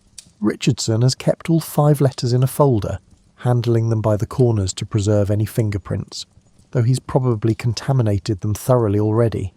Tom examines each one carefully, noting that they're written on different paper, suggesting either the writer has access to multiple sources or is deliberately varying the materials. The messages are similar but not identical, each one slightly escalating the implied threat while remaining just vague enough to avoid being actionable. What's interesting is what the letters don't say. There's no specific grievance mentioned, no clear demand, and no indication of what the writer actually wants. This suggests either someone who enjoys causing anxiety for its own sake, or someone building toward a demand they haven't yet articulated. Tom's experience tells him this is likely either a disgruntled former employee or a parent who feels their child was treated unfairly. The 2 most common sources of grievances against school administrators. He spends the next several hours conducting interviews. The school secretary, who has worked there for 20 years and knows everyone, can't think of anyone who would do such a thing. The deputy head, who handles disciplinary matters, mentions 3 recent expulsions, but doesn't believe any of the parents involved would resort to anonymous letters. The caretaker, who sees the building from a different angle than the academic staff, recalls that someone tried to break into the chemistry lab last month, though nothing was taken. Each interview adds a small piece to a puzzle that doesn't yet have a clear shape. Tom takes notes in a pocket notebook, writing in a personal shorthand he's developed over decades. Not the formal shorthand used by secretaries, but his own system of abbreviations and symbols that would be nearly illegible to anyone else. The notebook itself is a physical record that he'll later transcribe into formal reports, but in the moment, it's just a way of capturing thoughts before they evaporate. Lunchtime finds Tom at the local cafe, the sort of establishment that serves meat pies, mashed potatoes and tea strong enough to revive the dead. The cafe is run by a woman named Doris, who's been feeding local workers for 30 years and has opinions about everything from politics to proper pie crust. Tom eats here several times a week, partly because the food is decent and cheap, partly because Doris sees and hears everything that happens on this street. Making her cafe an unofficial intelligence gathering operation disguised as a working class restaurant. Today, Doris mentions that young Billy Thompson, one of the teenagers Tom suspects in the garden gnome thefts, was in yesterday spending money on the new pinball machine. This is notable because Billy's family isn't well off, and unexplained wealth in a teenage boy usually means either employment that his mother doesn't know about, or income from activities she definitely doesn't know about. It's a small detail, possibly meaningless, but Tom files it away in the mental drawer labelled "worth checking." The afternoon is spent on the more tedious aspects of police work, typing reports, making telephone calls, and reviewing witness statements from other officers. Tom's typing is competent but not elegant, the product of a brief course years ago that taught him hunt and peck efficiency without any claim to proper technique. Each keystroke requires real force on the manual typewriter, and errors must be corrected with a special erasing paper that never quite makes the page clean again.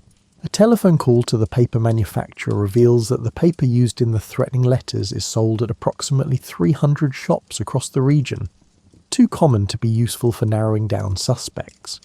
A call to a handwriting expert suggests the disguised printing is probably done by someone educated, based on certain letter formations that suggest familiarity with cursive writing. These aren't breakthroughs, but they're data points that gradually constrain the universe of possibilities. By late afternoon, Tom has developed a theory that he can't yet prove. The letters strike him as coming from someone with some connection to education, not necessarily a teacher, but someone who speaks the language of schools and understands their hierarchies. The lack of specific grievances suggests someone nursing a general resentment rather than a particular wrong, and the careful preparation, different papers, disguised handwriting, envelopes posted from different locations, suggests someone methodical and patient. He decides to request the school's personnel records for the past 10 years, looking for anyone who left under circumstances that might breed resentment. It's a long shot that will require hours of reading through files, but long shots and patient reading are what detective work actually consists of, as opposed to the dramatic revelations that populate fictional mysteries. The day ends with Tom walking back through streets now busy with evening commuters, shops closing for the day, and the smell of dinners cooking behind the curtained windows of terraced houses. He carries his case files home in a leather satchel that's starting to show its age, planning to spend the evening reviewing statements while his wife watches television in the next room. This is the rhythm of detective work in 1960 Britain. Long stretches of routine punctuated by moments of significance that only become apparent in retrospect, patterns emerging slowly from accumulated detail, and truth revealed not through brilliant deduction, but through thorough, patient, unglamorous labour. One of the peculiar aspects of police work in the 1960s is how visible it remained to ordinary citizens. There's no internet to report crimes anonymously, no social media to follow investigations from a distance. Instead, crime and its investigation happen in physical spaces where people can see and participate in the process. The police box on the corner near the main shopping district is one of these visible symbols of law enforcement. It's a blue-painted wooden structure, not unlike the TARDIS from Doctor Who, containing a telephone that connects directly to the station. Local officers use it as a reporting point, and citizens can use it to report crimes or request assistance. There's something reassuring about its solid presence, a physical reminder that help is theoretically available at the corner of Oak Street and the High Road. When a burglary occurs, neighbours gather to discuss it, not on online forums, but on front steps and over garden fences, sharing theories and observations with the kind of engagement that social media would later channel into different forms. Mrs. Patterson saw someone unfamiliar walking past around tea time. Mr. Chen at the Chinese restaurant noticed a vehicle idling where it shouldn't have been. The postman remembers that the house was empty during his rounds because usually someone answers when he needs a signature. These conversations create an informal network of surveillance that predates CCTV by decades. People notice things not because they're particularly observant, but because the rhythm of daily life in residential neighbourhoods follows predictable patterns, and deviations from those patterns stand out like misplaced notes in familiar music. Tom has learned to tap into this network through community relationships that he's carefully cultivated over years. The newsagent knows him by name and often mentions unusual purchases, someone buying an odd number of the same newspaper perhaps, or a stranger asking detailed questions about the neighbourhood. The librarian at the public library, a formidable woman named Miss Thornbury, who runs her institution with the precision of a military operation, notices who reads what and occasionally mentions when someone's interests strike her as unusual. This isn't official police work exactly. There are no reports filed about these casual conversations, no formal records of information gathered while buying tobacco or returning library books, but it's the substrate on which actual investigation builds, the community context that helps detectives understand what's normal and what's not. The relationship between police and public in 1960s Britain exists in an interesting space. There's more deference to authority than would be common a generation later. Officers are still called sir by most people, and there's a general assumption that police are basically working on the side of good, even if individual officers might be more or less competent. But there's also a wariness, particularly among working-class communities, where police have historically been seen as enforcers of rules made by and for other people. Tom navigates this territory through a combination of fairness, honesty, and what his wife calls his relentless reasonableness. He doesn't pretend to be something he's not. He's clearly middle class, clearly educated, and clearly part of the establishment. But he treats everyone with the same straightforward respect. whether he's interviewing a company director or a market porter, and people generally respond to that consistency. When a shoplifting case brings Tom into contact with a teenage girl caught stealing makeup from Boots, he doesn't lecture her about morality or threaten her with dire consequences. Instead, he asks her why. Not aggressively, just genuinely curious about what drove this particular decision on this particular day. The girl, expecting to be treated as a criminal, finds herself instead talking to someone who seems interested in understanding rather than judging. It turns out she was trying to impress an older group of girls who had essentially dared her to steal something. Not an excuse exactly, but a context that transforms the incident from simple criminality into something more complex: peer pressure, adolescent insecurity, and the desperate desire to belong that can drive people to decisions they know are wrong even as they're making them. Tom arranges for the girl to return to the store to apologise and work off the value of the stolen items through supervised community service. It's not official police business to arrange such things, but the store manager is willing, the girl's mother is relieved, and everyone involved gets something closer to justice than a formal prosecution would have provided. These small interventions, unofficial, unrecorded, barely visible even to other police officers, are where Tom does some of his most important work. The newspapers of the era treat crime stories with a particular style that blends sensationalism with peculiarly British understatement. A brutal assault might be described as an unfortunate incident, while a garden gnome theft could warrant dramatic headlines if it's a slow news week. Tom has learned to work with journalists, feeding them just enough information to keep them satisfied without compromising investigations or invading victims' privacy more than necessary. One reporter, Jenkins from the local paper, has been covering police news for 15 years and has developed an almost supernatural ability to appear at crime scenes shortly after the police themselves. Tom suspects Jenkins has connections at the station, possibly someone on the switchboard who tips him off, but can't prove it, and isn't entirely sure he wants to. Jenkins is generally fair in his reporting, and the relationship between police and press, while sometimes tense, is built on mutual need and grudging respect. The forensic laboratory where Tom occasionally visits occupies a converted manor house on the outskirts of the city, its Victorian grandeur now dedicated to the systematic analysis of blood, fibre and trace evidence. The scientists who work here are a particular breed, methodical, patient and possessed of the kind of attention to microscopic detail that would drive most people to distraction. Dr. Margaret Chen runs the textile analysis section, working with a microscope that she treats with the reverence most people reserve for religious artifacts. She can identify fibre types by their cellular structure, distinguish cotton from different regions based on subtle variations in growth patterns, and determine with reasonable accuracy how long a fibre has been separated from its source material. Her testimony in court is delivered with the calm precision of someone explaining simple facts to people who happen to be less informed, and juries generally believe her because she makes complexity feel accessible without dumbing it down. Tom brings her a fibre found on a windowsill at a burglary scene. A single thread, barely visible, caught on a rough edge where someone presumably climbed through.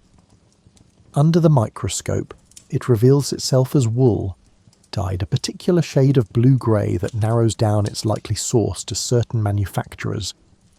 Dr. Chen consults reference books filled with fibre samples, comparing the evidence under different lighting conditions, measuring properties that Tom barely understands. 3 days later, she calls with results. The fibre matches a type of wool used primarily in manufacturing industrial coveralls, sold through workwear suppliers rather than regular clothing stores. It's not proof of anything by itself, but it's information that constrains possibilities. If Tom's suspect works in construction or a similar trade, this becomes corroborating evidence. If they work in an office and wear suits, it suggests either an accomplice or a completely different line of investigation. The Fingerprint Bureau operates in a different wing of the building, staffed by specialists who view the world through the lens of friction ridge patterns. They maintain files of known criminals organised by pattern type, allowing for comparison when prints from crime scenes are clear enough to be useful. The problem is that prints from actual crime scenes are often partial, smudged, or contaminated with multiple overlapping impressions that make analysis challenging. The fingerprint examiner working on Tom's burglary case, a methodical man named Roberts who apparently never hurries and never makes mistakes, has spent 2 days analysing prints lifted from a medicine cabinet. He's identified 3 distinct individuals: the homeowner, the homeowner's wife, and a third party whose prints don't match anyone in the known criminal files. This means either a first-time offender or someone who's been lucky enough not to be caught before. Roberts explains this in the tone of someone discussing weather patterns, showing Tom the comparison images that demonstrate his analysis. To Tom's untrained eye, the prints look nearly identical, but Roberts points out specific ridge characteristics: a bifurcation here, an ending ridge there, and a pattern of minutiae that he's counted and documented with the precision of an accountant balancing complicated ledgers. Blood analysis in the 1960s can determine type but not individual identity. When blood is found at a scene, analysts can tell you whether it's type A, B, AB, or O, which might help eliminate suspects but rarely provides definitive proof. The science exists in a space between useful and frustrating, capable of providing information that narrows possibilities without often delivering absolute certainty. Tom watches a blood analyst perform typing on a sample from an assault case, adding reagents that cause reactions visible under specific lighting conditions. The process is meticulous, repeated multiple times to verify results, and documented with the kind of detailed note-taking that would satisfy the most demanding auditor. The analyst explains that the sample is type A positive, which matches approximately 40% of the British population. Helpful for eliminating suspects who are type O or B, useless for proving anything about those who match. Ballistics analysis, used when firearms are involved, relies on the principle that every gun barrel leaves unique markings on bullets fired through it.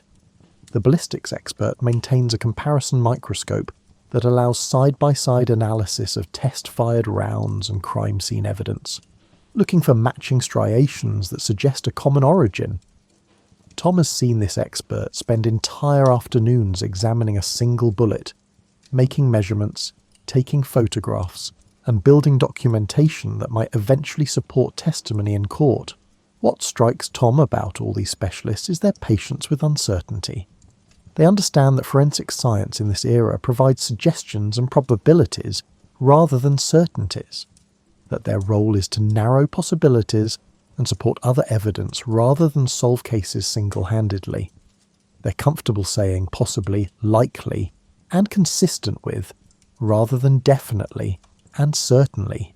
This stands in interesting contrast to how forensic science is portrayed in popular culture, where laboratory analysis provides clear, definitive answers that immediately identify perpetrators. The real work is messier, more qualified, and infinitely more dependent on human judgment than the public generally understands. Tom has learned to work within these limitations, treating forensic evidence as one data source among many rather than the ultimate arbiter of truth. A fibre that matches the suspect's clothing is interesting, but it's not proof. Clothing fibres transfer easily, and could have arrived through innocent contact. Fingerprints are more definitive, but only if they're clear enough for confident matching, and found in locations that couldn't be explained by legitimate access. The real power of forensic science in this era isn't in providing smoking gun evidence, but in helping detectives focus their investigations, eliminating unlikely scenarios, and supporting theories that can be tested through traditional detective work. It's a support system for human judgment rather than a replacement for it. The discovery of a body in the canal near the industrial district creates ripples through the community that extend far beyond the immediate crime scene. This is the sort of event that transforms abstract concepts of danger into immediate personal fear, particularly when the victim is identified as a young woman who worked at the textile mill. Tom arrives at the scene in early morning fog, the kind of thick clinging mist that makes everything look slightly unreal. The canal path is lined with officers maintaining a perimeter, keeping away the curious crowd that has already gathered despite the early hour. News travels through working-class neighbourhoods with remarkable speed. passed along through networks of gossip and concern that operate far faster than official channels. The woman, identified from her handbag as Sarah Mitchell, appears to have been in the water for several hours. She's wearing a good coat, not expensive but well kept, and shoes suitable for walking home from work. There's no obvious sign of violence, though the pathologist who examines her at the scene notes bruising that could indicate either assault or the body being moved by water and debris. Tom's initial investigation focuses on establishing a timeline and last known movements. Sarah lived with her parents in a terraced house 15 minutes walk from the mill. She typically worked the evening shift, finishing at 10 o'clock, and walked home along well-lit streets that should have been reasonably safe. Her parents expected her home by 10:30 and called the police when she hadn't arrived by midnight. The mill manager, a harried man named Preston who clearly hasn't slept since hearing the news, confirms that Sarah left work at her normal time, wearing the coat and carrying the handbag that were found with her body. Several co-workers saw her leaving but didn't walk with her. She preferred to walk alone, apparently, enjoying the quiet after a day of industrial noise. The pathologist's preliminary examination suggests drowning as the likely cause of death, but there are questions that won't be answered until a full post-mortem examination. The bruises on her arms could indicate that someone grabbed her, or they could have been sustained when she fell into the water. There's no water in her lungs, which might suggest she was already dead when she entered the canal, or might simply mean the drowning was rapid enough not to leave that evidence. The community's reaction to Sarah's death reveals much about how 1960s Britain processes sudden tragedy. The mill stops production for a day as a mark of respect, which costs money the company can ill afford but feels necessary to honour a dead employee. The local church holds a special service, attended by people who haven't set foot in the building for months, but feel compelled to mark this particular loss. Sarah's Street organises a collection for her parents, gathering small donations that add up to enough for funeral expenses. But there's also fear, particularly among young women who work similar shifts and walk similar routes. The mill's evening shift sees several women who would normally walk home alone now travelling in groups, staying later than necessary to find companions. Parents who previously allowed their daughters independence now insist on escorts, or taxi services they can barely afford. Tom finds himself conducting dozens of interviews with people who didn't really know Sarah, but feel compelled to share whatever tangential information they possess. A shopkeeper mentions that Sarah sometimes stopped on her way home to buy cigarettes. A neighbour recalls seeing her the previous week carrying library books. The newsagent remembers that she had a sweet tooth and usually bought chocolate on Fridays. None of this is immediately useful for determining what happened, but Tom listens anyway, because sometimes useful information emerges from these seemingly irrelevant details, and because people need to feel they're contributing something in the face of senseless tragedy. The physical evidence is frustratingly limited. The canal path where Sarah presumably entered the water shows signs of a scuffle, disturbed gravel, a button that might have come from her coat, but also shows signs of regular foot traffic that makes distinguishing relevant evidence from background noise nearly impossible. There are no clear footprints, no conveniently dropped identification, and no witnesses who saw anything definitive.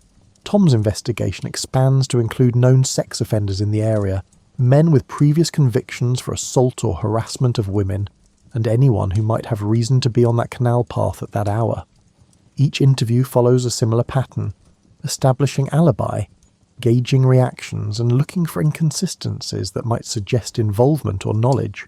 The breakthrough, when it comes, arrives through patient persistence rather than dramatic revelation.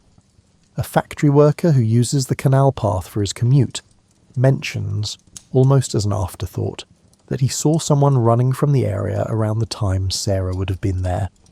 Nothing particularly suspicious. People jog for exercise, but unusual enough at that hour to register. The running figure was male, wearing dark clothing and moving away from the city centre along the canal path. The witness didn't think much of it at the time, but hearing about Sarah's death made him wonder if it might be relevant. He can't provide a detailed description. It was dark, he was tired, he only glimpsed the figure briefly, but he remembers the general build and the direction of travel. This fragment of information, combined with patient checking of alibis and whereabouts, eventually leads Tom to David Porter, a foreman at a factory along the canal route. Porter's initial alibi, that he was home with his wife, falls apart when Tom establishes that his wife was actually visiting her mother that evening.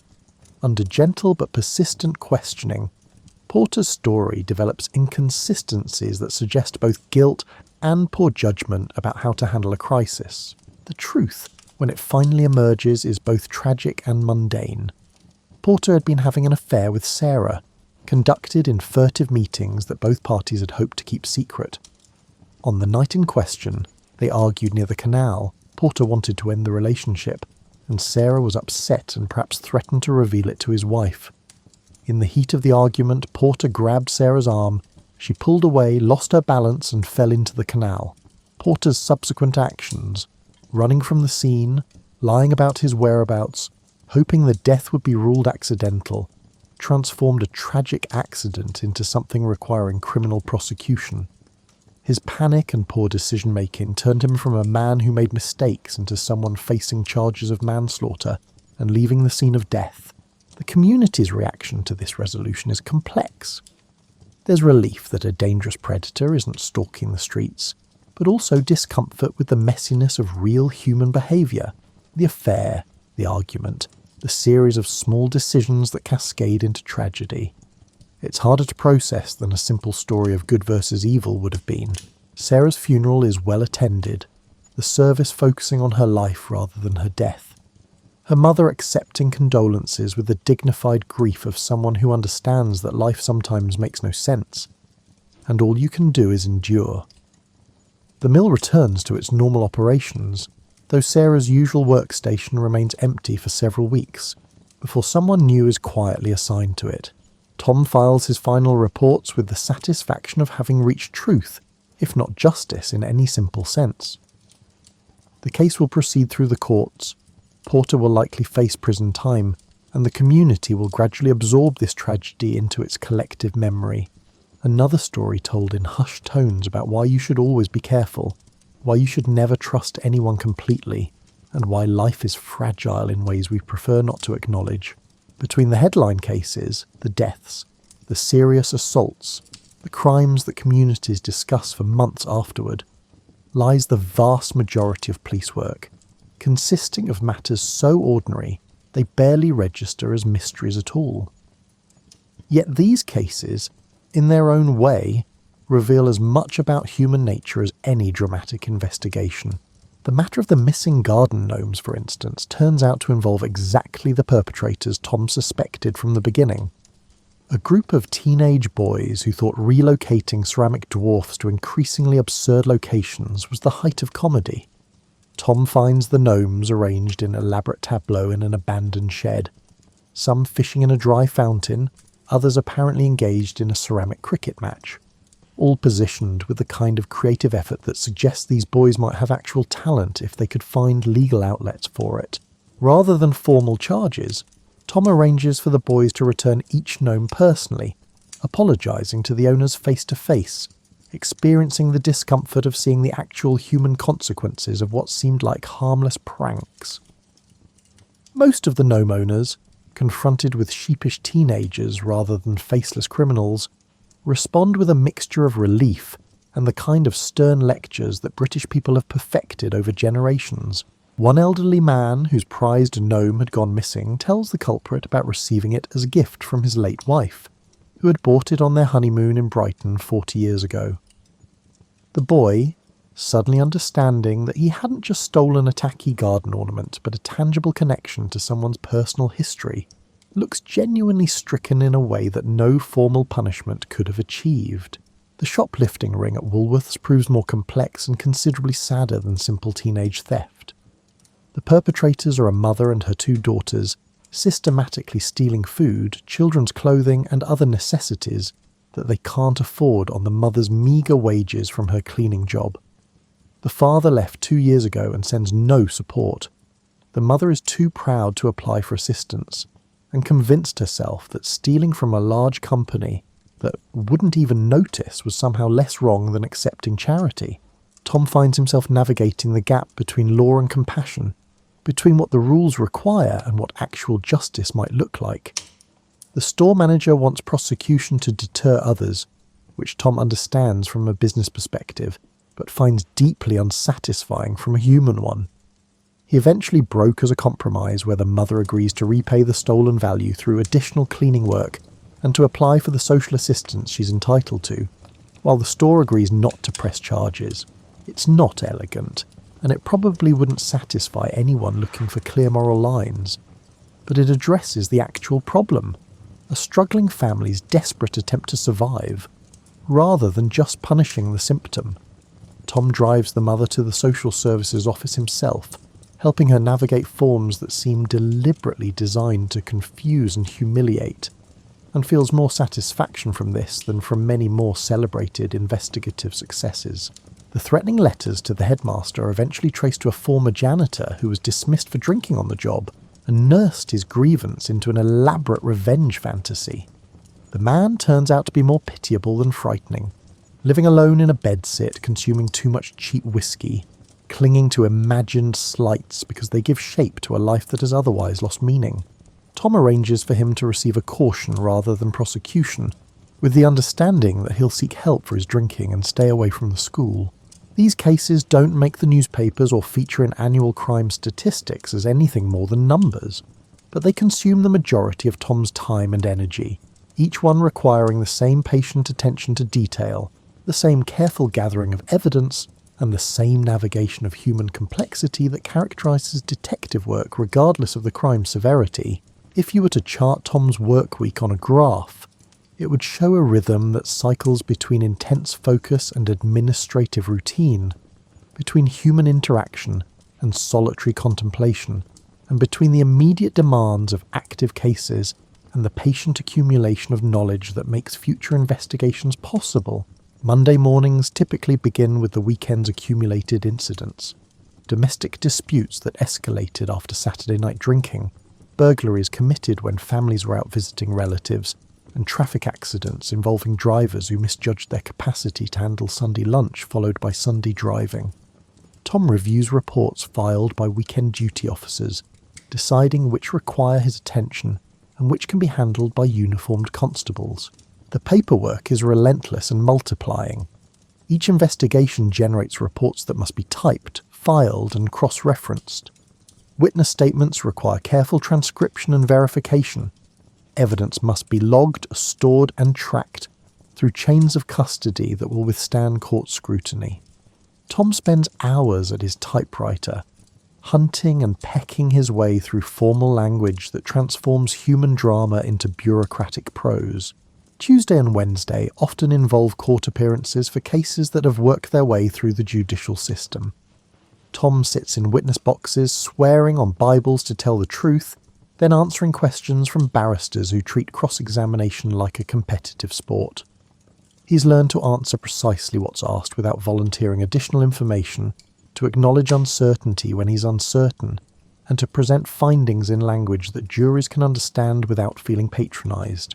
The courts themselves are exercises in tradition and formality. Judges in wigs and robes, barristers in their own wigs addressing each other with elaborate courtesy, and a ceremonial dignity that some find reassuring and others find absurd. Tom appreciates the theatre of it, understanding that justice requires not just correct outcomes, but visible processes that inspire public confidence. Thursdays are often dedicated to community policing, visiting schools to talk about safety and law, attending neighbourhood meetings where residents raise concerns about parking and noise, and maintaining the relationships that make his job possible. Tom speaks to a group of primary school children about stranger danger and road safety, simplifying complex concepts into memorable rules while trying not to terrify them about the world they live in. The children ask questions with the unself-conscious directness that adults have learned to suppress. Have you ever arrested anyone? Yes. Have you ever been scared?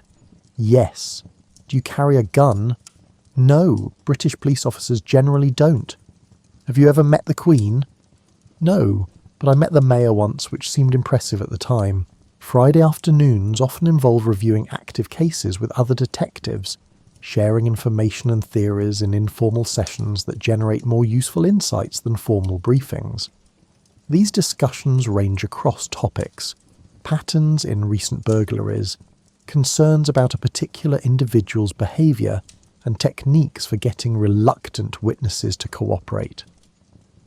The accumulated wisdom of experienced officers, passed along through conversation rather than written procedure, forms an invisible curriculum that new detectives absorb through participation. Tom shares his theory about burglaries tending to cluster near major roads where thieves can make quick escapes, while Detective Sergeant Williams counters that proximity to railway stations seems equally predictive.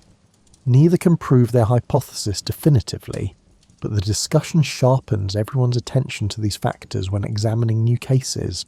The evenings that Tom doesn't spend reviewing case files are often dedicated to reading.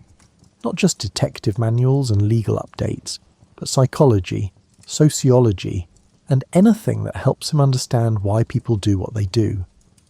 He's currently working through a book about adolescent development, trying to understand the teenage mind well enough to predict when minor misbehaviour might escalate into serious trouble. His wife occasionally asks if he ever stops being a detective, and the honest answer is probably no. He notices things constantly. The man at the bus stop who's watching people too intently, the shop window that has the same display week after week, suggesting the business might be struggling, and patterns in neighbourhood foot traffic that might indicate nothing, or might indicate something worth remembering. This constant awareness is both the strength and burden of long-term police work. You become very good at reading environments and people, noticing discordances and anomalies, but you also lose the ability to simply exist in spaces without analysing them. Every social gathering includes mental notes about who's drinking more than usual, whose marriage seems under strain, and which teenagers are gravitating toward trouble. Tom's desk drawer contains the essential equipment of 1960s detective work, a collection that would seem quaintly inadequate to modern investigators, but represents the best available technology of its time. There's a magnifying glass, genuinely useful for examining documents and small pieces of evidence, a measuring tape for documenting crime scenes, a camera, though the good cameras are kept in the evidence room and signed out when needed, several notebooks in various stages of completion, an address book containing contact information for informants, experts, and useful officials across the region.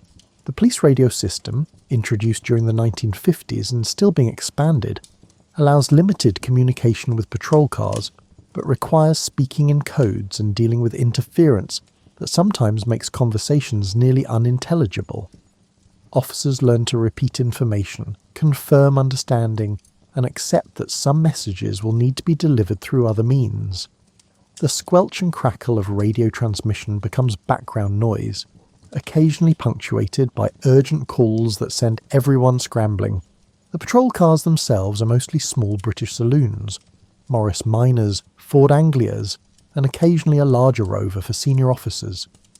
They're not particularly fast or powerful, but they're economical and can navigate narrow British streets that would challenge American-style police cruisers. Each car contains basic emergency equipment, a first aid kit, a blanket, a torch that always seems to have batteries that are nearly dead, and a collection of forms for documenting various types of incidents. Photography at crime scenes requires actual skill and judgment.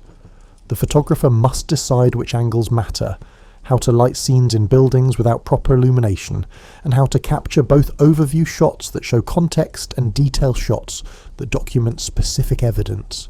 There's no instant review, no digital deletion of failed attempts. Each photograph consumes film that must be carefully managed, developed, and archived. The evidence room in the station basement is a fascinating archaeology of recent crime. Boxes containing clothing from assaults, bags of items stolen and recovered, weapons ranging from knives to improvised clubs, and documents photocopied for investigative purposes. Each item is tagged with case numbers and dates, creating a physical database that requires careful organisation and occasional purges when storage space becomes critical. Tom sometimes visits this room just to refresh his memory about cases, pulling files and examining evidence that didn't quite solve mysteries, but remains available if new information emerges. The unsolved cases bother him more than he admits. Files that represent questions without answers, victims without justice, and families without closure. The interview techniques available to detectives in this era rely entirely on human psychology rather than technological aids. There's no recording equipment to capture exact words, and no video to document body language and emotional reactions. Instead, detectives must remember, take notes, and work with witnesses who may be honest but unreliable, dishonest but revealing, or simply confused about events that happened quickly in stressful circumstances. Tom has developed a particular approach that combines patience with strategic persistence. He doesn't typically confront suspects with aggressive questioning or dramatic accusations. Instead, he presents information gradually, letting people construct their own narratives, noting where those narratives conflict with established facts. Many criminals, he's learned, want to talk about their crimes, not to confess necessarily, but to explain, justify, or relive significant experiences. The gap between what someone says and what they reveal through omission, hesitation, or overemphasis often tells Tom more than direct statements. A suspect who provides an extremely detailed alibi for a specific hour, but remains vague about the surrounding time, may be constructing fiction for the period that matters, while relying on memory for less critical moments. Someone who answers questions about their relationship with a victim with unexpected anger or defensiveness may be revealing more than they intend.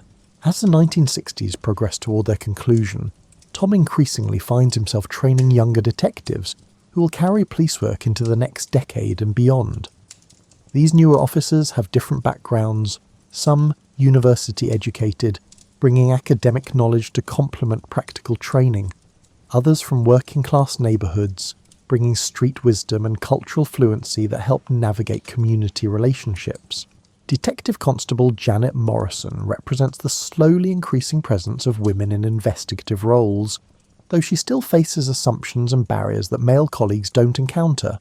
Tom makes a point of assigning her cases based on skill rather than gender. Watching her develop the particular combination of persistence and empathy that characterises effective detective work. She handles interviews with assault victims with a sensitivity that some male officers struggle to achieve, but also demonstrates the kind of analytical rigour that solves complex cases. The forensic techniques that Tom learned to use are evolving, becoming more sophisticated and more reliable. Blood typing is being supplemented by enzyme analysis that can provide additional identifying information. Fingerprint classification systems are being refined and expanded. New chemical tests for gunshot residue and trace evidence are being developed in laboratories that are becoming increasingly professionalised. Tom attends workshops on these emerging techniques, sitting in rooms with other middle-aged detectives learning about scientific advances that would have seemed like fantasy when they began their careers. The workshops are taught by younger scientists who treat established investigators with the kind of careful respect you show to people who might feel threatened by change. And Tom appreciates both their knowledge and their diplomatic handling of egos. The social changes sweeping through 1960s Britain are creating new challenges for police work. Drug use, previously limited to specific subcultures, is spreading among young people experimenting with marijuana and increasingly with harder substances. The sexual revolution is complicating traditional approaches to morality crimes. Immigration is diversifying communities in ways that require cultural sensitivity and language skills that older officers often lack. Tom finds himself navigating these changes with mixed feelings. Some shifts seem obviously positive, the increasing unwillingness to tolerate domestic violence, for instance, or the growing recognition that criminal justice should serve victims rather than simply punish offenders. Other changes feel more ambiguous, representing the loss of shared social norms that made community policing simpler, even if those norms weren't always just or fair. The threatening letters to the headmaster, the shoplifting family, the garden gnome thieves, all these cases reveal a Britain in transition, caught between traditional values and emerging alternatives, between the tight-knit communities of the past and the more individualistic society being born. Tom's role increasingly involves mediating these tensions, finding justice that serves both law and human complexity. His reputation within the force has evolved over decades, from promising newcomer to reliable veteran to unofficial mentor. Younger detectives seek his advice not just about specific cases, but about career decisions, ethical dilemmas, and the challenge of maintaining professional objectivity while remaining emotionally available to victims who need compassion. Tom answers these questions as honestly as he can, acknowledging that experience provides perspective rather than certainty, and that every detective must ultimately find their own path through moral complexity. The regular Friday evening gathering at the pub near the station, an informal tradition, involving whoever finishes their shift around the same time, provides space for this mentoring to happen naturally. Over pints of bitter and packets of crisps, detectives trade stories, discuss cases they can legally discuss, and gradually transmit the accumulated wisdom that makes police work something more than just following procedures. Tom shares the story of his first major investigation, a fatal hit-and-run that he solved through patient door-knocking and attention to vehicle damage that most people wouldn't have noticed. The lesson isn't about the specific techniques, but about the value of thorough, unglamorous work that produces results through accumulation rather than inspiration. Young detectives nodding over their drinks are absorbing not just methods, but attitudes and approaches to work that will shape their careers for decades. The Britain that Tom polices is a country of specific textures and rhythms that will largely disappear by the next decade. Shops close at 5:30 and remain firmly shut on Sundays, creating weekly cycles of activity and rest that structure community life. Pubs serve as social centres where neighbourhood business gets conducted, relationships form and dissolve, and the informal news network that predates mass media continues to flourish. The high street near the station contains a butcher, a baker, a greengrocer, a chemist, and a Woolworths that serves as a department store for people who can't afford actual department stores. Tom knows the proprietors of most of these establishments, not through formal community policing, but through the simple fact of working in the same area for years, becoming a familiar figure whose presence provides reassurance. The butcher, a man named Harris, who wears a striped apron spotted with blood in ways that would probably violate modern health codes, occasionally mentions customers whose behaviour strikes him as odd. Not criminal, necessarily, but notable. Someone buying unusual quantities of meat, perhaps, or asking strange questions about cutting techniques. These observations rarely lead anywhere, but they form part of the texture of information that Tom accumulates without conscious effort. The chemist is more useful from an investigative perspective, since poison and pharmaceutical theft occasionally feature in cases. The chemist maintains meticulous records of controlled substance prescriptions, noting any patterns that might suggest doctor shopping or forged prescriptions. Tom has solved 2 separate cases involving prescription fraud through information provided by this methodical, slightly fussy man who takes his regulatory responsibilities seriously. The tea rooms where Tom sometimes conducts informal interviews provide neutral territory, where witnesses feel less intimidated than they would at the police station. Over tea and biscuits served on mismatched china, people share information they might withhold in more formal settings, perhaps because the domestic setting makes conversation feel social rather than investigative. Tom has learned to read the specific vocabulary of British class and region, understanding that how someone speaks often tells you as much about their background as what they say. A particular accent suggests specific neighbourhoods, certain word choices indicate education level and social class, and patterns of speech reveal whether someone is local or from elsewhere. This isn't profiling in any prejudicial sense, but rather the kind of contextual understanding that comes from decades of listening carefully. The telephone in Tom's office rings with a particular bell tone that's unique to the station's internal system, different from external calls in ways that allow him to prepare mentally for different types of conversations. Internal calls usually mean assignments or updates from other officers. External calls might be witnesses, victims, informants, or occasionally criminals who've decided to turn themselves in through this specific detective rather than dealing with the front desk. Tom's handwriting in his notebooks has evolved over the years into a personal script that's efficient rather than elegant, combining abbreviations with symbols that would be nearly meaningless to anyone else. The notebooks themselves become physical repositories of investigations, occasionally consulted years later when old cases develop new leads, or when patterns emerge that connect seemingly unrelated incidents. As Tom approaches the end of his career, though he'll work several more years before retirement, he finds himself reflecting on what justice actually means in practice, rather than theory. The law provides frameworks and procedures, but individual cases rarely fit neatly into legal categories. Real human behaviour is messier, more complicated, and more driven by circumstance and emotion than criminal codes acknowledge. The theft by the struggling mother, for instance, was clearly illegal, but was it truly criminal in the moral sense? The law says yes, but Tom's conscience remains uncertain. He followed procedure, sort of, while also finding a solution that addressed underlying problems rather than just punishing symptoms. Whether this represents good policing or overstepping his authority depends on whose perspective you adopt. The accidental death by the canal, followed by a panicked cover-up, transformed a tragic accident into criminal liability through David Porter's subsequent choices. Was justice served by his prosecution? Sarah's mother seemed to think so, but her daughter remained dead regardless of legal outcomes. The community received closure, perhaps, though the messy truth satisfied nobody's desire for simple morality. Even the garden gnome theft required judgments about appropriate responses. Formal prosecution would have given those boys criminal records for essentially stupid pranks, potentially affecting their future employment and educational opportunities. The informal resolution Tom arranged probably taught them more useful lessons while avoiding disproportionate consequences.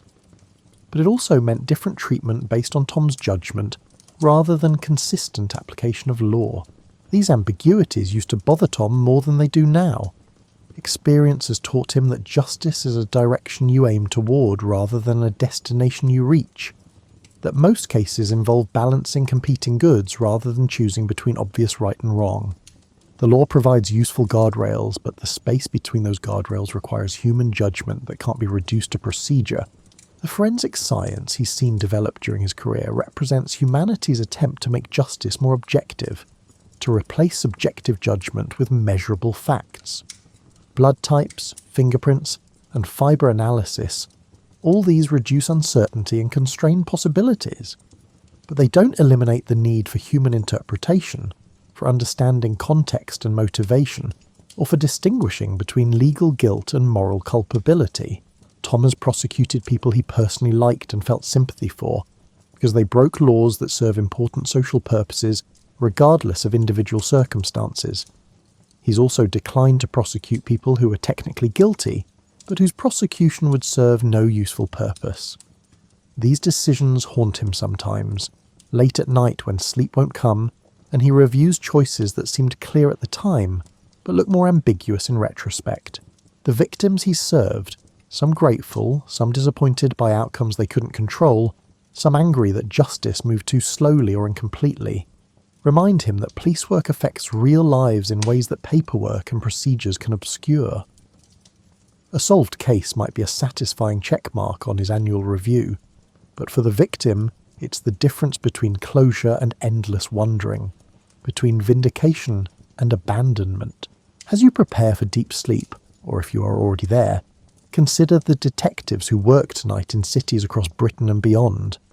People conducting investigations with tools that would astound Tom's generation, solving crimes through DNA analysis and digital forensics that seem like magic compared to 1960s technology. Yet the fundamental work remains unchanged. Paying attention, asking questions, and accumulating small facts into larger truths. The mysteries Tom investigated weren't always dramatic or violent. Many involved property rather than persons, mistakes rather than malice, and human weakness rather than calculated evil. But each one mattered to someone. The elderly man whose gnome connected him to his late wife, the mother struggling to feed her children, the headmaster receiving anonymous threats, and Sarah Mitchell's parents seeking understanding if not comfort. Detective work in the 1960s existed in a particular historical moment, after the introduction of scientific crime solving but before its full flowering. In communities cohesive enough to notice anomalies, but diverse enough to generate friction, using technology that was revolutionary for its time, but primitive by our standards. Tom and his colleagues navigated this landscape with tools both crude and sophisticated, relying on human observation, supplemented by laboratory analysis and community relationships enhanced by careful record keeping. The Britain they policed is largely gone now, replaced by something faster, more connected, and less constrained by tradition and social hierarchies. The high streets where Tom knew every shopkeeper have been transformed by chain stores and online shopping. The close-knit neighbourhoods where everyone knew everyone else's business have fragmented into more anonymous patterns of living.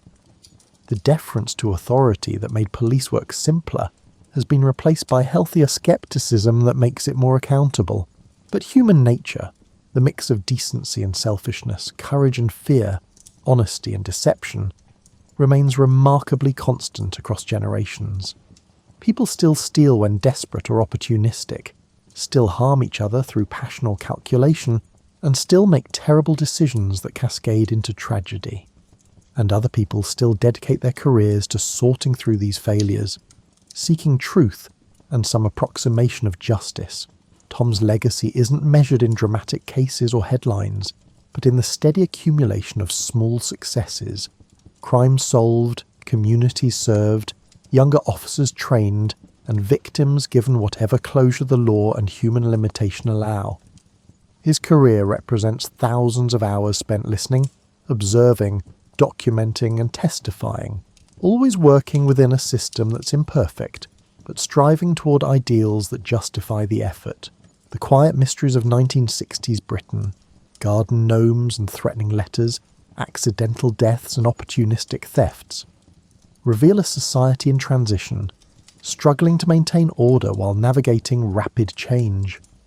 Tom's generation of detectives served as guides through this transition, applying old wisdom to new challenges, adapting traditional methods to emerging circumstances, and building bridges between the Britain that was and the Britain becoming.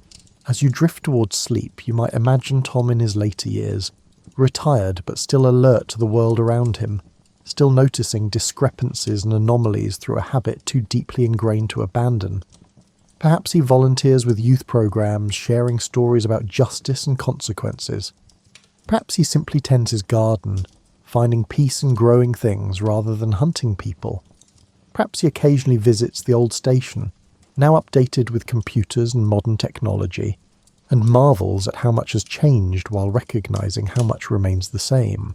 The mysteries continue in every era and every place where humans live together in communities. The tools for solving them evolve, the social contexts shift, but the fundamental work endures. Paying attention to what others miss, asking questions until truth emerges, seeking justice in an imperfect world that nonetheless demands the effort. Sleep well, knowing that in the long tradition of people dedicated to that work, you've just spent time with one detective's ordinary career in an extraordinary moment of British history. Tom Henley isn't famous and won't be remembered in history books, but represents thousands of professionals who served quietly and competently, with more dedication than glory, and perhaps that's the most important mystery solved tonight. That ordinary work, done with care and persistence, creates the foundation of civilization itself. The dramatic cases capture attention, but it's the patient, unglamorous resolution of everyday mysteries that actually holds communities together.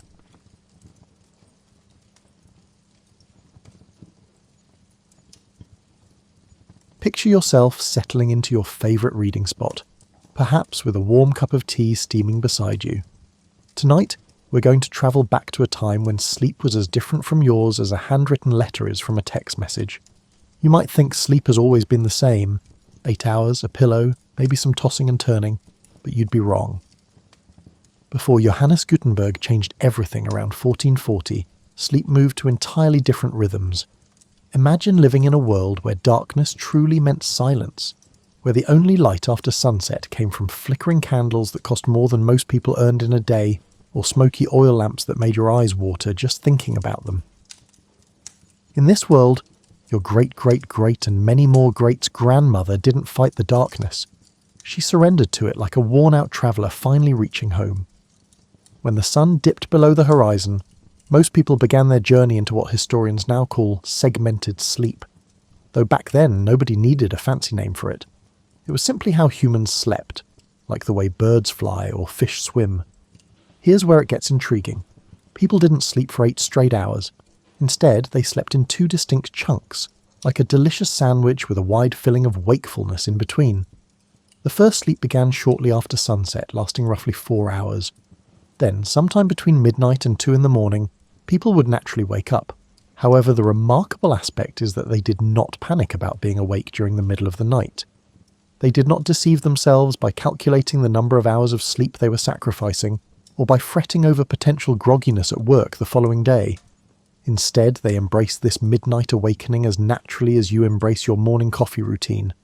During these quiet hours between sleeps, people would do the most wonderfully human things. They'd tend to the fire, ensuring their family stayed warm through the cold night. They'd monitor on children, offering comfort to little ones startled by dreams. Couples would talk softly in the darkness, sharing thoughts and feelings that somehow seemed easier to express when the world felt smaller and more intimate. Some people used this time for prayer or meditation, finding a special connection to the divine in those hushed hours when the boundary between day and night felt thin as gossip. Others would craft simple items by firelight, mending clothes, carving wooden spoons, or braiding rope. The wealthy might even visit neighbours, because apparently social calls at 1 in the morning were perfectly acceptable back then.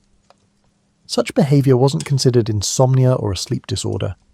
Medical texts from the era mention first sleep and second sleep, as casually as we might mention breakfast and lunch. People structured their nights around this natural pattern, planning activities for their wakeful hours just as carefully as they planned their daytime tasks. The darkness that surrounded these midnight activities was profound in ways we can barely imagine today. Step outside your house at night now, and you'll likely see streetlights, house lights, the glow from windows, and maybe the distant shine of a shopping centre. Even in relatively rural areas, light pollution reaches far beyond cities, creating what astronomers call sky glow. But in pre-printing press Europe, nighttime darkness was absolute. The Milky Way blazed overhead like a river of diamonds, and people knew the constellations not as romantic notions, but as practical tools for navigation and timekeeping. The moon's phases mattered deeply because they determined how much natural light you'd have for nighttime activities. This darkness shaped not just when people slept, but how they thought about rest itself. Sleep wasn't something to be optimized or tracked with devices.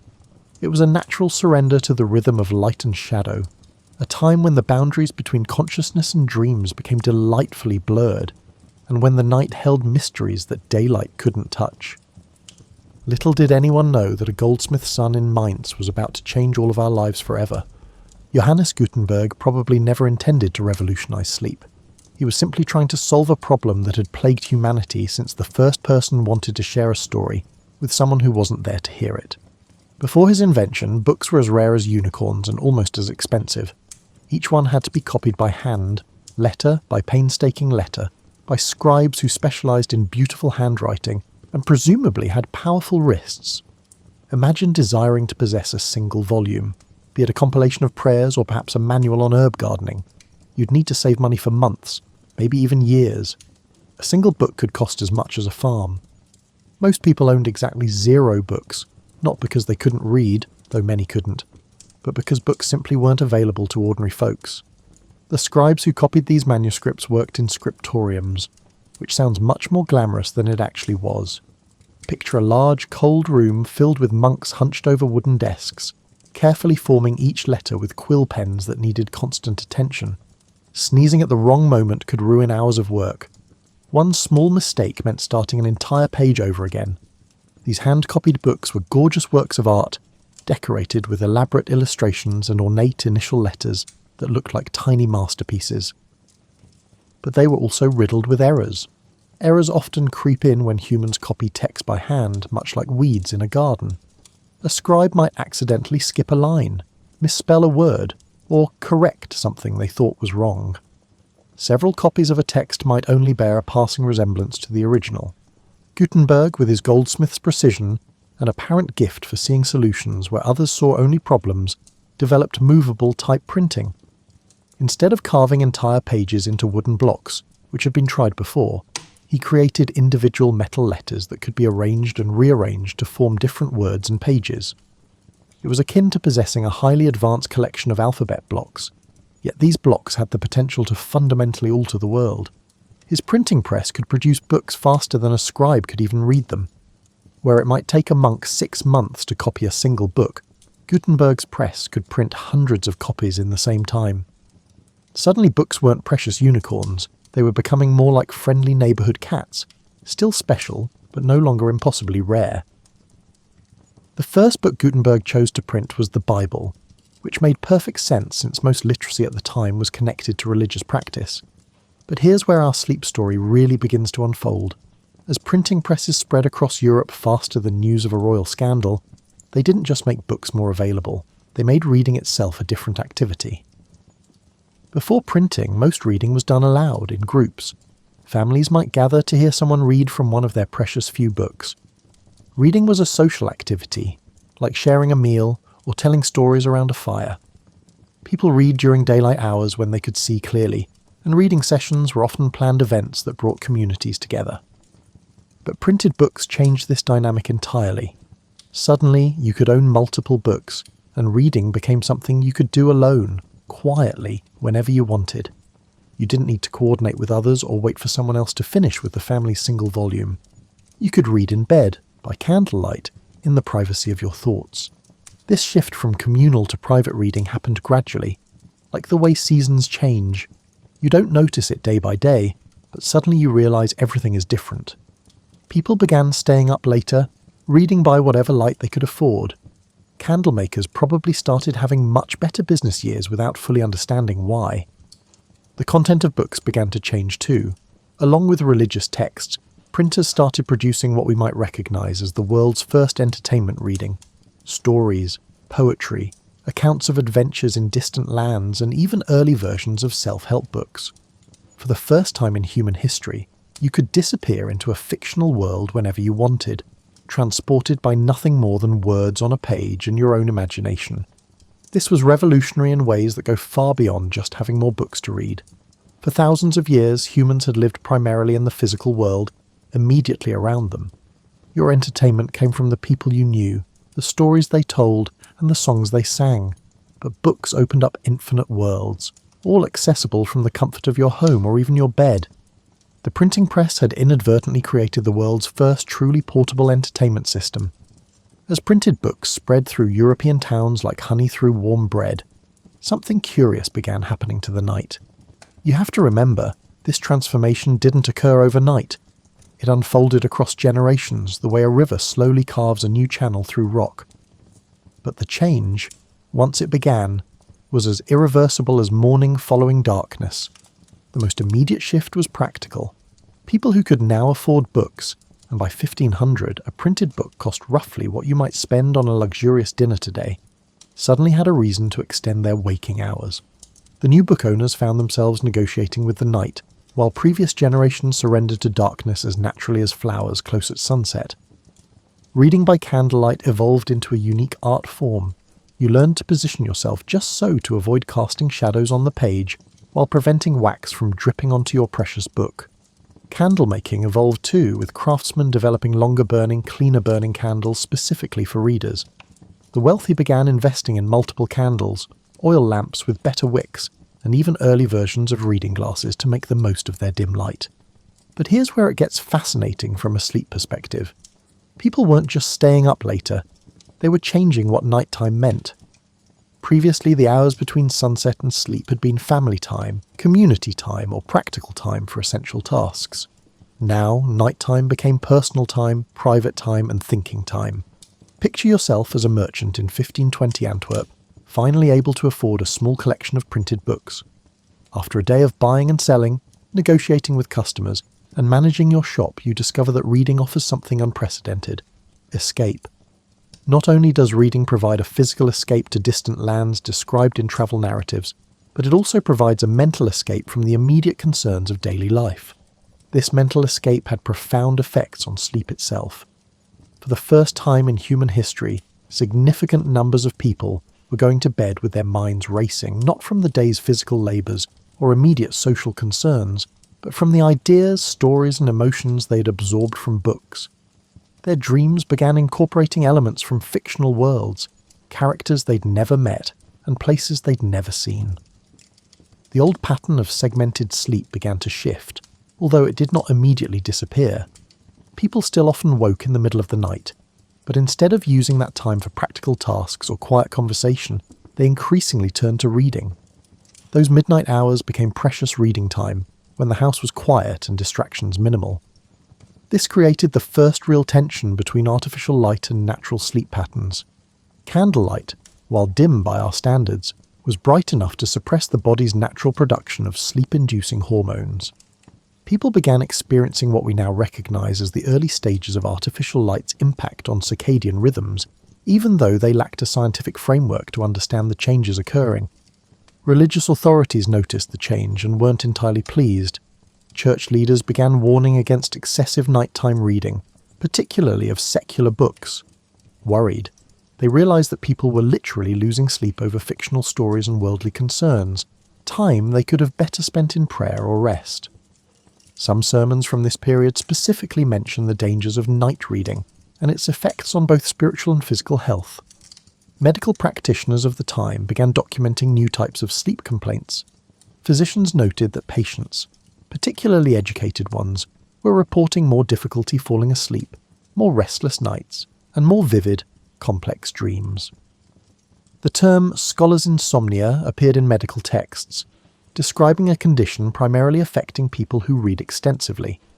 The printing revolution also democratized knowledge in ways that affected sleep indirectly but significantly. People could now access medical information, including advice about sleep and health, without relying solely on local practitioners or folk wisdom. This led to the first wave of people actively contemplating and trying to optimize their sleep, rather than simply accepting whatever rest came naturally. Books on health, diet, and daily routines became popular, many offering advice about proper sleep habits.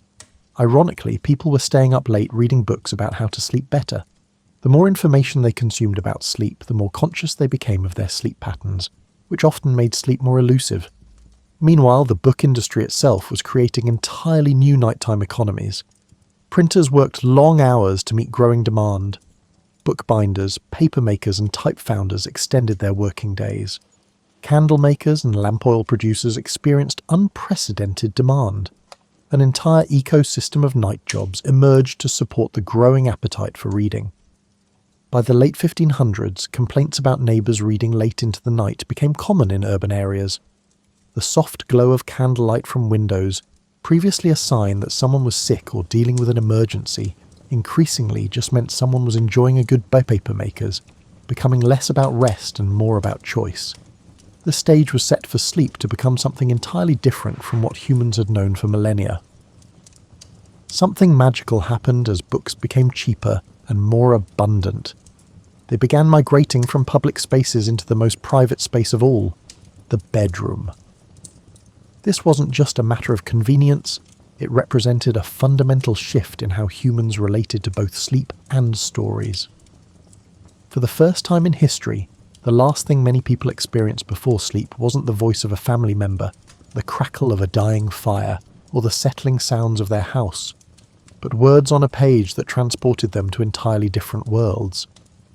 The practice of bedtime reading emerged gradually, like a new tradition nobody planned but everyone seemed to discover independently. Parents who could afford books began reading to their children at bedtime, creating the first generation of humans to associate the transition to sleep with storytelling. These weren't the oral folk tales that had been passed down through generations. These were printed stories, consistent in their telling, often accompanied by illustrations and infinitely repeatable. Children raised on bedtime stories developed different relationships with both sleep and imagination. Instead of drifting off to sleep thinking of the day's events or tomorrow's chores, they fell asleep with their minds full of fictional characters, imaginary places, and narrative possibilities. Their dreams began incorporating more complex storylines, and many reported dreams that seemed to continue stories from their bedtime books, or create entirely new adventures featuring beloved characters. Adults too discovered the peculiar pleasure of reading in bed. The combination of physical comfort, dim light, and engaging stories created a uniquely conducive environment for relaxation. But it also created something unprecedented: the cliffhanger bedtime. For the first time, people were deliberately putting themselves into emotional suspense right before sleep, their minds actively wondering what would happen next in their stories. This led to what historians now recognise as the first widespread occurrence of voluntary sleep delay for entertainment purposes. People would tell themselves they'd read just one more chapter, then find themselves still turning pages hours later. The phrase, "I couldn't put it down," entered common usage during this period, though it originally referred specifically to the difficulty of stopping reading at bedtime. The types of books people chose for bedtime reading began to influence the content publishers produced. Adventure stories with chapter-ending cliffhangers proved enormously popular, as did romantic tales that left readers emotionally satisfied but eager for more. Publishers discovered that books specifically marketed for bedtime reading sold exceptionally well, leading to the development of what we might recognise as the first genre fiction specifically designed for nighttime consumption. Religious bedtime reading remained popular, but even devotional books began adapting to bedtime reading habits. Prayer books started including shorter sections suitable for nighttime reading, and collections of brief, comforting religious passages became common. The practice of reading a psalm or brief devotional passage before sleep became so widespread that furniture makers began designing bedside tables specifically to hold books and candles. The wealthy began commissioning special bedroom libraries, small collections of books selected specifically for nighttime reading. These typically included poetry, easy to read in short segments, inspiring or comforting prose, and what publishers began calling gentle adventures, exciting enough to be engaging but not so thrilling as to prevent sleep. Medical opinion on bedtime reading was mixed. Some physicians warned that exciting stories could overstimulate the mind and prevent restful sleep. Others argued that reading helped transition the mind from the day's concerns to a more peaceful state conducive to rest. This debate marked the beginning of what would become centuries of discussion about the relationship between mental stimulation and sleep quality. The practice of reading in bed created new intimacies between couples. Married partners began sharing books, reading aloud to each other, and discussing stories as a regular part of their bedtime routine. Some couples developed elaborate systems for sharing limited reading light, taking turns holding candles or reading aloud while the other rested their eyes. This sharing of stories in the marriage bed represented something entirely new in human relationships. Previously, the most intimate conversations between couples typically focused on practical matters, family concerns, daily events, plans, and problems. But bedtime reading introduced shared fictional experiences, imaginary worlds that couples could explore together, and characters they could discuss and debate. Children growing up in households with bedtime reading began asking for their books earlier than previous generations had shown interest in reading. The association between books and comfort, books and the safety of home, and books and the transition to sleep created powerful positive associations with reading that lasted throughout their lives. By 1600, a significant portion of the literate population had incorporated reading into their bedtime routines. What had begun as a practical way to make use of expensive books had evolved into a new cultural ritual, one that transformed both how people fell asleep and what they dreamed about when they finally closed their eyes. The night was no longer just nature's signal for rest. It had become reading time. By the early 1600s, something unprecedented was happening in bedrooms across literate Europe. People were lying awake contemplating sleep itself. For the first time in human history, significant numbers of people were actively analysing their rest, comparing their sleep experiences to advice they'd read in books, and trying to optimise their nighttime hours. The printing press had accidentally created the world's first generation of sleep-conscious individuals. Medical books, once accessible only to physicians, were now available to anyone who could read and afford them. These texts introduced ordinary people to concepts like humoral balance, and the idea that diet, exercise, and daily habits could affect sleep quality. People began experimenting with the timing of their meals, the firmness of their mattresses, and even the direction their beds faced, all based on printed advice from medical authorities. This marked a fascinating shift from passive acceptance to active management. Your ancestors had simply slept when they were and woken when they weren't. But the new book-reading population began tracking their sleep patterns, noting which activities helped or hindered their rest, and developing personal theories about optimal sleep conditions. The results were mixed, to put it gently. Many people, armed with partial medical knowledge and conflicting advice from different books, began creating elaborate bedtime routines that probably did more harm than good. Some would spend an hour before bed preparing their sleeping environment according to whatever book they'd most recently read, adjusting ventilation, rearranging furniture, or consuming specific foods supposed to promote restful sleep. Meanwhile, the mere act of reading about sleep often made it more elusive. People would lie in bed analysing whether they felt sufficiently relaxed, whether their breathing matched the patterns described in their health books, and whether their mattress was positioned correctly according to the latest printed advice. The more they thought about sleep, the harder it became. Publishers, recognising a profitable trend, began producing books specifically about sleep improvement. Titles like The Complete Guide to Restful Slumber and Natural Methods for Perfect Sleep became bestsellers. These books typically promise simple solutions to sleep problems, while simultaneously making readers more anxious about whether they were sleeping correctly. The wealthy began investing in elaborate sleep optimization equipment based on printed recommendations. Special mattresses, pillows designed according to particular theories, bedroom furniture arranged to promote better rest, and even clothing designed specifically for sleeping. This period saw the birth of the idea that sleep quality could be purchased and optimized through the right products, an idea we'd recognize today. Religious authorities continued to voice their concerns about the evolving relationship between books and bedtime, but their focus shifted from moral objections to practical health concerns. Church leaders began preaching about the importance of proper rest for spiritual life, arguing that people too fatigued from staying up reading were less able to focus during prayer or church services. The emerging scientific revolution of the 1600s brought new complexity to sleep advice. Books began presenting competing theories about what happened during sleep, why dreams occurred, and how rest affected health. People found themselves trying to sleep while mentally debating whether sleep was primarily for physical restoration, mental processing, or spiritual renewal.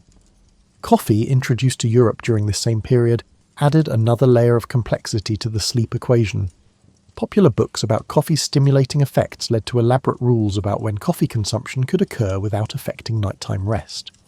People began timing their coffee consumption based on printed advice, often creating more anxiety about their sleep than the coffee itself caused. The practice of keeping sleep journals emerged among the educated classes. People began recording their bedtimes, wake times, dream content, and energy levels, comparing their experiences to advice they'd read in books.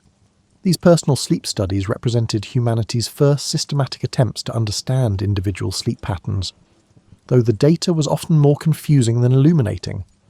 Physicians began reporting a new category of patient complaints. People who felt their sleep was inadequate not because they were worn out, but because their sleep didn't match descriptions they'd read in books. Healthy individuals with normal sleep patterns sought medical help because they worried their rest wasn't optimized according to the latest printed theories. This period also saw the emergence of sleep-related social anxiety. People began comparing their sleep habits to those described in popular books, worrying that their bedtime routines, mattresses, or sleep positions marked them as unsophisticated or unhealthy. Sleep, which had been a private, largely unconscious activity, became a topic of social discussion and comparison. Everyone recognized the irony. Some writers of the time noted that humanity had survived for millennia with perfectly adequate sleep before anyone thought to write books about it. They observed that the more people read about sleep, the more problems they seemed to develop with sleeping. But there was no going back. The printing press had fundamentally altered humanity's relationship with rest, transforming sleep from a natural surrender to darkness into a complex activity that could be studied, analysed, optimised, and worried about. Sleep had become homework. As the 1600s progressed into the 1700s, something profound was slipping away from human experience, so gradually that no one quite noticed until it was nearly gone. The ancient pattern of segmented sleep, first sleep, wakeful period, second sleep, was dissolving like morning mist, replaced by something entirely different. Books weren't just changing when people slept, they were fundamentally altering how people slept. The transition happened differently in cities than in rural areas, and faster among the wealthy than the poor. But the direction was unmistakable. People were beginning to sleep in single, consolidated blocks, much like you do today. This transition might seem like a minor technical change, but it represented one of the most significant shifts in human behaviour since the development of agriculture. Urban areas led this transformation. Cities meant more artificial light, more scheduled activities, and more access to books and printed entertainment. City dwellers found their old midnight wake periods increasingly inconvenient. If you had to be at work by a specific time and needed to maintain your energy throughout the day, the segmented sleep pattern began to feel inefficient rather than natural. Books played a crucial role in this shift.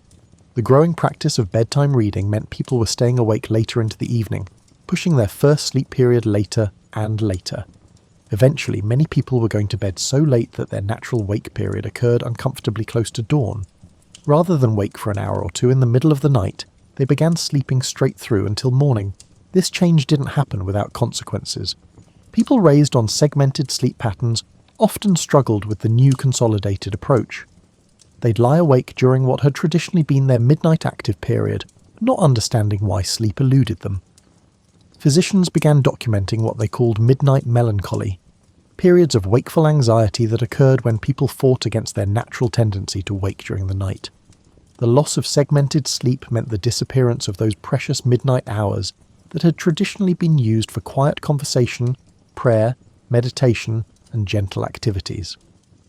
Couples lost that intimate time of soft conversation in the darkness. Families stopped sharing those peaceful moments of tending the fire and checking on children together. Instead, all the evening's activities, conversation, reading, planning, and reflection, became compressed into the hours between dinner and bedtime. This intensification of evening activities created a faster pace of life that many found overwhelming. The gentle rhythm of segmented sleep had provided natural breaks in the day's emotional and mental processing. Books began reflecting and reinforcing this new sleep pattern. Authors started writing longer chapters, assuming readers would want substantial content for their extended evening reading sessions. The concept of the page-turner, a book so engaging you'd read late into the night, became a marketing advantage. Publishers discovered that books that kept people reading past their traditional first bedtime were most likely to become popular. The wealthy began designing their homes around consolidated sleep patterns. Bedrooms became more elaborate and comfortable, designed for longer periods of occupancy. The concept of the bedroom as a retreat, a personal sanctuary designed specifically for rest and relaxation, emerged during this period. Previously, bedrooms had been more utilitarian, places to sleep certainly, but not necessarily places to linger or relax. Reading nooks within bedrooms became fashionable among those who could afford them. These were specifically designed spaces for pre-sleep reading, with comfortable chairs, good lighting, and convenient book storage. The bedroom was transforming from a place you went only to sleep into a place where you might spend several hours each evening reading, relaxing, and gradually transitioning towards sleep. This architectural shift reflected a deeper change in how people thought about rest and privacy. The bedroom was becoming the first truly private space in most people's homes, a place where you could retreat from social obligations and family responsibilities to engage with books and your thoughts. Children growing up during this transition experienced something unprecedented. They were the first generation to sleep through the night as a normal expected pattern. Their parents and grandparents had grown up expecting to wake during the night, but these children learned to sleep for 8 or 9 continuous hours. This created different relationships with both sleep and darkness, and different capacities for sustained attention and energy throughout long days. The old folk wisdom about sleep began to seem obsolete. Sayings like, "The hour before midnight is worth 2 after," made less sense to people who were going to bed at midnight or later. Traditional advice about using wakeful periods for prayer or meditation seemed irrelevant to people who no longer experienced regular midnight wake periods. By 1750, consolidated sleep had become the new normal for most of the literate population. The segmented sleep pattern that had characterized human rest for millennia survived mainly in rural areas where artificial light was still rare and daily schedules remained tied to natural daylight cycles. Medical authorities of the time noted the change but generally approved of it. Consolidated sleep seemed more efficient, better suited to the increasingly complex demands of modern life. Few realized that humanity was abandoning a rest pattern that had evolved over thousands of years, replacing it with something entirely unprecedented in human experience. The printing press had accidentally engineered the most significant change in human sleep patterns since we learned to control fire. Here you are, centuries later settling into your comfortable bed with perhaps a book on your nightstand, completely unaware that your entire relationship with sleep was shaped by a goldsmith's invention from the 1400s. The consolidated sleep pattern you consider natural, 8 hours of continuous rest, would have seemed as strange to your medieval ancestors as their segmented sleep routine seems to you today. The transformation the printing press began continues to ripple through your nights, in ways both obvious and subtle. Every time you reach for your phone to read just one more article before sleep, you're participating in a tradition that began when the first person lit a candle to read just one more chapter. The eternal struggle between I should go to sleep and I'll just read a little longer started with those early book owners and has never really ended. Your bedroom itself is a testament to this transformation. The idea that you need a comfortable private space specifically designed for rest and relaxation, complete with good lighting for reading, comfortable seating and easy access to books or digital devices, would have been incomprehensible to people who simply slept wherever they could identify a safe, warm spot. The printing press didn't just change what people read, it changed how they think. The ability to access multiple perspectives, compare different ideas, and engage with complex narratives trained human minds to be more active, more analytical, and more imaginative. These more active minds naturally took longer to settle into sleep, requiring longer transition periods and more comfortable environments. Modern sleep science has rediscovered some wisdom from the pre-printing era. Sleep researchers now understand that the consolidated 8-hour sleep pattern, while workable, isn't necessarily optimal for everyone. Some people naturally function better with segmented sleep or alternative patterns, but our modern world of scheduled work and artificial lighting makes these patterns difficult to maintain. The books that line your shelves, the reading light beside your bed, and the comfortable chair where you might read before sleep. All of these represent victories in humanity's ongoing negotiation with darkness.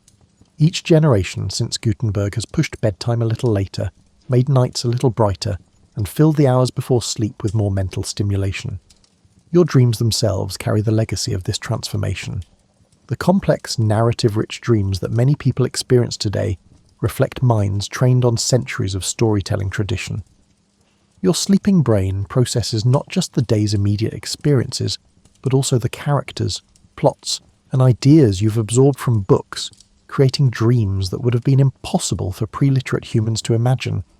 The sleep problems that plague modern life, difficulty falling asleep, racing thoughts at bedtime, the temptation to read or check devices instead of sleeping, all have their roots in that moment when humans first chose artificial light and mental stimulation over natural darkness and rest.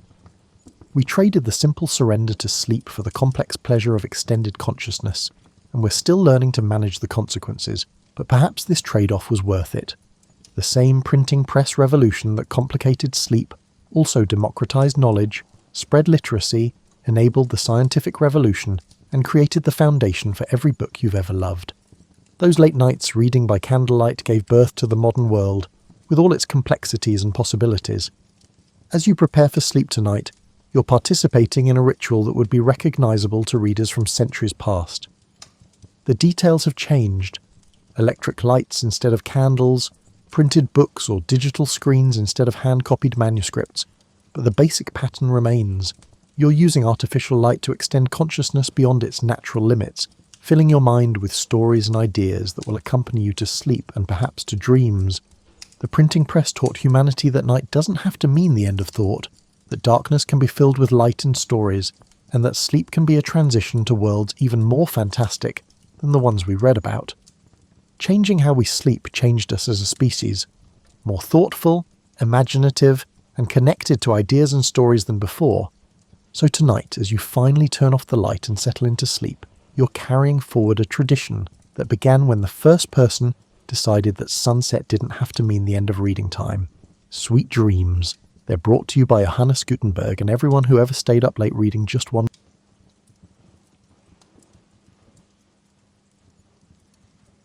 If I pronounce any words wrong, please know that I'm trying my best. Now, picture Athens in the year 360 BCE, when the city still carries the architectural grandeur of its golden age, but the political confidence has begun to fade like paint on temple walls exposed to too many Mediterranean summers. The Parthenon stands on the Acropolis, its marble columns catching the afternoon light in ways that make the stone seem almost translucent. But the empire that built it has been humbled by Sparta and reduced to a shadow of its former reach. In this diminished Athens lives an elderly man named Plato, around 70 years old now, his beard gone completely white, and his hands marked by the kind of age spots that remind you of your own mortality. He walks slowly through the colonnade of his academy, the philosophical school he founded decades earlier, where young men gather to debate questions about justice, beauty, and the nature of reality itself. Plato has spent his life thinking about perfection, not the superficial kind, not the perfect haircut or the perfect dinner party, but the deep structural perfection of forms and ideas that exist somewhere beyond our messy physical world. He believes, or at least argues, that everything we experience is merely a shadow of some ideal version that exists in a realm of pure thought. The chair you're sitting in is just an imperfect copy of the idea of chair itself. The justice you see in courtrooms is a pale reflection of justice as it truly exists. This philosophical obsession with ideal forms has led Plato to imagine ideal societies, ideal governments, and ideal ways of organising human life to achieve something approaching perfection. His earlier work, The Republic, outlined a vision of a perfect city-state governed by philosopher kings who would rule with wisdom rather than ambition, where every citizen would be educated according to their abilities and positioned according to their talents. But ideas expressed as abstract philosophy can feel dry, like reading an instruction manual for living. So Plato, who understands how human minds actually work, often wraps his philosophy in stories. He creates myths and allegories that make his points more memorable than any logical argument could. He's already given us the allegory of the cave, where prisoners mistake shadows for reality. Now, in his old age, he's about to give us something even more enduring. The specific occasion for Plato's story about Atlantis comes during a series of philosophical dialogues he writes near the end of his life. These dialogues feature his old teacher Socrates, dead for decades now, executed by Athens for corrupting the youth with too many uncomfortable questions, along with other historical figures engaging in the kind of sophisticated dinner party conversation that ancient Greeks excelled at. In these dialogues titled Timaeus and Critias, Plato has one of his characters recount a story supposedly passed down through generations, originally told to Solon, the great Athenian lawgiver, by Egyptian priests during his travels 2 centuries earlier. It's a framing device that gives the story both ancient authority and convenient distance. Plato isn't claiming to have witnessed any of this himself, merely preserving knowledge supposedly handed down through time. The story emerges naturally from a philosophical discussion about ideal states and the nature of civilization. After outlining his vision of a perfect society, Plato has his characters wonder, has such a society ever actually existed? Could the abstract ideals he's been describing ever manifest in the physical world? And in answering this hypothetical question, Plato creates Atlantis. But before we dive into the story itself, it's worth considering what Athens must have felt like to an old philosopher watching his city struggle with its diminished status. The Persian Wars were ancient history now. The glory days of Pericles had faded into nostalgic memory, and Athens had lost its devastating conflict with Sparta. The city that had once dominated the Aegean through a combination of naval power, democratic ideals, and cultural sophistication was now just another Mediterranean city-state. Important, but no longer exceptional. In this context, Plato's mind might naturally turn to questions about rise and fall, about whether greatness can be sustained, or whether it contains the seeds of its own destruction. These weren't abstract philosophical questions for him, they were observations about his own society's trajectory. Athens had been great and was now diminished. What lessons could be drawn from that experience? The Mediterranean world that Plato inhabits is one where the sea connects rather than divides. From his vantage point in Athens, you can see how maritime trade creates webs of connection, linking cities around the entire Mediterranean basin.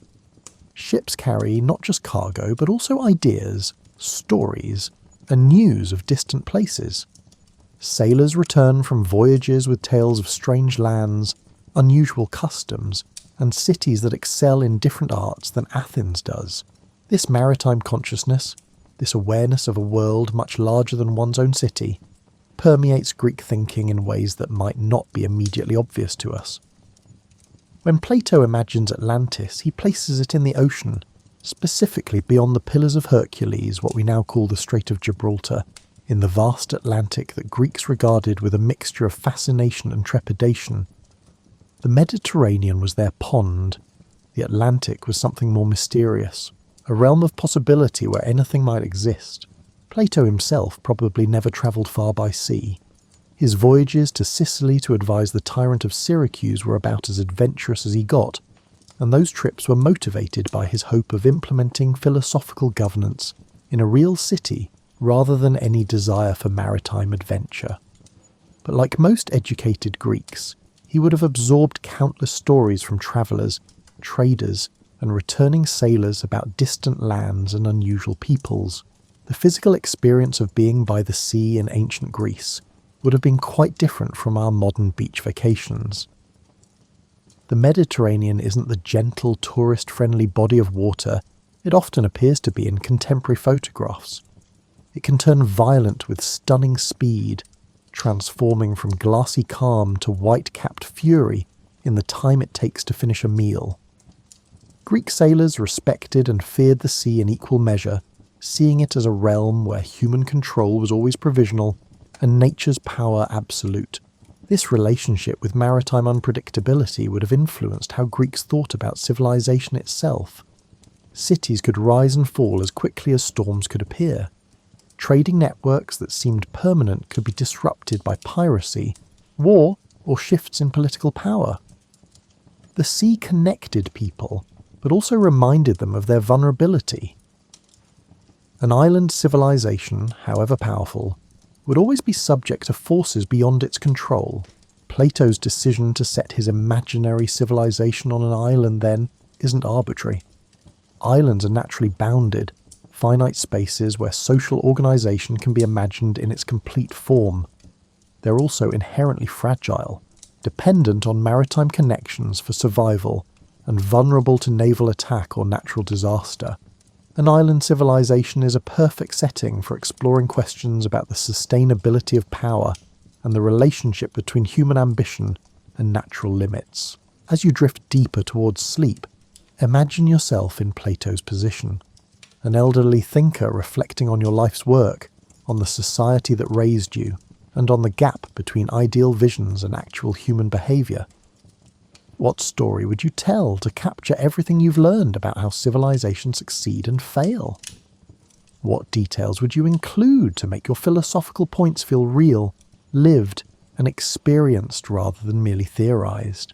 This is the mindset from which Atlantis emerges, not as historical reporting but as philosophical teaching clothed in narrative form, designed to make abstract ideas concrete and memorable. Plato is about to create a story so vivid, so detailed, so convincing that people will still be looking for Atlantis more than 2 millennia after he writes it, despite his never claiming it was anything more than an illustrative tale. The Atlantis that Plato describes emerges in layers, like a painting being completed detail by careful detail, each brushstroke adding depth to the overall vision. He doesn't simply announce that a great civilization once existed. He builds it before your mind's eye with the kind of specificity that makes imagination feel like memory. Begin with the geography, because that's where Plato starts. Atlantis sits in the Atlantic Ocean beyond the Pillars of Hercules, positioned where no Greek ship would venture in Plato's time. The island itself is larger than Libya and Asia combined, which in Greek geographical understanding means it's absolutely massive, a continental landmass rather than a mere island.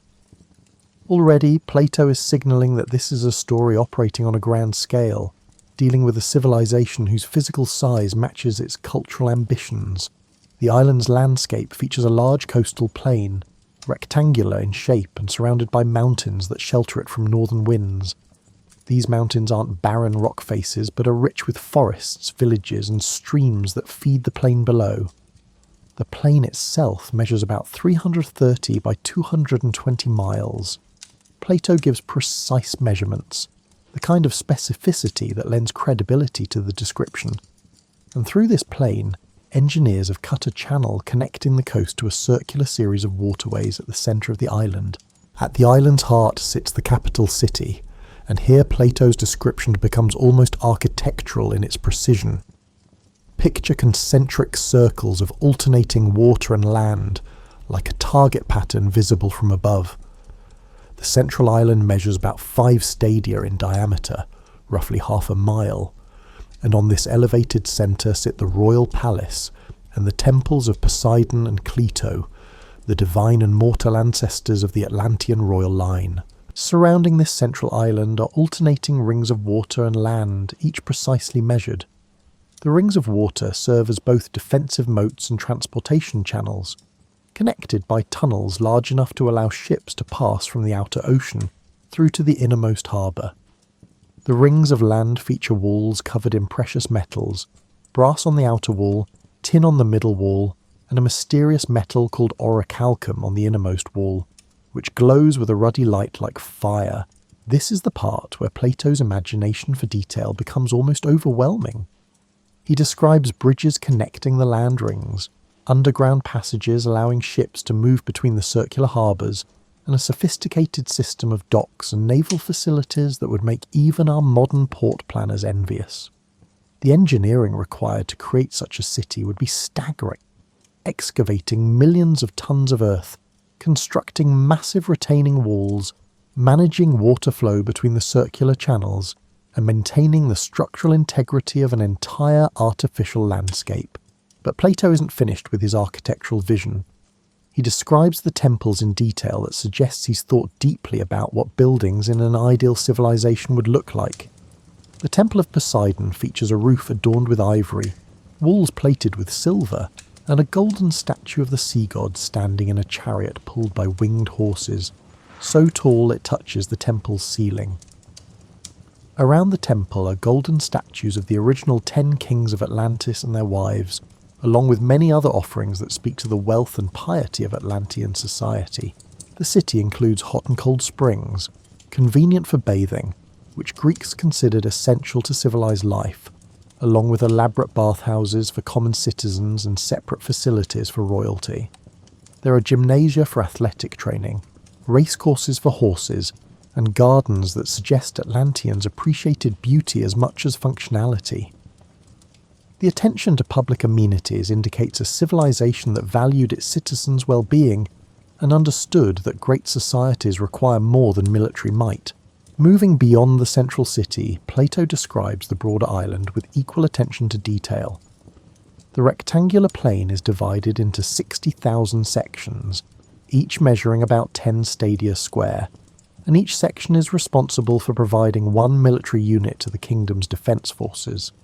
This level of administrative organisation, keeping track of thousands of districts, managing their contributions, coordinating their military obligations, suggests a bureaucratic sophistication that rivals any ancient empire. The plain's fertility is legendary in Plato's telling. It produces 2 harvests annually, watered by winter rains and summer irrigation, from streams flowing down from the mountains. The irrigation system itself is a marvel of engineering, a network of channels cutting across the plain at regular intervals, allowing water to be distributed wherever crops need it. Any farmer reading Plato's description would recognise the kind of coordinated labour and long-term planning such a system would require. Beyond agriculture, Atlantis excels in every form of production and craft. The mountains provide timber for shipbuilding, not just ordinary wood, but varieties suited to different purposes, chosen by skilled foresters who understand their materials. Mines yield precious metals in such abundance that orichalcum, which Plato describes as second only to gold in value, can be used as decorative plating on walls and buildings. Craftsmen work in every medium: stone, metal, wood, textiles, producing goods that blend utility with beauty. The island's fauna includes everything from domestic animals to elephants, which Plato specifically mentions to emphasize the island's extraordinary diversity and richness. This detail always strikes readers as either charmingly naive or brilliantly strategic, depending on whether they think Plato believed elephants actually lived in the Atlantic, or was intentionally including an exotic detail to underscore how different this civilization was from anything in the Greek world. Plato also describes the Atlantean diet with the kind of attention that suggests he's thought about what an ideal society would eat. They have fruits and grains, roots and herbs, wine and oils, everything necessary not just for survival, but for the kind of sophisticated cuisine that Greeks associated with civilized living. The mention of specific agricultural products grounds the story in physical reality, making Atlantis feel like a place where actual people lived actual lives, rather than an abstract philosophical construct. The political organisation of Atlantis reflects Plato's philosophical interests while avoiding the kind of rigid structure he proposed in the Republic. 10 kings rule the island, each descended from one of Poseidon's sons by the mortal woman Plato. These kings govern their own territories but meet regularly to make decisions affecting the entire civilization. Their laws are inscribed on a pillar of orichalcum in the Temple of Poseidon, and before making any significant decision, the kings perform an elaborate ritual involving the sacrifice of a bull, chosen without weapons, implying some sort of consensual selection that hints at the king's divine connection. This political structure is interesting because it combines monarchy with something like federalism, recognizing that large territories might be better governed by distributed authority than by a single centralized power. The regular meetings of the kings suggest Plato imagines Atlantis as having developed sophisticated protocols for collective decision-making, ways of balancing different regional interests while maintaining overall unity. The military organization receives detailed attention as well. Each of the 60,000 districts on the plain provides specific military resources, infantry, cavalry, chariots, sailors, creating an army and navy of enormous size. Plato calculates the total military strength with mathematical precision, giving exact numbers for different types of units. The navy alone requires 1-200 ships, each crewed by trained sailors, suggesting both the maritime focus of Atlantean civilization and the logistical complexity of maintaining such a force. But perhaps most revealing is what Plato says about Atlantean culture and values. For many generations, he tells us, the Atlanteans remained true to their divine ancestry, valuing wisdom over wealth and treating their prosperity as a trust to be managed rather than a resource to be exploited. They lived according to laws that prioritized justice and collective well-being over individual gain. This golden age of Atlantean civilization represented the ideal society made manifest. Not perfect, because perfection doesn't exist in the physical world, but as close to the ideal forms as human civilization might actually achieve. The physical details Plato provides, the precise measurements, the specific materials, the calculated military strengths, all serve a philosophical purpose. They make Atlantis feel real enough to believe in while demonstrating what a civilization organised around right principles might actually accomplish. The engineering marvels show what becomes possible when human intelligence is directed toward collective flourishing, rather than individual aggrandizement. The administrative sophistication demonstrates what justice looks like when implemented through practical governance rather than abstract theorizing. As you let these images settle into your mind like sediment drifting down through water, notice how Plato's Atlantis combines grandeur with human scale. Yes, the city is massive and the civilization is powerful, but it's also a place where people bathe in public baths, exercise in gymnasia, grow crops, and gather in temples. It's not an alien world, but a human one, just organised according to better principles than the Greeks managed in their actual cities. This is the world Plato imagined, wealthy but not decadent, powerful but not tyrannical, sophisticated but not corrupt, at least not yet. Because the story of Atlantis isn't ultimately about sustained perfection, but about the impossibility of maintaining it. The transformation of Atlantis from ideal civilization to cautionary tale happens gradually in Plato's telling, like watching fruit ripen and then spoil in slow motion. This isn't a dramatic collapse triggered by a single catastrophic event, at least not initially. Instead, it's a quiet deterioration of character that eventually calls down disaster as its natural consequence. Plato describes how, over many generations, the divine element in Atlantean nature became diluted, mixed repeatedly with mortal characteristics through generations of reproduction. The divine spark that had made the original Atlanteans wise and temperate grew fainter and fainter, like a signal degrading as it travels further from its source. This isn't about genetics in the modern sense, but about spiritual and moral inheritance. The idea that excellence of character must be actively maintained or it inevitably declines. The visible symptoms of this moral deterioration appear first in changing attitude toward wealth and power. Where earlier generations of Atlanteans had viewed their prosperity as a sacred trust, later generations began treating it as personal property to be enjoyed, displayed, and expanded. The metals that once plated walls as offerings to gods became symbols of personal status. The agricultural abundance that had fed everyone well became a means of accumulating surplus wealth that could be converted into political influence. You can imagine how this transformation might have felt to an observant Atlantean living through it, like watching your neighbourhood slowly change character as different priorities take hold. The old families who remembered the traditional values would notice first. Younger generations seemed less interested in maintaining the temples and more focused on expanding their personal estates. Conversations at public baths gradually shifted from philosophical discussions to comparisons of wealth and achievement. The gymnasia, once places where citizens developed their bodies as temples of divine spirit, became venues for competitive display. Military ambition provides another symptom of Atlantean decline. The navy and army that had been maintained for defensive purposes and to ensure justice within their sphere of influence began to be seen as tools for expansion and conquest. Plato describes how Atlanteans began subjugating other peoples, extending their control beyond their island to coastal territories around the Mediterranean. They conquered Libya as far as Egypt and Europe as far as Tyrrhenia, essentially dominating the entire western Mediterranean basin. This imperial expansion represents more than just territorial ambition. It signals a fundamental shift in Atlantean self-understanding. Instead of seeing themselves as stewards of an ideal society that might inspire others through its example, they began viewing their civilization as superior in ways that justified dominating inferior peoples.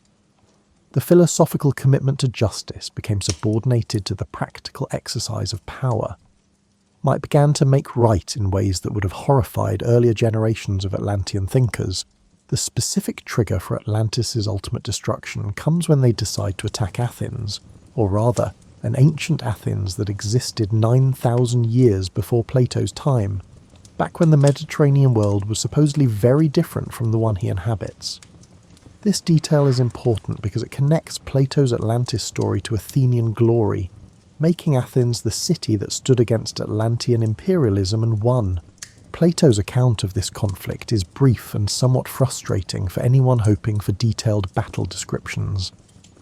He tells us that Athens, despite being smaller and less wealthy than Atlantis, successfully resisted the Atlantean invasion through a combination of courage, superior political organisation, and commitment to justice. The Athenians embodied the virtues that Atlanteans had lost. They fought not for conquest, but for freedom. Not to dominate, but to preserve their way of life. This reversal is philosophically significant. It demonstrates that moral excellence provides advantages that material power cannot overcome, that a just city organised around right principles can defeat a wealthier, larger, more technologically advanced opponent if that opponent has lost touch with the virtues that originally made it great. It's Plato's way of suggesting that Athens in his own time might yet recover greatness, if it returns to the values that made it exceptional during its golden age. But the military defeat isn't the end of Atlantis. That comes from nature itself, from forces so much more powerful than human armies that military might becomes irrelevant. After the conflict with Athens, Plato tells us, there came a single day and night of violent earthquakes and floods. The entire Atlantean civilization disappeared beneath the waves, swallowed by the ocean that had once been its highway for trade and conquest. The destruction is complete and total. The circular harbours that had taken generations to construct fill with seawater and sediment. The palace walls, plated with precious metals, sink beyond human reach. The temples where bulls had been sacrificed and laws solemnly proclaimed collapse under waves that recognise no human authority. The agricultural plain with its sophisticated irrigation channels becomes an underwater landscape where fish swim over what were once fields of grain. Plato emphasises that after Atlantis sank, the ocean in that region became unnavigable, full of mud and shallow waters that made passage impossible. This detail serves multiple purposes. It explains why no one in Plato's time can find physical evidence of Atlantis. It's buried under oceanic silt in an area ships cannot reach. It also suggests that some transgressions against natural order leave permanent scars on the landscape itself, that the destruction of Atlantis wasn't just punishment but a kind of cosmic editing that removed the civilization so completely it left only traces too faint to follow. The gentle, almost quiet way Plato describes this catastrophe makes it more rather than less unsettling. There's no dramatic final battle, no heroic last stand, and no opportunity for redemption through courageous resistance. The earthquakes and floods simply come, indifferent to Atlantean achievements, wealth, or power. Nature reasserts its primacy over human pretensions, with a finality that leaves no room for appeals or second chances. What makes this ending particularly poignant is that it comes just when Atlantis has reached peak power. The empire is at its largest extent, its military at maximum strength, its wealth seemingly unlimited. From a purely material standpoint, Atlantis has never been more successful. But success measured in conventional terms, territory, wealth, power, has become decoupled from the virtues that originally justified and sustained that success. The catastrophe functions in Plato's story as what we might now call a systems correction. When civilizations grow powerful enough to dominate their regional environment, they sometimes forget they remain embedded in larger natural systems that don't care about human hierarchies or ambitions. Atlantis' disappearance beneath the waves is Plato's way of saying that no civilization, however advanced or powerful, can indefinitely violate the principles that make flourishing possible without eventually facing consequences. As you let this image settle, an entire civilization slipping beneath dark waters, its rings of harbours filling with the ocean that once brought it wealth, its temples and palaces becoming homes for fish and seaweed, notice how Plato has transformed a philosophical argument into something visceral and memorable.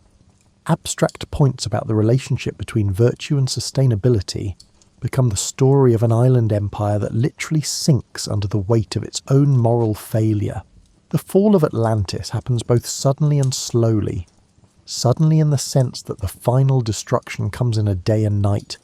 Slowly in that the moral deterioration that makes destruction inevitable unfolds across generations.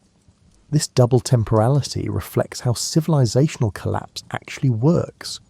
The underlying causes accumulate gradually, often invisibly, until some triggering event reveals how fragile the whole structure has become. Plato never explicitly moralizes about Atlantis' destruction. He doesn't need to. The story itself carries the philosophical weight, demonstrating how prosperity without wisdom, power without justice, and expansion without limits eventually call down disaster. The sinking of Atlantis into the ocean becomes a physical metaphor for what happens when civilizations sink into moral confusion. They disappear beneath forces they once thought they controlled, leaving only stories to mark where they stood. Now that the story has been told, the rise imagined and the fall described, we can step back and consider what Plato was actually doing when he created Atlantis. because this was never meant to be history in the sense we usually understand it. It was philosophy dressed in narrative clothing, ideas given form through fictional geography and imaginary catastrophe. The first thing to understand is that Plato's audience would have approached this story very differently than we do. Modern readers encounter Atlantis as an ancient mystery, wondering whether such a place ever existed and searching for archaeological evidence that might confirm or disprove the account. Ancient Greeks would have recognized immediately that Plato was doing what he always did, using story to make philosophical arguments more vivid and memorable than abstract reasoning alone could achieve. Think about how Plato typically argues in his dialogues. He rarely makes straightforward statements about truth or virtue. Instead, he constructs elaborate thought experiments, extended analogies, and hypothetical scenarios that let readers discover principles for themselves through imaginative engagement. The allegory of the cave doesn't work because prisoners were actually chained in a cave watching shadows. It works because the scenario illuminates something true about knowledge and perception. Atlantis operates the same way. The philosophical content embedded in the Atlantis story concerns several of Plato's most persistent preoccupations. First, there's the question of whether ideal societies can exist in the physical world, or whether perfection remains eternally limited to the realm of forms. By creating Atlantis as a nearly ideal society that existed but didn't last, Plato suggests that excellence is achievable but not sustainable, that human civilizations can approach the ideal but cannot permanently embody it. This connects to a deeper pessimism about material existence that runs throughout Plato's mature philosophy. The physical world, in his view, is always corrupted by change, decay, and the contamination of matter. Pure ideas exist eternally and unchangingly in some transcendent realm, but when those ideas take physical form, they become subject to time and deterioration. Atlantis embodies this principle. Even divine wisdom dilutes across generations as the physical aspects of human nature dominate the spiritual ones. Second, the Atlantis story illustrates the relationship between virtue and political success. Plato has been arguing throughout his career that justice isn't just ethically right, but practically effective, that cities organised around wisdom and justice will flourish while those governed by ambition and corruption will fail. Atlantis provides a case study demonstrating this principle across multiple generations, showing both how virtue creates flourishing and how vice leads to destruction. The timing of Atlantis' fall is significant here. They're destroyed not while weak and corrupt, but at the peak of their imperial power, just after conquering much of the Mediterranean. This suggests that visible success, measured in conventional terms like wealth, territory, and military strength, can mask underlying moral bankruptcy.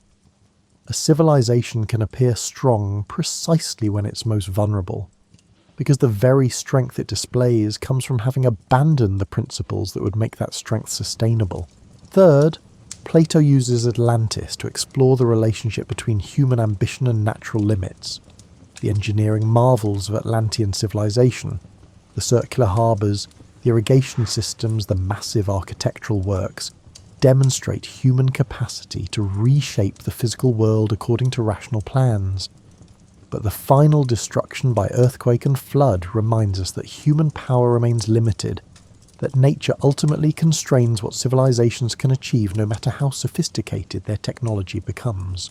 This isn't anti-technology or anti-progress in some simple sense. Plato clearly admires Atlantean engineering and sees the practical application of geometric and mathematical knowledge as properly human. But he's also insisting that technical capacity must be balanced by wisdom about appropriate ends and moral constraints on how power should be used. Technology without wisdom leads to the kind of imperial overreach that calls down disaster. The comparison between Atlantis and ancient Athens serves additional philosophical purposes. Athens in Plato's story is smaller, less wealthy, and technologically less advanced than Atlantis, yet it successfully defends itself and represents the more genuinely just society. This reverses the usual assumption that bigger and richer means better. suggesting that quality of political organisation and moral character matter more than quantity of resources. For Plato's contemporary audience in 4th century Athens, this comparison would have carried particular resonance.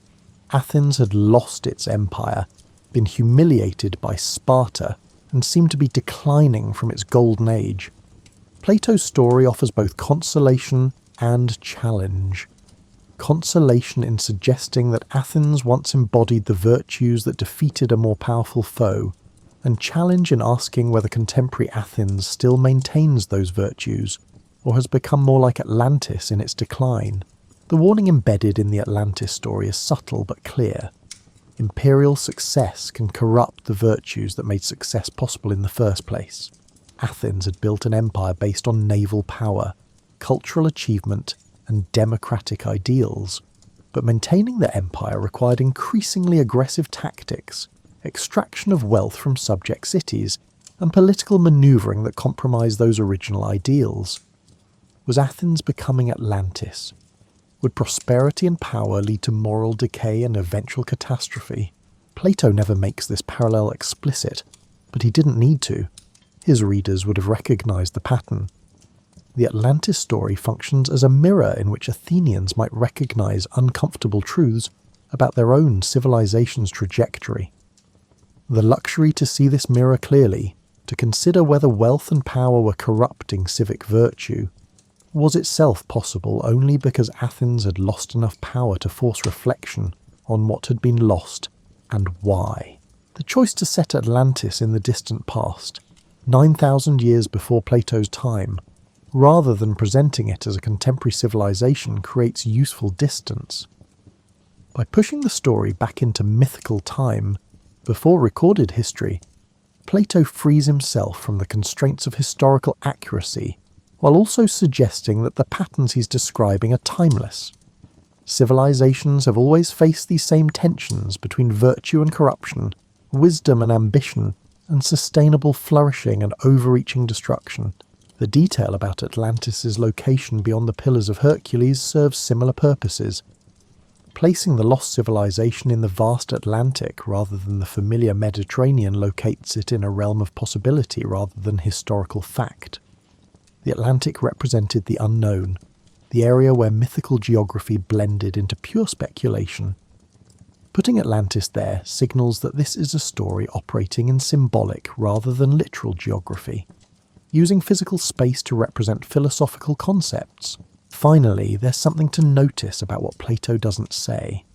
He never claims to have visited Atlantis or spoken with survivors. He attributes the story to ancient tradition passed through multiple generations of retellings, with each layer of transmission providing plausible deniability. This framing allows him to present detailed descriptions without claiming historical authority, to create vivid world-building while maintaining that he's merely preserving an old tale. This narrative strategy accomplishes two things simultaneously. It makes the story more believable by giving it the patina of ancient tradition, while also protecting Plato from being called a liar if anyone questions the account's historicity. He can always retreat to, "This is what I was told. These are the traditions I'm preserving." The story's truth value lies in its philosophical insights rather than its historical accuracy, a distinction that ancient audiences understood better than many modern readers do. As you rest with these layers of meaning, notice how a story that seems simple on the surface, a great civilization exists, becomes corrupt, and gets destroyed, actually carries philosophical arguments about knowledge, virtue, power, sustainability, and the relationship between human ambition and natural limits. Plato has created something rare, a myth that functions simultaneously as entertainment, moral instruction, political warning, and metaphysical speculation. The meaning behind the myth isn't singular but multiple, shifting depending on which aspects you focus on and what questions you bring to the story. This richness of interpretation isn't a bug but a feature. It's why Atlantis has remained compelling across cultures and centuries, why each generation finds something relevant in the tale of the island empire that sank beneath the waves. The moment Plato finished writing about Atlantis, or perhaps even before he completed the account, people began wondering whether the story was true. Not true in the philosophical sense. Everyone recognised Plato was making arguments about ideal societies and moral decay, but true in the historical sense. Had such a civilization actually existed? This question has generated an industry of speculation, exploration, and occasionally outright fantasy that spans more than 2 millennia. The search for Atlantis says as much about the searchers and their historical moments as it does about Plato's original story. Each era has looked for Atlantis in ways that reflect its own preoccupations, technologies, and assumptions about what lost civilizations might teach us. Plato's immediate successors approached the story with appropriate skepticism. Aristotle, Plato's most famous student, apparently thought his teacher had invented Atlantis entirely, creating it merely to serve philosophical purposes and then destroying it just as conveniently. This reading suggests that educated Greeks in the generation after Plato understood his methodology, using fictional scenarios to illustrate philosophical principles, wasn't considered dishonest, but pedagogically effective. However, other ancient writers took the account more literally. Some tried to rationalise elements of the story, suggesting that Plato had exaggerated details, but preserved memories of some actual Bronze Age civilization that had been destroyed by natural disaster. Others attempted to identify Atlantis with known places.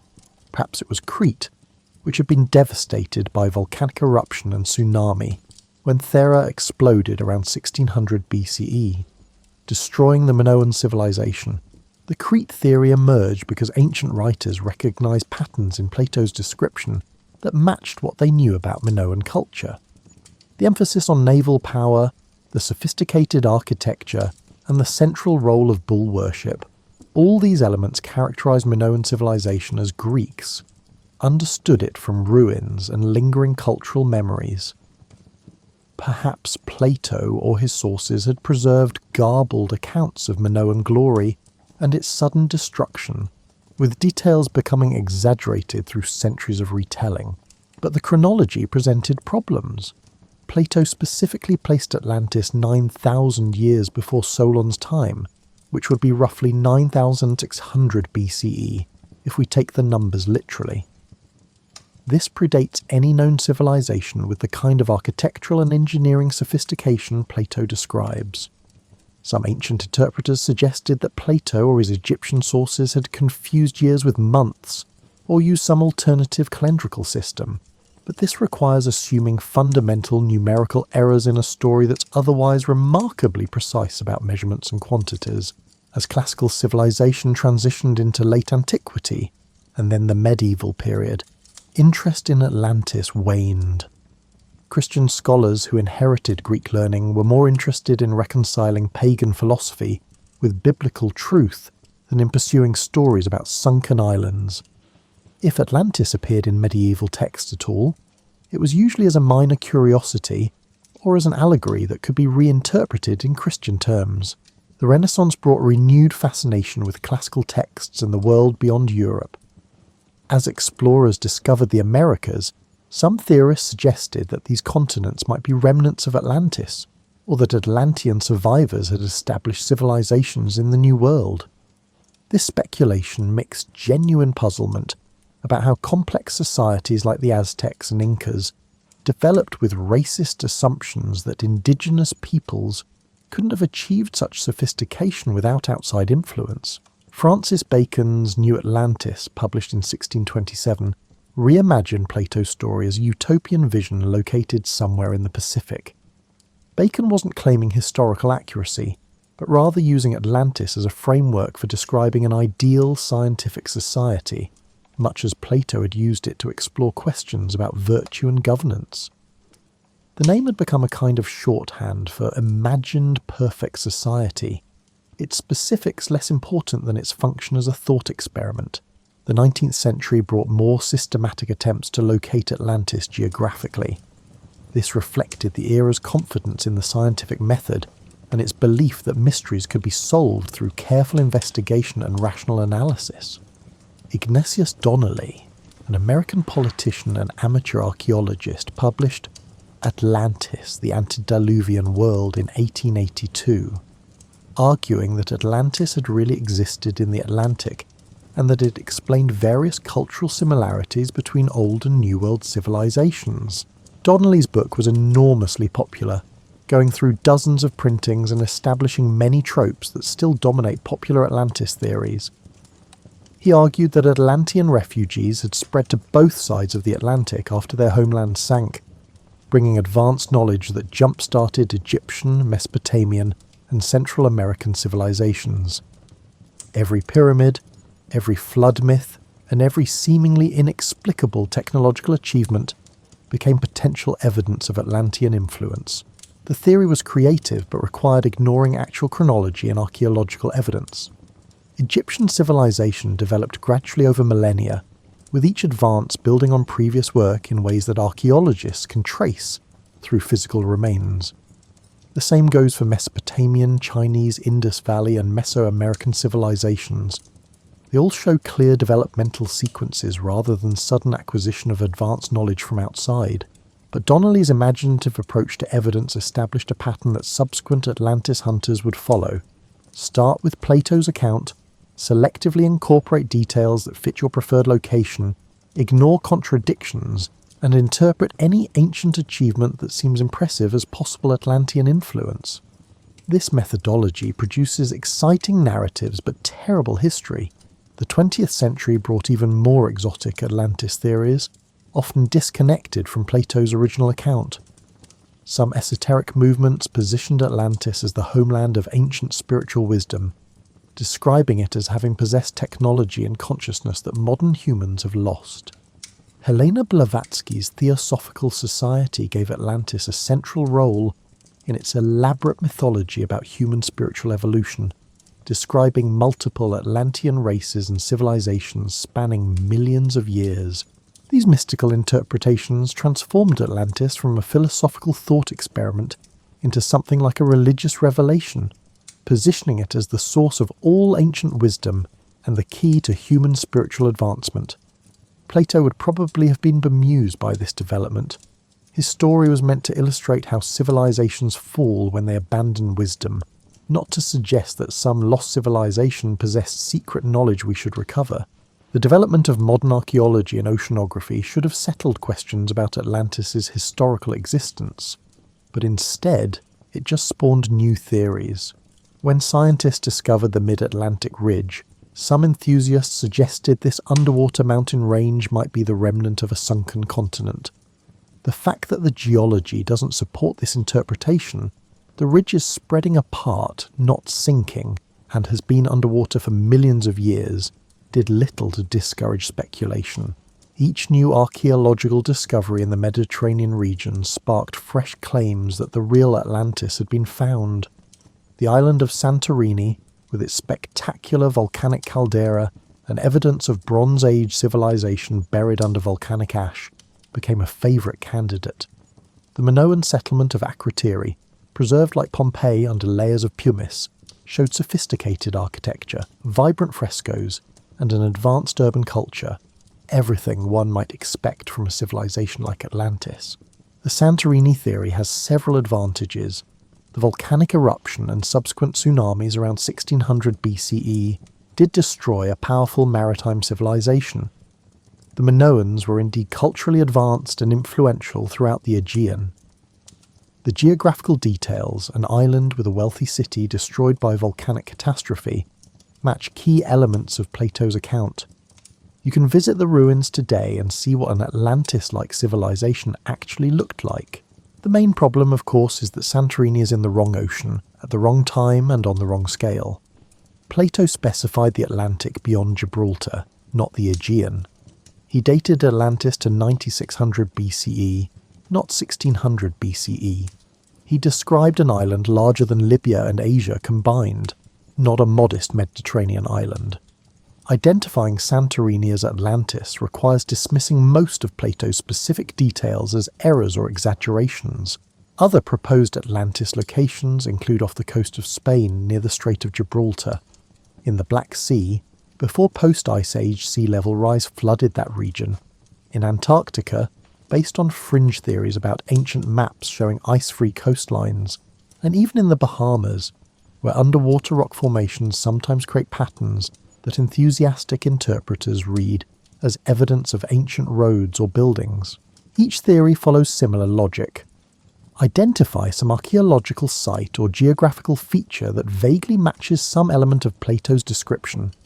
Interpret everything supporting this identification as evidence, dismiss contradictions as copyist errors or exaggerations, and present the result as finally solving the Atlantis mystery. Repeat as needed whenever a new underwater formation or ancient ruin is discovered. The persistence of Atlantis hunting, despite the complete lack of confirming evidence, tells us something important about human psychology. We want to believe in lost golden ages, in ancient wisdom that modern civilization has forgotten, and in mysteries that might still be solved if we just look in the right place. Atlantis serves these emotional needs regardless of whether it ever existed historically. Modern scholars generally agree that Plato invented Atlantis as a philosophical device, and that searching for historical Atlantis makes no more sense than searching for the actual cave in his allegory of the cave. The story's power comes from its symbolic and philosophical content, not from historical accuracy. But this scholarly consensus has done little to dampen popular fascination with finding the lost continent. The search for Atlantis has generated countless books, documentaries, expeditions and debates. It has inspired serious archaeological work, researchers investigating whether memories of Bronze Age catastrophes might have influenced Greek mythology, and complete nonsense, theories involving aliens, crystals and psychic powers. The line between legitimate historical inquiry and imaginative speculation becomes blurry when dealing with something that probably never existed. What's interesting is how the search itself has changed over time, reflecting developments in technology and methodology. Early searchers relied on textual analysis and geographical speculation. 19th century investigators added archaeological comparisons and geological theories. Modern hunters use sonar mapping, satellite imagery, and computer analysis of ancient texts. Each era brings its most advanced tools to the search, finding in Atlantis whatever those tools are capable of revealing. Perhaps the most honest assessment is that Atlantis exists precisely where Plato put it, in a philosophical dialogue designed to make arguments about virtue, power, and civilizational sustainability. The geographical Atlantis beyond the Pillars of Hercules was always metaphorical, a location in possibility space rather than physical geography. Looking for it with sonar and submarines makes sense only if we've fundamentally misunderstood what kind of story Plato was telling. As you drift deeper towards sleep, consider that sometimes the most important truths are found not by discovering new facts, but by understanding more deeply what we already know. The search for Atlantis across ocean floors and ancient ruins might be less productive than reflecting on what Plato's story teaches about the relationship between virtue and sustainability, between wisdom and power, and between human ambition and natural limits. These lessons don't require archaeological confirmation. They require only thoughtful attention to the world we actually inhabit. The physical search for Atlantis has produced mostly disappointment, but the mental Atlantis, the one that exists in imagination, art, and cultural mythology, has proven remarkably fertile and enduring. This imaginary Atlantis tells us less about ancient history than about how different eras have understood perfection, loss, and the relationship between past and present. In literature, Atlantis has inspired countless retellings, each adapting Plato's basic framework to explore contemporary concerns. Jules Verne sent Captain Nemo to explore underwater Atlantean ruins in 20,000 leagues under the sea, using the lost civilization as a symbol of humanity's accumulated knowledge lying just beyond reach beneath the waves. His Atlantis represented the 19th century's fascination with archaeological discovery and the technological capacity to reach previously inaccessible places. Science fiction writers have been particularly drawn to Atlantis, reimagining it as an advanced technological society whose achievements were only now beginning to match or surpass. These stories often position Atlantis as a civilization that developed differently from ours, perhaps emphasizing different technologies or organizing society around different principles, and ask what we might learn from studying an alternative path of development. Fantasy literature tends to treat Atlantis more mystically, as a civilization that mastered magic or spiritual practices that modern humanity has forgotten. These versions often suggest that material progress has come at the cost of spiritual wisdom, that something important was lost when rational scientific thinking displaced older, more intuitive ways of understanding the world. Atlantis becomes a symbol of this hypothetical lost knowledge, representing what we gave up to gain what we have. The tension in these imaginative treatments is always between two competing visions of the past. One sees history as progress. We're better off now than people were then, with more knowledge, better technology, and more humane values. The other sees history as a decline from an earlier, wiser age when people understood things we've forgotten. Atlantis can represent either vision depending on how the story is framed. Children's media has particularly embraced Atlantis as a setting for adventure and wonder. Animated films depict it as a colourful underwater kingdom full of exotic architecture and strange technology, a place where anything seems possible because it's freed from mundane historical constraints. These versions rarely engage with Plato's philosophical concerns about virtue and corruption, focusing instead on the sheer imaginative pleasure of a lost world waiting to be discovered. The Disney animated film Atlantis: The Lost Empire offers a good example of how modern retellings work.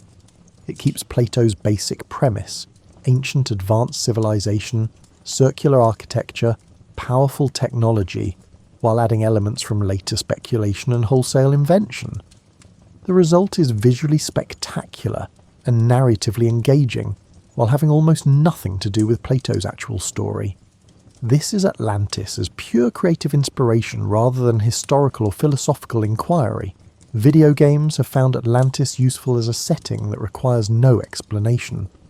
Players accept that such a place might have existed because it's so culturally familiar, allowing game designers to create elaborate underwater or ancient civilizations without extensive exposition.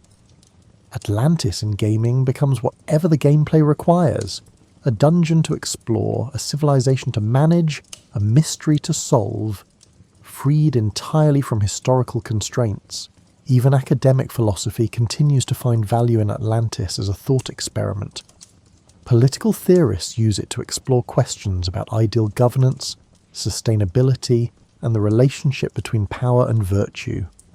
Environmental scholars cite Atlantis as an early example of ecological thinking, a recognition that civilizations exist within natural systems they cannot control, and will be destroyed if they exceed those systems' carrying capacity. The environmental reading of Atlantis has become increasingly prominent as climate change and ecological crisis have moved to the centre of public consciousness.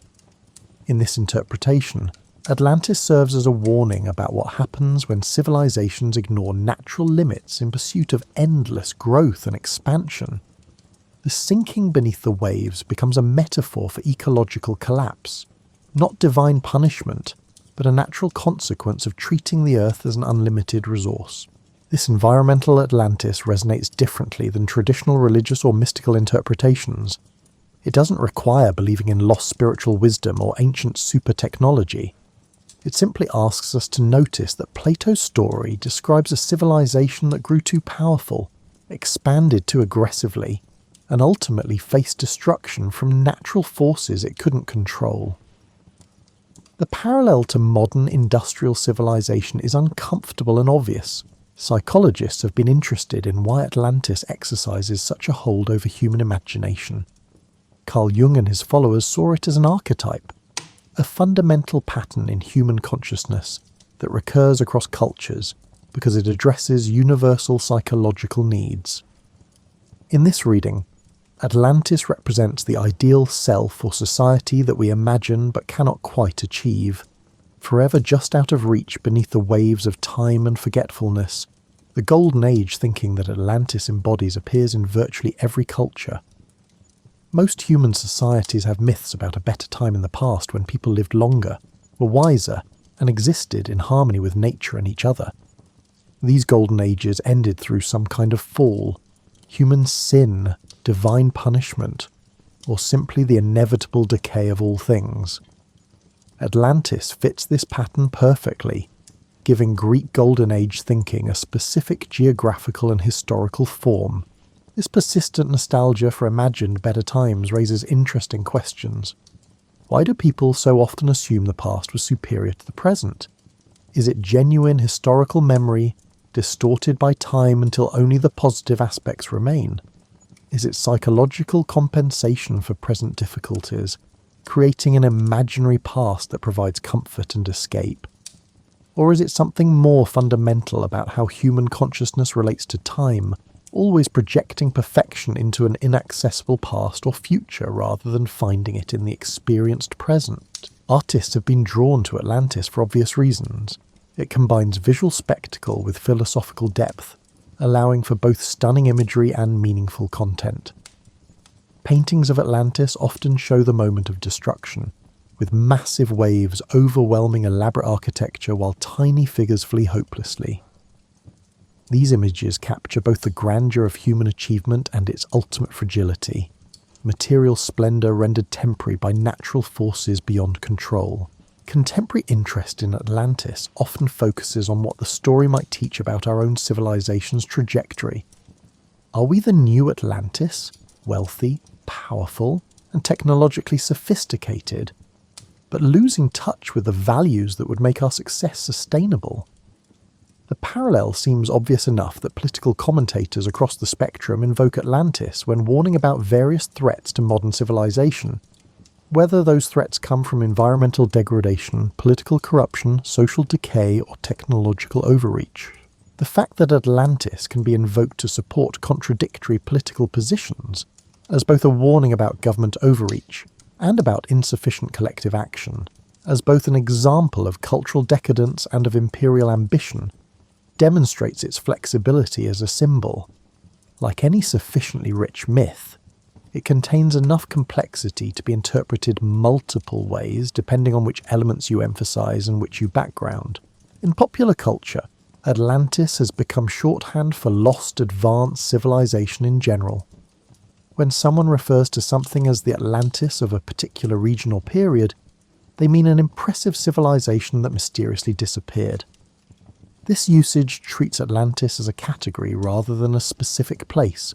Anything sufficiently ancient, impressive, and vanished can be an Atlantis.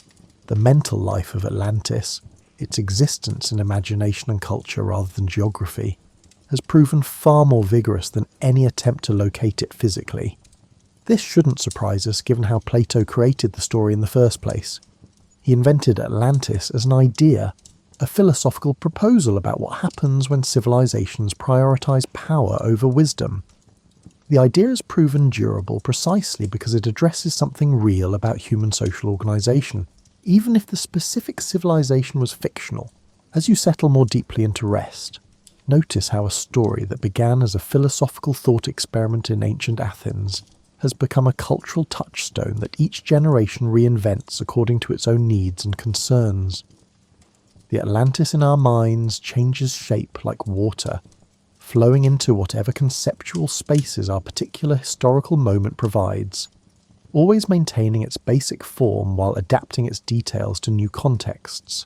This mental Atlantis, infinitely flexible, endlessly reinterpretable, never quite pinned down, might be the civilization's most remarkable achievement. By not existing in physical space, it can exist everywhere in imaginative space, available to whoever needs a symbol for lost perfection, vanished wisdom, or civilizational fragility. Plato created something more lasting than any actual city could have been, an idea that survives precisely because it was never limited by the constraints of historical fact. As we come to rest at the end of our journey through Atlantis, the imagined, the searched for, and the endlessly reinterpreted, it's worth spending these final moments reflecting on what this story has meant across the centuries, and what it might still offer to anyone willing to think quietly about its implications. Picture yourself floating just beneath the surface of a calm sea, perhaps near where Plato imagined Atlantis once stood. The water is clear enough that sunlight penetrates down to where you drift, creating those moving patterns of light and shadow on the sand below that shift with each passing wave above. The pressure of the water provides gentle, even resistance to any movement, that sensation of being supported and surrounded that makes floating so restful. In this imagined underwater space, you can see the outlines of what might once have been buildings, geometric forms worn smooth by centuries of current, colonized now by corals and seaweed that soften all the hard edges. Small fish move through spaces that might once have been windows or doorways, indifferent to whatever human purposes these structures originally served. Everything that was sharp has been rounded, everything that was solid has been infiltrated by growing things, and everything that was dry has been saturated with salt water. This is what becomes of human ambitions given enough time. Not destroyed, exactly, but transformed into something no longer recognizable for its original purposes. The stone remains but serves as a habitat now. The careful geometric planning is still visible, but reads as a natural formation to anyone who doesn't know its history.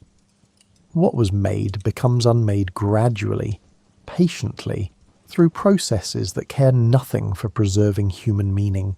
There's something deeply restful about this vision. Not the catastrophic destruction Plato described, earthquakes and floods consuming a civilization in a day and night, but the slow transformation that comes after, when natural processes reclaim human constructions and incorporate them into new patterns of life. The coral growing on Atlantean walls doesn't mourn the civilization that fell. The fish swimming through the palace make no judgments about whether the kings who once ruled there were wise or corrupt. Everything simply continues in new forms. This longer view offers perspective on all human achievement and failure. The things we build, physical structures, social institutions, cultural traditions, all seem so solid and permanent while we're building them. We imagine they'll last forever, that we're creating something that will stand against time, and sometimes our constructions do last a remarkably long time. But eventually, everything we make becomes raw material for whatever comes next. Plato understood this at some level. That's why he set Atlantis in the distant past rather than the present, and why he had it destroyed rather than evolving into something new. The story needed the finality of total destruction to make its philosophical point about the relationship between virtue and sustainability. But the actual process of civilizational change is usually less dramatic, more like erosion than earthquake, more like fish moving into abandoned buildings than waves overwhelming inhabited ones. The lesson isn't that nothing matters because everything eventually changes form.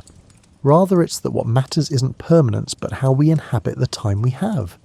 The Atlanteans lived meaningful lives, raised families, created art, built buildings, governed cities, even though their civilization was temporary. The fact that it ended doesn't retroactively render their existence meaningless. They lived as fully as they could given what they knew and the circumstances they faced. This applies to our own lives and civilizations as well. We build knowing that what we build won't last forever, but we build anyway because the building itself has value independent of its durability. We create societies knowing they'll eventually transform into something we wouldn't recognize, but we try to make them just and flourishing anyway, because justice and flourishing matter in the present regardless of future obsolescence. The underwater Atlantis of imagination offers another kind of lesson about depth and surface. The visible world, the one we usually attend to, is like the surface of the ocean, agitated by wind and current, constantly changing, never quite stable. Below the surface lie deeper patterns and structures, the underlying reality that supports surface phenomena without being immediately visible. Plato's philosophy always insisted on this distinction between surface appearance and underlying reality. His theory of forms suggested that true reality exists in an eternal realm of perfect ideas, while physical existence offers only imperfect copies and shadows. Atlantis functions as a story about this distinction. The beautiful surface civilization built on foundations that were slowly weakening, the visible success masking invisible moral decay. For us, this might translate into paying attention to foundations, asking whether our visible achievements rest on sustainable bases, whether surface success masks deeper problems we're ignoring. It's the kind of reflection that doesn't come naturally when things seem to be going well, but becomes urgent when we notice cracks in structures we thought were solid. The gentle, consistent pressure of water on the imagined Atlantean ruins offers a final metaphor worth considering. Time and natural processes don't attack human constructions violently. They simply persist, applying steady pressure in ways that eventually wear down any resistance. What seems solid proves to be temporary when subjected to forces that operate on geological rather than human timescales. This isn't depressing if you think about it properly, it's actually freeing. The pressure to make everything permanent, to create achievements that will last forever, to ensure your significance echoes through eternity. These pressures dissolve when you recognize that nothing lasts forever in physical form. You can relax into creating things that matter now, serving purposes in the present without needing to guarantee eternal relevance. The fish don't care whether they're swimming through the ruins of a great civilization or natural rock formations. They're just living their fish lives, eating smaller fish, avoiding larger fish, and reproducing when conditions permit. There's something admirable about this pragmatic indifference to human hierarchies of meaning. The ocean doesn't distinguish between grand palaces and simple homes. Once both have been underwater long enough, this might be the deepest teaching of Atlantis, that all our status distinctions, all our categorizations of important and trivial, great and ordinary, will eventually be levelled by time and natural processes. Not because nothing matters, but because everything matters equally in its own time and place. The coral doesn't prefer growing on palace walls over growing on humble homes. The sand fills all structures with the same patient efficiency. If Atlantis did exist and did sink beneath the waves, this is what would have become of it by now. Not a treasure trove of ancient wisdom waiting to be recovered, but a series of formations where marine life goes about its business, where sediment accumulates, and where natural processes have long since erased most traces of human intention. And that's fine. That's how the world works. Human civilizations arise, flourish, decline, and are incorporated back into the natural systems from which they emerged. As you drift now towards sleep, you might carry with you this image of underwater ruins where fish swim through empty windows and coral decorates forgotten walls. Not as something sad, but as something peaceful. A reminder that all our striving eventually finds rest, that the pressure to achieve and build and leave permanent marks can be released into the patient processes that transform everything over time. The water supports you.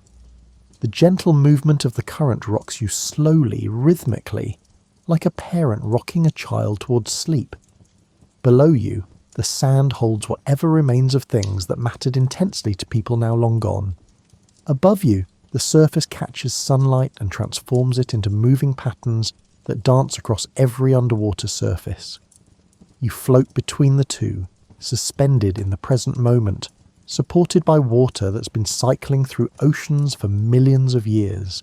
This is what Plato's Atlantis offers us finally. Not a historical mystery to solve or a technological achievement to recover, but a contemplative space where we can reflect on achievement and loss, building and decay, and the difference between surface success and deep sustainability. The story creates room for thinking about how we live, what we build, and what we leave behind when time and nature eventually reclaim everything. The remarkable thing about Atlantis is that it exists now more vigorously than it ever did in Plato's imagination. The story has been retold so many times, adapted to so many purposes, that it's become a permanent part of human cultural inheritance. A story we tell ourselves, about our capacity for achievement and our tendency towards self-destruction. Plato wrote perhaps 15 pages about Atlantis in his dialogues. Those 15 pages have generated millions of pages of speculation, interpretation, and imaginative elaboration. The return on investment is extraordinary. Few authors have created something so durable from such an economical initial description. The sparse specificity of Plato's account detailed enough to seem real, vague enough to invite interpretation, created space for everyone who came after to project their own ideas about lost perfection. In this way, Atlantis has become a truly collaborative creation, built not by one author, but by thousands of people across dozens of centuries, each adding their interpretation while the core story remains recognizable. It's like a ship that's been at sea so long that every plank has been replaced multiple times, yet it's still somehow the same ship. The continuity exists in pattern and function rather than material substance. For a bedtime story, Atlantis works beautifully because it operates on the border between knowledge and dream. It's specific enough that you can visualize it clearly. Those circular harbours, those walls plated with mysterious metals, those fountains and gardens and temples, but dreamlike enough that the images can shift and flow as consciousness moves towards sleep. The story provides structure without rigid boundaries and guidance without constraint. As consciousness releases its grip on waking concerns, the mind often drifts into a liminal space where metaphor and reality blur together, where the distinction between historical fact and philosophical truth becomes less important. This is the space where Atlantis has always existed most vividly, not in any particular ocean depth or geographical coordinates, but in the twilight region where we think about human possibility, achievement, limitation, and loss. Tomorrow you'll wake to whatever challenges and opportunities your particular moment in history provides. You'll navigate social structures and natural environments that are neither as perfect as Atlantis in its golden age, nor as doomed as Atlantis in its decline. Like most human experience, your actual life will be mixed, containing elements of achievement and failure, wisdom and folly, sustainable practices and unsustainable pressures. But you'll carry with you, perhaps unconsciously, the patterns and questions that Atlantis raises. When you see visible success built on questionable foundations, you might remember the civilization that seemed most powerful just before it sank. When you notice how difficult it is to maintain standards and values across generations, you might recall how divine wisdom was gradually diluted in Atlantean bloodlines. When you recognize the gap between ideal visions and practical realities, you're engaging with exactly the tensions Plato explored through his imaginary civilization. These aren't ancient questions, they're human questions, as relevant now as they were in 4th century Athens, as urgent in every era that has ever grappled with how to build sustainable, just, flourishing societies. Atlantis endures because it addresses something permanent in human experience. The desire for perfection, the tendency toward corruption, the relationship between virtue and fortune, and the inevitability of change and loss. The ocean that swallowed Atlantis continues to move in its rhythmic patterns, waves rising and falling as they've risen and fallen for millions of years before human civilizations existed, and will continue rising and falling long after our particular moment passes into history. This continuity provides context for human striving. We're participating in something much larger and longer than individual lives or even civilizations, part of natural processes that operate on scales we can barely comprehend. Rest now in this knowledge. Whatever you're building, whatever concerns occupied your waking hours, whatever achievements or failures marked your day, all of it takes place within this larger pattern of arising, flourishing, declining, and transforming into something new. You're held in the same way the imagined underwater ruins are held by the ocean, not gripped tightly but supported gently, allowed to be exactly what you are in this moment while time and nature do their patient work of transformation. The philosopher Plato, long dead now, his body returned to the elements that composed it, nevertheless continues speaking to anyone willing to listen to his story about Atlantis. Not because he discovered some secret history or preserved some ancient wisdom, but because he understood something true about how human civilizations work, and found a way to express that understanding through memorable narrative. His greatest achievement wasn't the philosophical system he built or the political theories he proposed.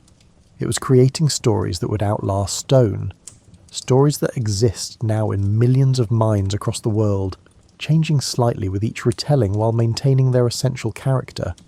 Stories that help us think about who we are, how we live, and what we might become if we pay attention to the patterns repeating throughout human history. Sleep well, knowing that you're part of this ongoing conversation about human possibility and limitation that stretches back through centuries and forward into an uncertain future. The questions Plato raised through Atlantis about virtue and power, wisdom and corruption, sustainability and collapse, are your questions now, to be answered through how you live and what you choose to build or preserve or transform. And perhaps in your dreams, you'll swim through underwater ruins where sunlight filters down through clear water, and small fish move unconcerned through spaces that once held human hopes and ambitions. You'll see how time and nature are the ultimate artists, taking everything we make and slowly, patiently transforming it into something beautiful in entirely new ways. You'll understand that this transformation isn't loss, but continuation, not ending, but a change of form. The story of Atlantis ends where it begins, in imagination, in the space where we reflect on what it means to be human, and to build civilizations that are always temporary, always imperfect, and yet always meaningful for those who inhabit them. May this reflection carry you gently into sleep, into dreams, into the rest that allows tomorrow's building to begin again.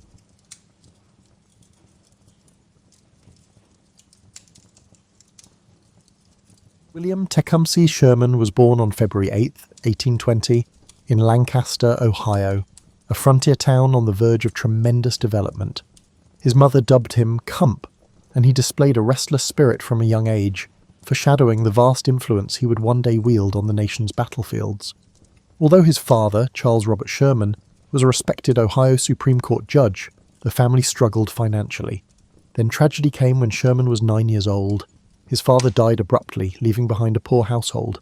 The boy's future, while uncertain, found a guiding influence in the form of his father's close friend, Thomas Ewing, who welcomed him into his own lively home.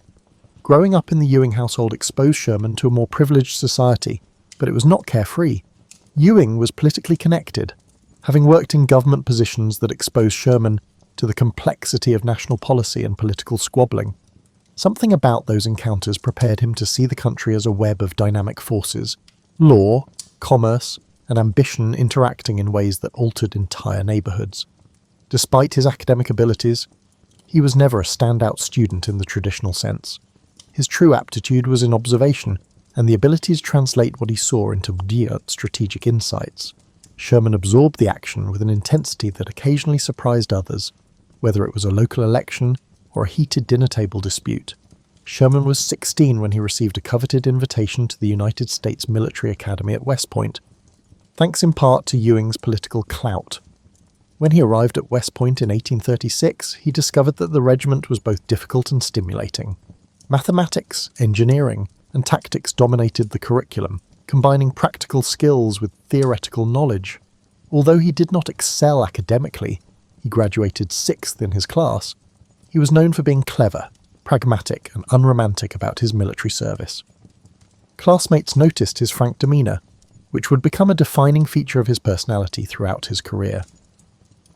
Sherman enlisted in the army as a second lieutenant in the 3rd U.S. Artillery after graduating in 1840. He served in many outposts, from Florida to the distant frontiers, dealing with the problems of a rising nation. The Florida job embroiled him in the Seminole Wars, a brutal milieu of swamp warfare and uncertain goals. Sherman quietly recorded the lessons. Combat was chaotic, objectives shifted quickly, and success required a combination of planning and sheer tenacity. He also developed a dislike for half-hearted confrontations, believing that if a battle was unavoidable, it must be pursued with utmost determination. Despite periodic promotions and the allure of new assignments, Sherman never felt completely at ease in the peacetime army. Bureaucratic red tape, restricted chances for growth, and a desire for new experiences gnawed at him. His restlessness prompted him to quit from the army in 1853. In the decade that followed, he dabbled in various endeavours, including banking in San Francisco, law practice, and company management in New York. Each position deepened his understanding of the fundamental principles of American business, the importance of risk-taking, and the vulnerability of trust in a period marked by frequent booms and busts.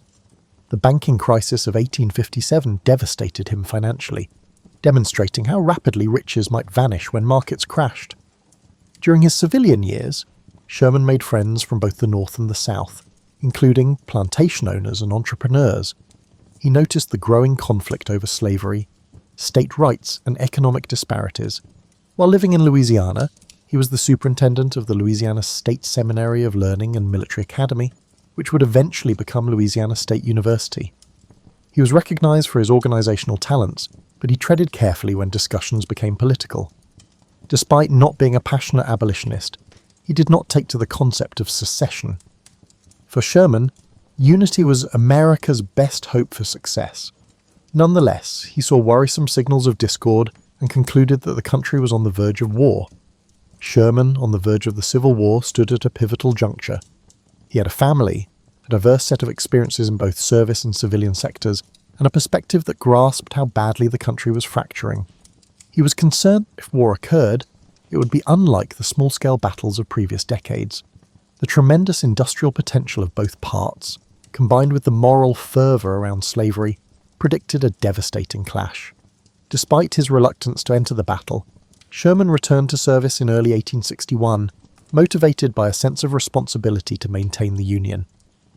In the early months of the Civil War, William Tecumseh Sherman served in several positions, looking for a secure footing in a war that appeared chaotic from the start.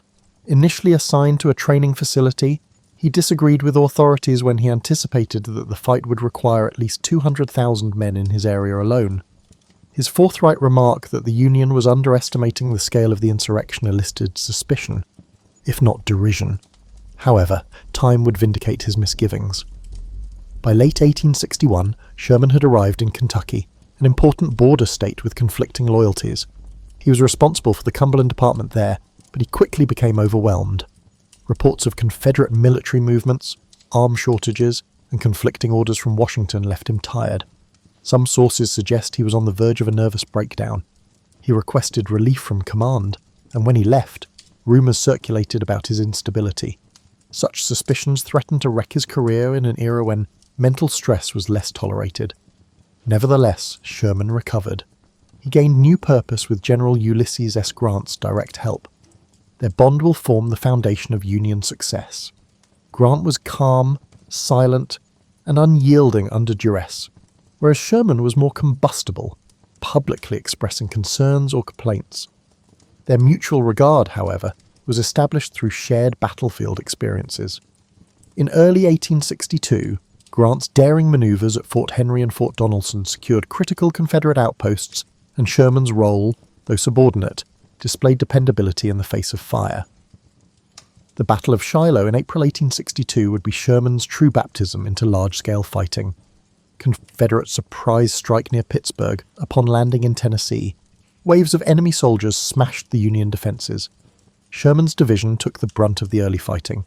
Despite being taken by surprise, he rallied his troops, riding along the front lines, ignoring personal danger and encouraging them to hold. Despite massive fatalities, the Union withstood the attack, and Grant's counterattack the following day forced the Confederates to retire. Sherman's leadership under duress gained him a promotion to Major General and, more crucially, strengthened his alliance with Grant. The two men came from Shiloh with a stronger determination to achieve total victory, acknowledging the Confederacy's tenacity. Sherman followed Shiloh with operations along the Mississippi River, ending in the Vicksburg campaign. Vicksburg, a fortress stronghold, was essential to Confederate control of the Mississippi River. Union soldiers anticipated that seizing it would split the Confederacy in two, isolating the states west of the river.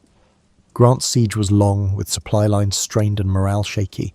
Sherman's involvement included skirmishes, feints, and ensuring that Confederate reinforcements could not break through the siege. Vicksburg finally fell on July 4th, 1863, marking a watershed moment in the Western theatre. Sherman's fame soared. Although he frequently downplayed personal responsibility, publicly praising Grant's strategic vision. Sherman did not take command of Union forces in the West until 1864, when Grant was ordered to the Eastern Theatre to confront Robert E. Lee. His primary aim is Atlanta. The city was a Confederate hub for railroads, manufacturing, and supply. Taking it could jeopardize the Southern battle effort. Sherman launched the Atlanta campaign in May 1864, Moving across northeastern Georgia, Confederate General Joseph E. Johnston utilized an effective defensive plan, but Sherman's numerical superiority and willingness to engage in flanking actions gradually pushed Johnston back. Johnston's replacement by the more aggressive John Bell Hood increased Confederate casualties.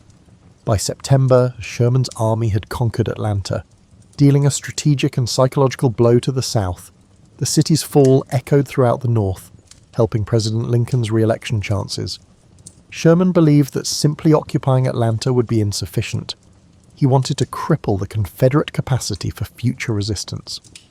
After ordering civilian evacuations, he permitted elements of the city's infrastructure to be destroyed, fueling suspicions that he was carrying out a destruction campaign. Sherman then focused on a bold and controversial strategy, the march to the sea. The plan was to cut lines of communication, damage resources critical to the Southern war machine, and show that Confederate authorities could no longer safeguard their heart. In mid-November 1864, he led 60,000 men from Atlanta to Savannah, cutting a path across Georgia. Unlike traditional movements tethered by supply lines, Sherman's columns would live off the land, foraging freely, demolishing railroads and targeting factories. This bold tactic, at the time, attempted to break the South's resolve to continue fighting. During these campaigns, Sherman's views on war solidified. He believed that the faster and harder the conflict was pursued, the sooner it would be resolved.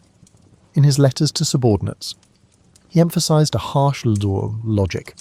If Southern people felt the effects of the war, the Confederacy's morale would plummet. While many Union leaders sought victory through pitched battles alone, Sherman embraced total war, leaving a reputation that would eclipse his other accomplishments and define his place in American military history. The march to the sea started on November 15th, 1864, as Union troops departed from the charred remains of Atlanta. The trip to Savannah covered about 300 miles, calculating about 483 kilometers, and lasted almost a month. Contrary to popular belief, Sherman didn't order his soldiers to burn every home or farm they encountered. However, the foraging became so widespread, occasionally turning into looting, that local populations remembered the campaign with lasting bitterness. Union soldiers destroyed rail lines, twisting them into what was mockingly called Sherman's neckties. Warehouses and factories burned, cotton gins destroyed, and livestock taken. Many Southern civilians fled before the advancing columns, while others remained, witnessing gardens, barns, and personal property consumed by Union torches or opportunistic soldiers. Sherman's official position was that his troops should only target items with military or logistical significance. But in practice, those boundaries quickly became unclear. Years later, the question lingered. Were these acts justified militarily, or simply a vengeful rampage? Sherman's supporters claimed that the Confederacy's capacity to fight relied on its agricultural and industrial resources, rendering such destruction a regrettable necessity. Critics argued that the campaign violated moral boundaries by punishing innocent civilians. Sherman believed that only by breaking the South's ability and determination to fight could the war's violence be decisively ended. Sherman's forces entered Savannah on December 21st, 1864, facing minimal resistance. He sent a telegram to President Lincoln, proposing the city of Savannah as a Christmas gift. The capture of the nearly intact port offered a strategic base on the Atlantic coast, enabling Union forces to advance into the Carolinas. Northern newspapers celebrated the success, lauding Sherman as a master strategist. Southern newspapers erupted in anger, portraying him as a ruthless destroyer. Confederate civilians criticized the perceived barbarism in diaries and letters, while some Northern voices also voiced discomfort at the campaign's brutality. The Union war machine continued, and Sherman's prominence grew. In early 1865, Sherman turned north to unite with Grant. The Carolinas campaign sought to pressure Confederate resources from a new angle, potentially trapping Robert E. Lee's army between two formidable Union forces. As his men moved through South Carolina, the birthplace of secession, Sherman's tactics became even harsher. In February 1865, Columbia burned, with ongoing debate over whether Union or Confederate forces started the fire. Sherman denied starting the fire, but suspicion remains, woven into local tales that the Union intentionally set ablaze the birthplace of rebellion. Sherman advanced into North Carolina with a slightly softer approach, Recognizing that the state had not been as eager to secede as South Carolina, the operational logic persisted: weaken Confederate capabilities, disrupt railroads, and harass the demoralized Southern forces. In April, it was reported that Lee's Army of Northern Virginia surrendered to Grant at Appomattox. Sherman's men sensed the war was nearing its conclusion. Hopes rose that they could finish the campaign without more major clashes. An unforeseen twist occurred when John Wilkes Booth assassinated President Lincoln on April 14, 1865, shocking the entire Union High Command. Grief and anger surged through Sherman's ranks. After Lincoln's death, talks with Confederate General Joseph E. Johnston in North Carolina became increasingly strained. Sherman, aiming for a quick reconciliation, proposed terms that many in Washington viewed as excessively generous, including political concessions that exceeded his authority. The War Department, shaken by Lincoln's assassination and favouring tougher actions, rejected Sherman's agreement. Reports suggested that Sherman was either naive or overreaching. The fiasco briefly damaged his reputation. A revised negotiation resulted in Johnston's surrender on April 26, effectively ending the war in the Carolinas. Sherman's desire to heal wounds quickly conflicted with the mood in Washington, creating misunderstandings that would persist for years. Despite the friction points, the North celebrated Sherman as a hero.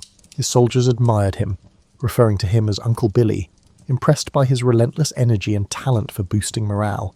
Southerners condemned him as the cause of devastation. He rarely attempted to soften that image, stating that war was cruelty and efforts to refine it were pointless. That straightforward view shaped his strategic approach. Sherman believed that war should be pursued with full commitment, or not at all.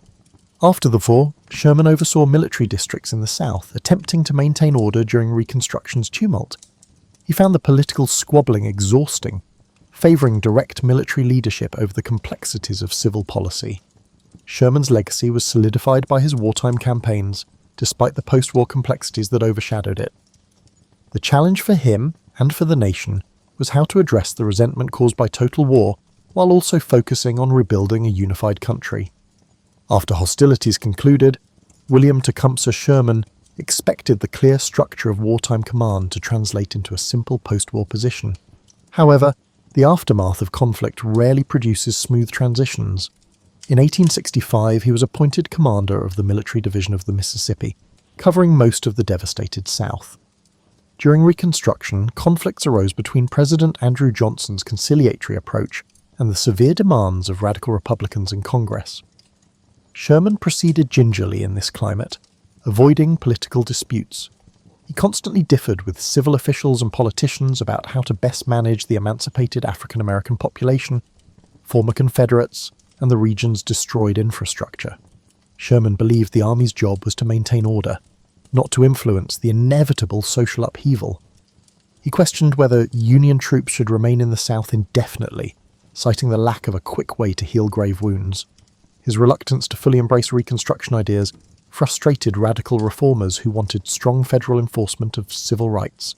White Southerners, apprehensive of the Northern presence, frequently opposed even basic Army commands. Understanding that he was in a precarious situation, Sherman sought solace in his family life.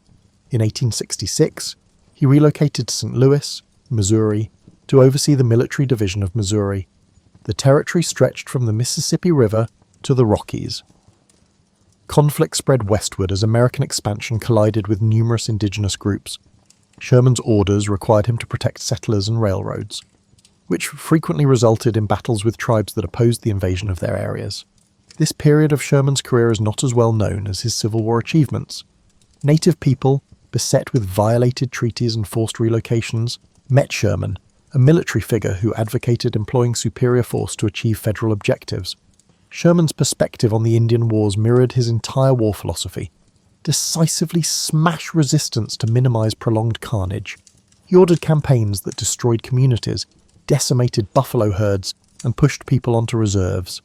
Historians decried his measures, likening them to his previous scorched earth policies. Sherman's strategy was straightforward: smash any opposition as quickly and decisively as possible. He perceived no ethical dilemma in forcefully displacing indigenous peoples in pursuit of the nation's ultimate goal. This unwavering stance cemented his reputation as a source of strong answers. Changes in Washington impacted Sherman's career path. Ulysses S. Grant became president in 1869, and Sherman was appointed commanding general of the United States Army. His new position allowed wide oversight of military operations, but disagreements with the War Department arose fast. Sherman believed that the line of command was harmed by civilian authorities' desire for greater control over army matters. The tension rose under Secretary of War William W. Belknap, who resigned under scandal. Sherman's private letters indicated his displeasure with the political milieu and a desire for the disciplined cooperation of wartime. Sherman suffered family issues. Ellen hailed from a devout Catholic household, whereas Sherman had no interest in organised religion. Their opposing viewpoints occasionally produced tension. One son, Willie, died tragically during the war, leaving an emotional scar on the family. Another son, Thomas Ewing Sherman, became a Jesuit priest, which Sherman reluctantly accepted. Sherman composed his memoirs during these changes, and they were first published in 1875. This 2-volume book, Memoirs of General William T. Sherman, gives a plain account of his life, from birth until the Civil War. Critics praised its readability and honesty, while several expressed concern about omissions and biases. He openly said at the outset that he would report events as he saw them, regardless of whether they disturbed anyone. The memoirs shaped the public's perception of him as a general who believed in direct action and open communication. Sherman headed an army that was struggling to find its place in a changing country in the 1870s. Industrialization accelerated, questions about global development arose, and the frontier vanished. The army shrank, overshadowed by new millionaires and the volatile politics of the Gilded Age. Sherman frequently bemoaned that the populace had grown complacent about national defense, ignoring the painful lessons of the Civil War. In quieter moments, he realized that a diminished army presence was precisely what a reunited country needed, even if it left him feeling a little lost. The Great Railroad Strike of 1877, which saw federal troops dispatched to quell labor unrest, was the final major dispute of his tenure. Sherman struck a compromise between compassion for workers' concerns and the necessity for order, directing a reaction that sought to minimize bloodshed. The incident pointed at a new sort of internal conflict, industrial turmoil supplanting sectional conflicts. Sherman, noted for his directness and rigidity, was reminded that war is never static, it changes with the intricacies of civilization. As the 1880s began, William Tecumseh Sherman entered retirement but stayed a notable public figure. In 1882, he stepped down as commanding general, concluding nearly 20 years of consistent leadership in a transforming army. Civic groups, lecture circuits, and political activists often pursued him. Some urged him to run for president, thinking his combat experience and integrity would resonate with Americans. Sherman famously declined, stating, "I will not accept if nominated and will not serve if elected." The statement reflected his post-war identity as someone who had witnessed the harsh realities of politics, leading him to avoid more profound involvement. His reluctance to run for government came from several factors. He was wary of the constant manoeuvring that characterized national elections. His straightforward attitude conflicted with the need to appease groups and trade favors. He understood that his reputation, forged through tough tactics in Georgia and the Carolinas, could provoke significant backlash in the South and among moderate northern voters. He felt his skills were better suited for organizing and leading in challenging situations, rather than in standard governance negotiations. Sherman traveled extensively, giving speeches on Civil War events and promoting a strong, practical military policy, even after leaving formal duties. He seldom softened his remarks. At veterans' reunions, he portrayed the stern uncle, reminding former troops that war was not a glorious adventure.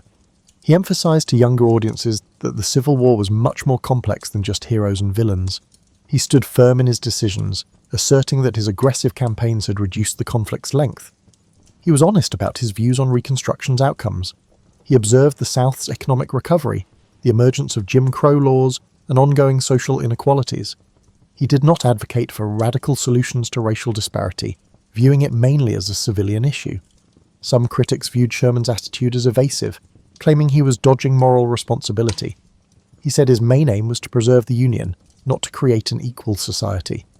Although Sherman was strategically skilled, his limited view on social fairness reflects the shortcomings of his era, which is clear in hindsight. At the same time, narratives about his private life became gentler. He enjoyed engaging with former allies, especially Ulysses S. Grant, whose presidency concluded amid controversy and failure. Sherman stayed loyal to Grant, honouring their bond from the war despite any controversies. They occasionally gathered to voice their discontent regarding how their legacies turned into political issues. When Grant died in 1885, Sherman mourned publicly, delivering eulogies that highlighted loyalty, the virtue that had united them through numerous conflicts. In the 1880s, new industries and technologies captured public attention. Railroads spanned the continent, telephones connected people, and corporations grew. Sherman felt torn after observing these changes. He appreciated America's ambition for growth but worried about possible societal instability. The Great Railroad Strike indicated rising unrest among industrial workers. He warned that if class tensions weren't handled correctly, they could erupt violently. Although he wasn't an economist, he identified conflict patterns and warned political leaders that neglecting labour demands could lead to chaos similar to the devastation of war. Sherman, who relocated to New York City later in the decade, joined various clubs and wrote letters condemning the rise of sensational journalism. He was accustomed to media scrutiny. During the war, he was portrayed as either a hero or a criminal. Tabloids thrived on sensationalism, making him cautious about interviews. Young journalists sought his views on military issues. He emphasized that future wars could lead to unimaginable destruction if not quickly contained, particularly with advanced weaponry. He insisted that the only real strategy was to either fully engage in war or not at all. Sherman's health declined as he got older. Stiff joints, persistent pain, and years of fatigue in uniform consumed him. He refused to disguise himself as a weak, elderly general. He walked through the streets of Manhattan in casual clothes, tipping his hat to those who noticed his distinctive grey hair. He visited West Point and other army locations rarely, providing straightforward advice: train with discipline, but hope you never have to use it in a civil war. Listeners felt that beneath his tough exterior were deep wounds shaped by the harsh realities of war. In his later years, the people embraced him as a grandfather figure. His once fierce demeanour mellowed over time. Fundamentally, he was the man who bravely marched through Georgia, firmly believing that such harshness was essential. In the evolving landscape of modern America, William Tecumseh Sherman remained prominent, his influence softened rather than faded, a reminder of when cities trembled at the sight of blue-clad troops. William Tecumseh Sherman spent his final months in New York surrounded by family and friends. He was stoic, yet he occasionally made sad remarks about how the Civil War ruined his reputation. He recognized that for many Southerners, his name symbolized terror, a reminder of burned houses, ruined railroads, and the unrelenting march of Union forces. To many, particularly in the North, he was the driving factor behind the Confederacy's demise, ultimately sparing many lives by ending the war. The dichotomy left him resigned. Historical assessments are rarely balanced, especially for those who shape conflict in new disputed ways. Sherman became ill with pneumonia in January 1891. Doctors tried to restore his health, but difficulties occurred. By early February, it was clear he was unlikely to recover. He faced his decline discreetly, eschewing some treatments and facing his mortality with the same candor he used in strategy. Family members watched him closely, recalling how the once unstoppable man appeared weak under the light of the bedside lamp. He died on February 14th, 1891, at the age of 71. News spread across the country. Southerners reacted calmly to the announcement. Some newspapers ran brief obituaries, while others recalled the misery he caused. In the North, praises poured in, hailing him as a hero who broke the war's illusions and drove the South to its knees. Foreign commentators reflected on how the American Civil War influenced worldwide military thinking, observing that Sherman's death marked the end of an era of bold, large-scale maneuver warfare. Sherman's funeral in New York drew massive crowds to the streets. Veterans wearing uniforms saluted the casket. Young observers were captivated by the legend and listened to serious comments from generals who had served under him. The army provided full honours as a final homage to the man whose worldview was defined by his dedication to duty. Pallbearers included notable civic and military figures, emphasising his life's impact on American growth. They brought his remains to St. Louis with quiet solemnity, where he was buried alongside his wife, Ellen, who had died a few years before. Afterward, newspapers and magazines began to look back. Writers debated morality and necessity. Did Sherman's campaigns enhance combat or spark new conflicts? Some editorialists credited him with inventing the concept of modern total war, emphasizing how entire communities, not just soldiers, become involved in massive warfare.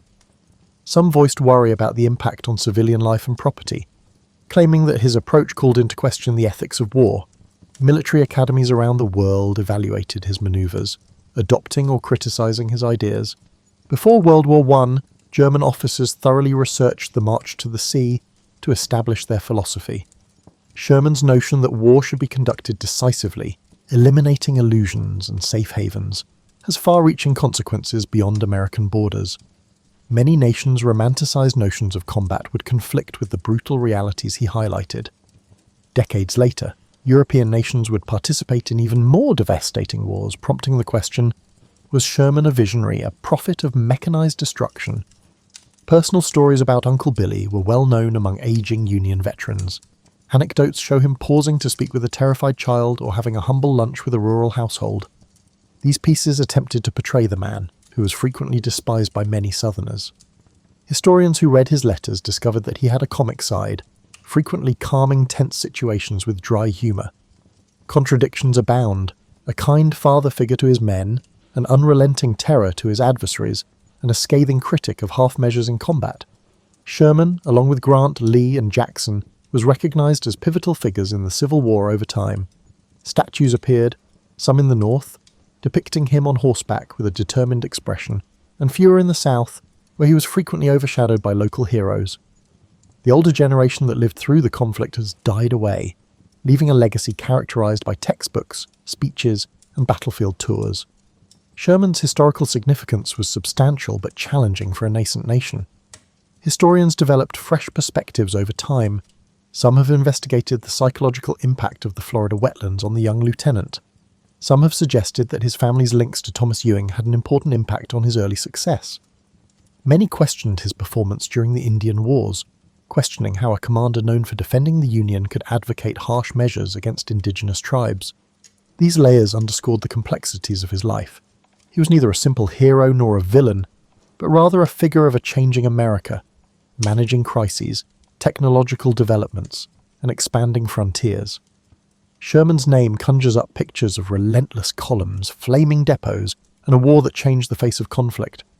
William Tecumseh Sherman is still regarded as a key character in the Civil War pantheon, yet views of his actions continue to shift.